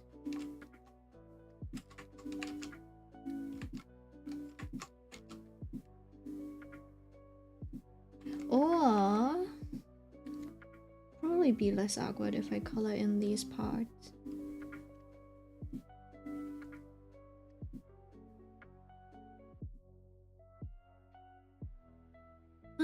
Probably okay if I just keep it to this part.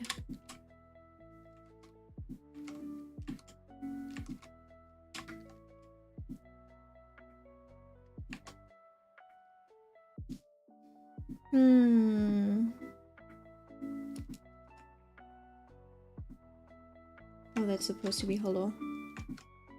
Wait, what happened to his neck thingy?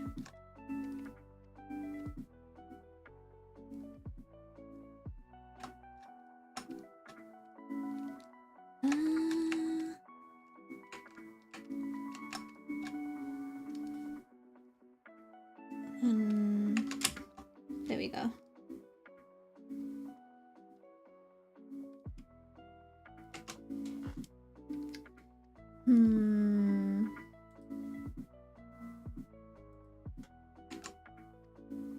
Yeah, there's not enough shadow on Finan.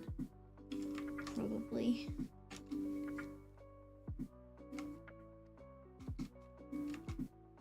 Right, I forgot about this.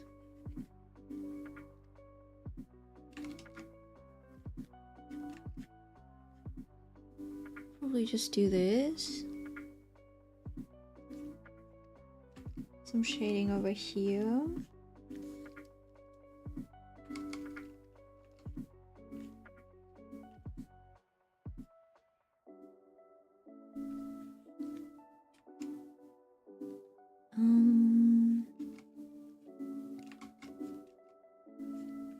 Oh, I almost forgot about the Kefale icon on his shoulder.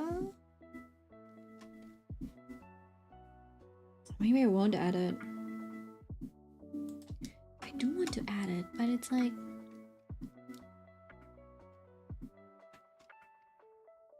Do I still have it somewhere?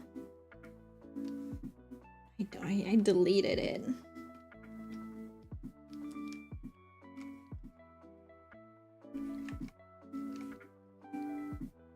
Give me a second.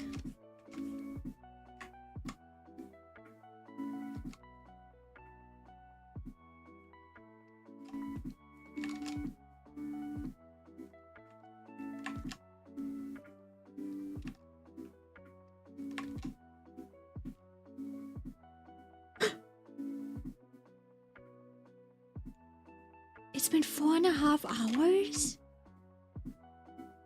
Already?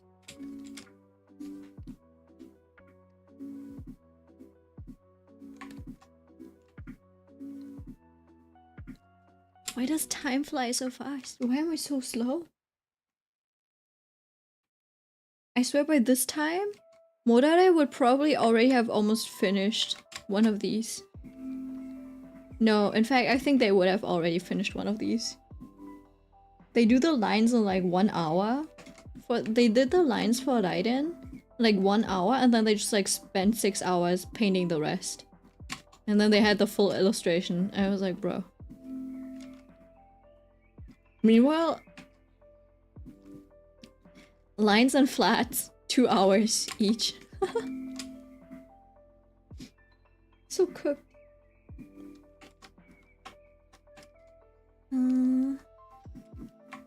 I give it this color.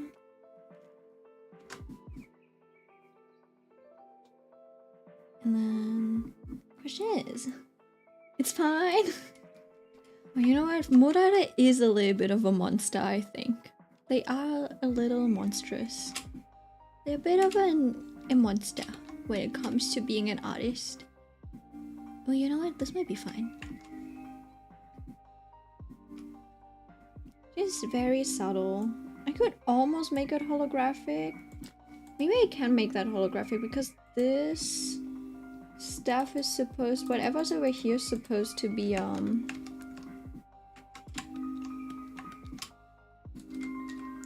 give me a second. It's supposed to have a little bit of, weight to it. You know, it's supposed to be like this.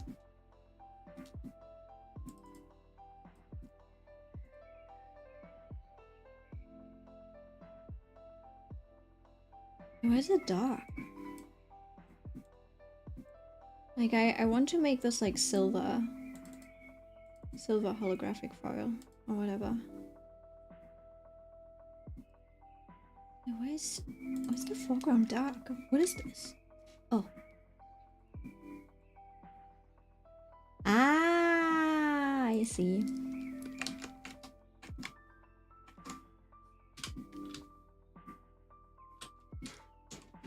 Wait, this part's not supposed to be foil. Yeah, all of these are supposed to be foil. And then for Mighty as well.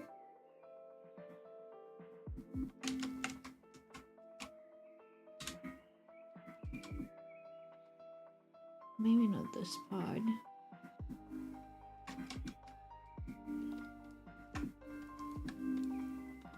Oh, I was thinking.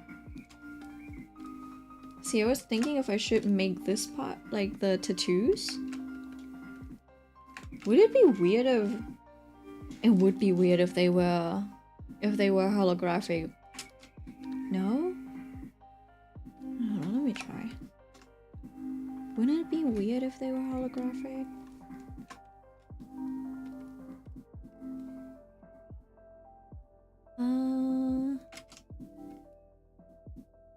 I guess I don't have to copy them. I can just put this in here. And then grab the holographic layer. Put it on. I guess that would be weird, wouldn't it?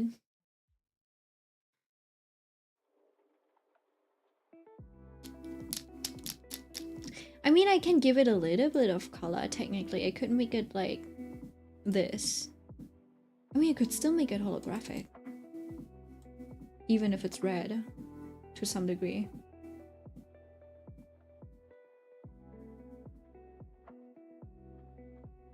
If it's fully holographic, just holographic white, I don't think that would be nice. Let me see, can I... It is technically gonna be multiplied on top of it.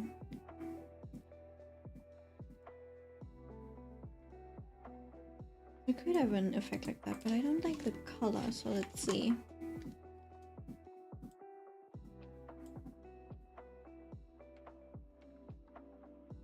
Something like this. And then underneath.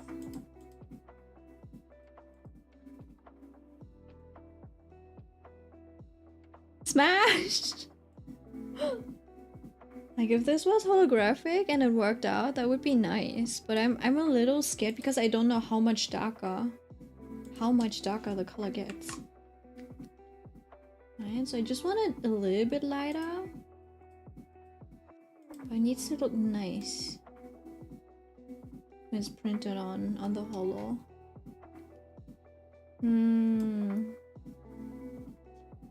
I still have to think about how I want to do the line art on these guys. I think I'll probably just go in with some, not black lines, but I'll probably just emphasize some of these lines later. Give me a second. And then it'll just be, you know,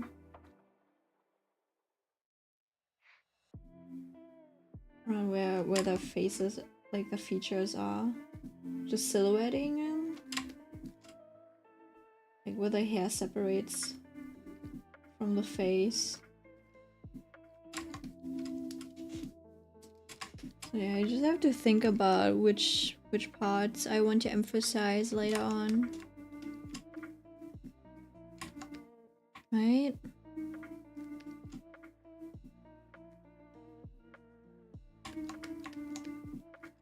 Yeah. I don't know, maybe I'm just not used to this style. But as a photo cut, I feel like I would expect something slightly different. Okay, anyways, I think I gotta leave it at this. It's 3 AM. This is the best time to start. Like, it's almost 3 AM. It's the best time to get back into reading creepypasta, following Kim Solom dealing with creepypasta. So, it's time to end this. I think I got things done. Maybe I can draw on the plane, you know? And then yeah, so I will go back to reading. Good night. Sleep tight. Read Ghost Story Gotta Work. Become a member of the Kim Sodom fan club, okay? And join me. And maybe I'll drum in a month when I'm back. Oh, this is the last stream for this month, by the way. I'm going to be on vacation. Also, no movie nights, probably, since I can't really share my screen with anyone when I'm in Vietnam. So yeah, I'll be back. I'll be back in October. See ya. Bye bye.